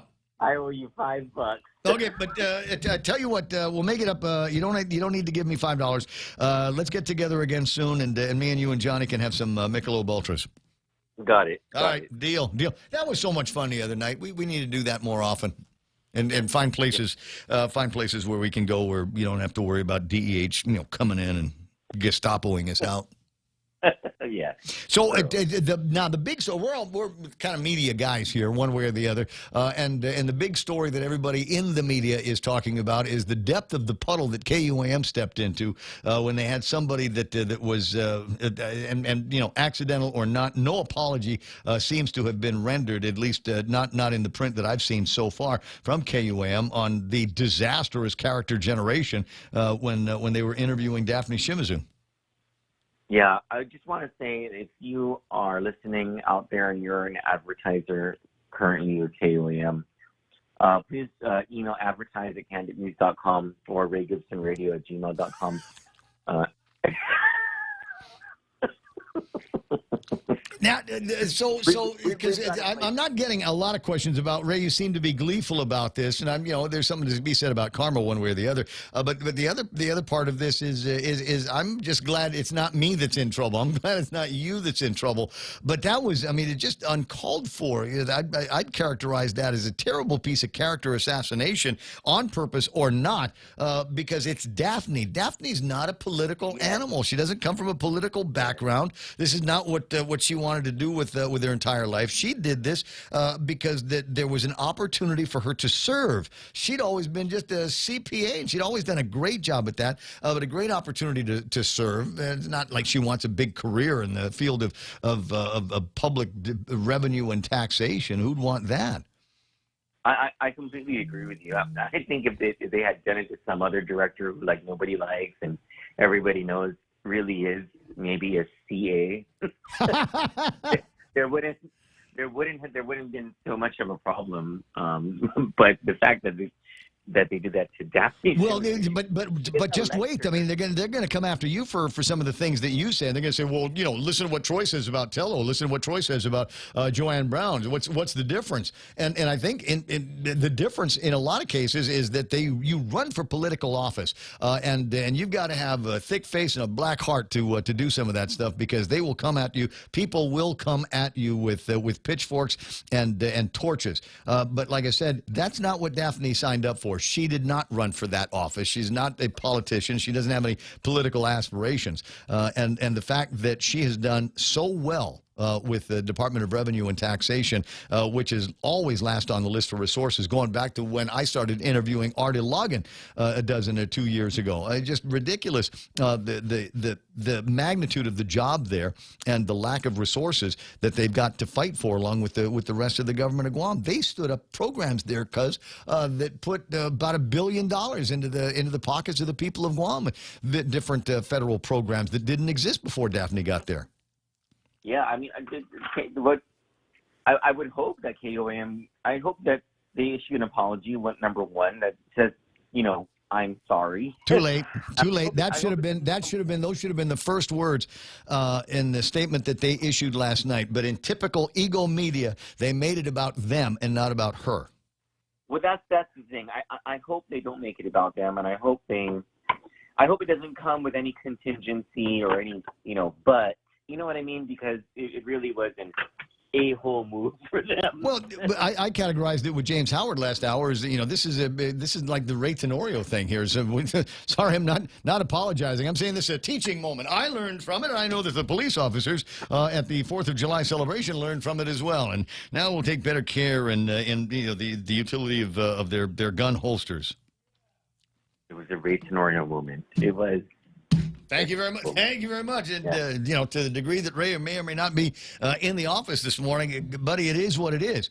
There were all kinds of different ways that could have been spun, and the way that you and your handlers took it virtually guaranteed that Lulian Guerrero would end up being the next governor of Guam. And I think you've editorialized on that. Hey, talk to Kenley Guerrero. So Candid on Monday about 10 o'clock is going to have, quote, the rock star of keto on the program. Yes. Yes, the author of a book I'm actually reading. That makes a lot of sense. They don't have an audio book on that? Can you just send me the pictures and the graph, okay? If that's all right. Who are you going to be gunning for this afternoon? Well, not QAM. I think they can step on it themselves. I think. Well, here's the other strange thing is as a result of, like I said, the depth and the muckiness of the puddle that they've stepped into, we've found a place where I think you and I and Governor Lulian Guerrero agree. Yeah, I know. That's weird. Wow. Who'd have thought somewhere in the middle of the week, a proud Chamorro woman who has worked tirelessly to support, to serve our people in Guam is good. I agree with you all the way, Auntie Lou. So I think maybe we'll make this a lazy day, like we'll just, because everyone's attention's on this KOAM thing. Let it ride out for the rest of the day. It was going to be a slow news day anyway, right? Kind of a slow news week. And I guess, we give them props for, making the story worthwhile for them. They couldn't have picked a worse time to do that. Well, now the word that I'm getting, a couple of back channels are telling me that other department heads, agency heads, and other newsmakers in the government are declining opportunities to be interviewed on KOM in solidarity and support for Daphne. I'm hearing the same thing. I mean, that's too bad because they really should be answering questions from the media, but I get it. When I was in government... Oh, sure. I'll answer the question. Send it to me in writing, and I'll ponder the answers, and I'll get it back to you in writing. I remember being upset, when a colleague was getting trashed in the media, and I remember wanting to defend my colleague and all that stuff. So I get it. I understand. Got it. Noted. Okay. Well, I'm not going to take up too much here. I was going to say I've got McNitch on line one, but he's already hung up. Oh, okay. He's certified, right? Wait a second. Are you certified? Where do we get to? Is there a test? I'm not going to line up for a COVID-19 test, but is there a test that I can take to determine whether I'm a certified sinkhole or not? Well, if there was anyone who was qualified to have a CA after their name, it would be maybe like you and I. Well, but we're nice about it. Yeah, sometimes I feel like I can tell people I'm Troy Torres, Esquire, but I think from now on, Troy Torres, CA. CA. Dude, that would look so good. So I have at the end of my name a CBT. Which is a certified broadcast technologist. The fact that I hold an extra license with the FCC as an amateur radio operator guy gave me the privilege of getting another certification from the Society of Broadcast Engineers. So I'm a CBT. So I've already got letters after my name as in a professional capacity. Why not even more? CA. Is there a test I need to take? Where do we do that? Is that something I can get at the Department of Revenue and Taxation? Do I have to? Where do we go? There used to be an outfit, the Mariana's, journalism club or whatever. Maybe we ought to put something like that back together if for no other reason, so that there's a little bit of adult supervision. Dude, I got to run. I'll talk to you pretty soon. You guys have a good day. I promise. There's Cousin Troy. I gotta get him together with me and Carl the next time we get together. Because Uncle Carl says he's got stuffed crab. Yeah. I was asking. We got John Palau here, right? John Palau actually works at the radio station, and I was giving him a hard time yesterday because he's been with us. This is like his longest job in broadcast, right? Yeah. And I'm hanging out with him yesterday. I'm going, dude, how come they got a whole guy here named John Palau and we don't have any stuffed crab like all the time? And then he gave me this line. That's where I got the price from. He says, if you want stuffed crab on Guam, it's 3 for $60. And I like stuffed crab. Yeah. But it ain't $20 worth. So I'm not crazy about that particular number.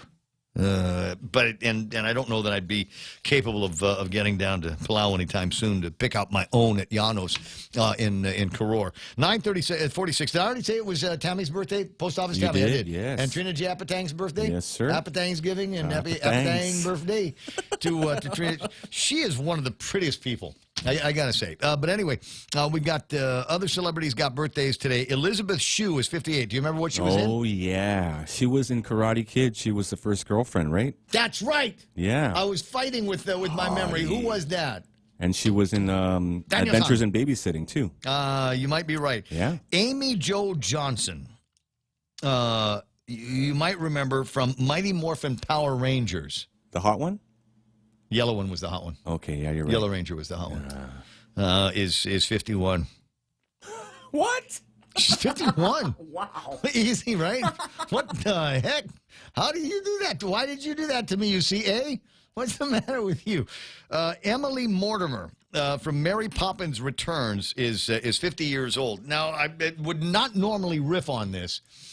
But I remember when my daughter was, we're looking for something to watch on Netflix or Hulu or something like that, and she said, "Oh, I've heard this is good," and she put it on Mary Poppins Returns, and I was bracing myself, Joe. I was bracing myself because I thought, oh, they're going to recast this Mary Poppins story, and it's going to be politically correct, and there's going to be critical race theory, or what is that? Yeah. And you know what? They resisted the temptation to wag their finger at the straight white man. So it wasn't woke. It was just an entertaining story. I was so happy about that. And then we got the other things that are worth celebrating today. It's Coffee with a Cop Day. Oh yeah, hey, happy Police Week. Is it still? Yeah, I think. No, it is. Police Week's in May. It's in May. I want to say the police month or something like that is May. But anyway, always a good time to have a coffee with a police officer, Officer Paul Tapau, who did always take a cup of coffee from me. But my coffee cop connection is Tom Tomasiak.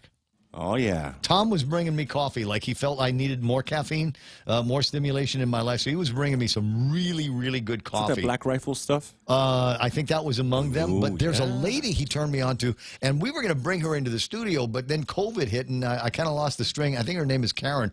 Kind of lost the string on her, Tom, but maybe we can get that going again. But it's Coffee with a Cop Day. Take advantage of it. And if you aren't able to get coffee with a cop, if you are in line at a drive-thru and there's police officers behind you, buy their drinks from them. Buy their drinks for them. You know what I mean? Pay it forward, that kind of thing, and just say, I'd like to pay for this stuff. Cops put up with an insane amount of crap here on Guam. It is just insane, and the more that we can do to help them out. I know there's some people that are down on cops, and certain cops in particular, but for the most part, as we say, I think they're doing an incredible job in what is largely thankless and just like Daphne over at the Rev and Tax, without a whole lot of the resources that you could use on a regular. It's Noodle Day, Pumpkin Seed Day. I never did understand pumpkin seeds. Yeah. They're okay when they're already out of the little husk. Yeah. But the process of taking them out of that husk is kind of annoying. I feel like a bird. Exactly. It's speaking of annoying food, it's Kale Day. Have you never tried it, Ray? I've never tried it. You don't need to. I've tried it for you. Kale reminds me of the stuff that you throw away when you're going through certain things from the produce side. I mean, I know that there's people listening saying, Ray, you don't know what you're talking about. No, and the answer is I do. I do know what I'm talking about. There's absolutely no reason to eat kale. It's not even a good bitter. I know some people like bitters in their salad. I've never found it's this weird kind of almost cuts your tongue and your texture. I don't like it. But if you want to celebrate it, then go ahead. There are a few other things that might be worth talking about. This morning I was going to riff on this when I had Jerry Roberts in the studio. And I know a lot of businesses, and especially the businesses that are up there in the finalists in the PICA thing. And you know what many of them will have in common? It's that their employees, people that are front-facing with the customers, are courteous. They're courteous. Just the please and thank yous and your welcomes and things like that are uttered by your employees back to the customers actually make a difference. I conducted a transaction yesterday and put it on a credit card, and when it was done, the lady says, "Here's your receipt." And that was it. I was kind of waiting for, thank you very much for coming here and buying some expensive stuff from me and my company. But I didn't really get that. You know, the majority of the interaction once she got behind the counter was cash or credit, and then it was debit or credit. And then it was, here you go, sign, and then handed me a bag with my stuff. And I'm going, wow. Especially because there was about 5 other places I could have gone and gotten that. And it did kind of stick to me. The secret to Chick-fil-A's success is as simple as saying please and thank you. The chicken chain is statistically the most polite chain in the restaurant business, according to a survey from QSR Magazine. Employees at Chick-fil-A are the most likely of the 15 chains surveyed to say please and thank you and to smile at drive-through customers, according to this survey. Think about your last drive-through experience. Was it, here's the card or here's the cash, here's the food? Never, hey, thanks, have a nice day. Thanks for driving through here. You know what I did? One of the last comments that I got that it wasn't please and thank you, but was, could you put your mask on? Right? And there just needs to be some cordiality. I know I'm talking to businesses and business leaders that are listening to the broadcast right now going, oh, Ray, you have no idea what I got to deal with. You don't know how hard it was to get that person behind the counter. You don't know what hell we had to go through to be able to find people qualified enough that could just stand there and do the job and just take care of the absolute basics. Please and thank you might be beyond their capabilities right now. Come back in 6 months after we can train them a little bit more. I know, I get it, but front load that in some of the training, especially with supervisors. 9:53, quick break. Be right back.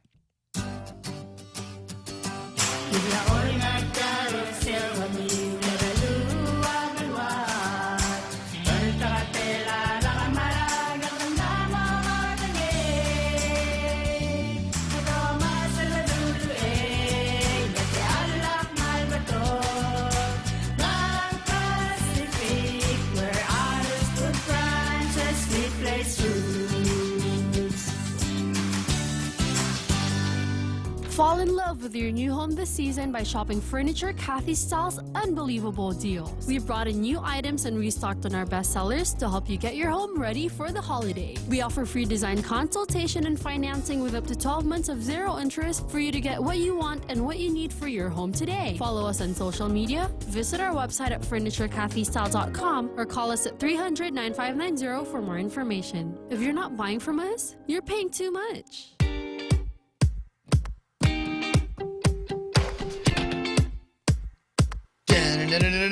Two for dining.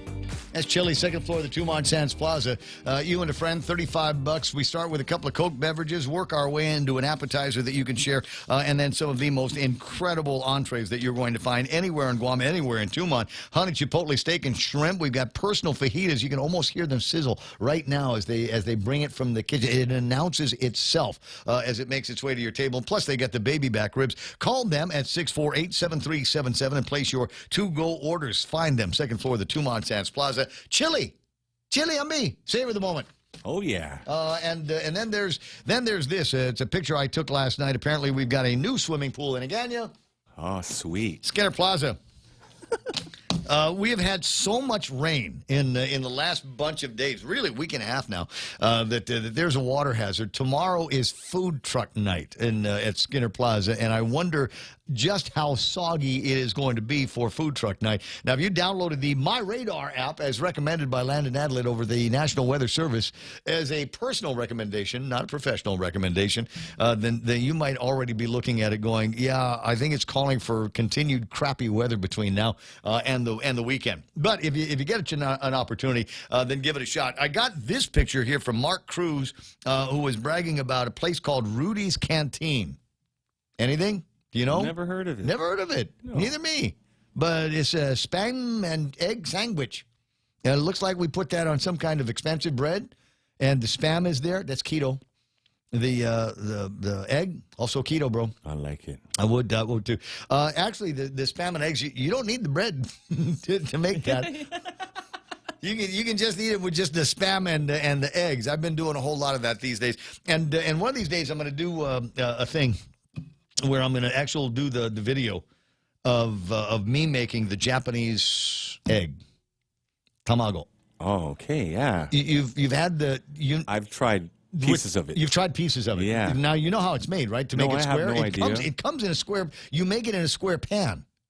And I just got one of those from Amazon. I've been adding to my culinary cooking preparation repertoire at the house. So I got two things from Amazon. One of them is the square pan to make the egg, basically egg thing, and then it requires letting it stiffen up, folding it over into a square, get some more, flip it over into the square, and then pretty soon you've got a rectangular piece of egg. And it's really good, and it's really airy, and so I recommend everybody try it. Easy to get the parts for it on Amazon. Yesterday, Amazon got to me a rack for drumsticks. Yeah. Yeah. It looks like it'll hold about a half a dozen, more than that. For the oven or barbecue or both? Both. Both. Okay. You can. So it's got a tray on the bottom, and you can put all your favorite vegetables that need to get grilled, and that's at the bottom of it. So it'll steam up. A lot of the flavors will come up and infuse the chicken bones. Chicken bones, of course, have their own juice that will drip down into that, and then you serve that with. Well, it's tomorrow, right? So rice. So I got the chicken bones, and I got rice, and you can season everything the way you want to. Go ahead and look at this. I used to have one. I don't know. I think it got rusted out or something like that, so I don't know exactly where the thing is. 888-8255-888-TALK, 957 and change here. A couple of things that are going to be interesting, at least to me. We got junk cars here on Guam. Yeah, plenty. And then we got junk cars in Hawaii. Write it down. Remind me to talk about this tomorrow.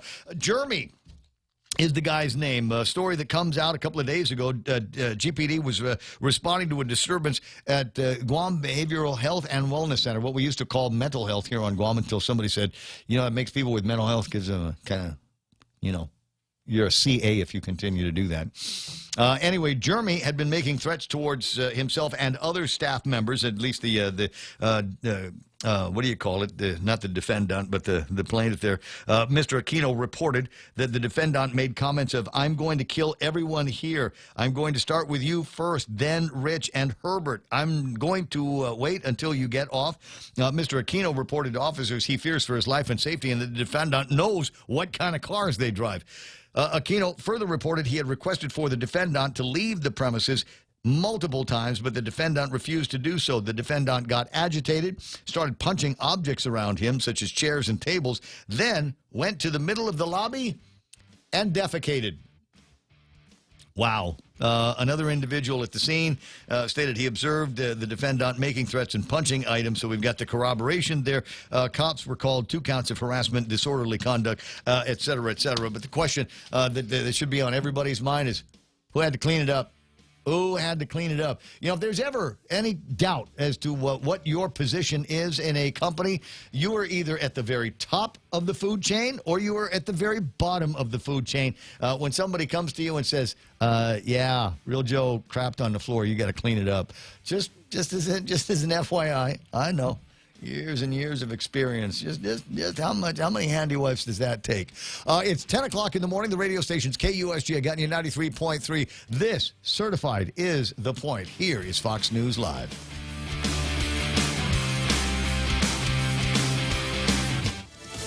More questions. questions about Facebook. I'm Lisa Lacera, Fox News. At a hearing this morning, a Senate panel heard from a former executive who claims the company cares more about money than protecting teens. Former Facebook product manager Frances Haugen is sounding the alarm on the connection between teen eating disorders and Instagram. There are going to be women walking around this planet in 60 years with brittle bones because of choices that Facebook made around emphasizing profit today.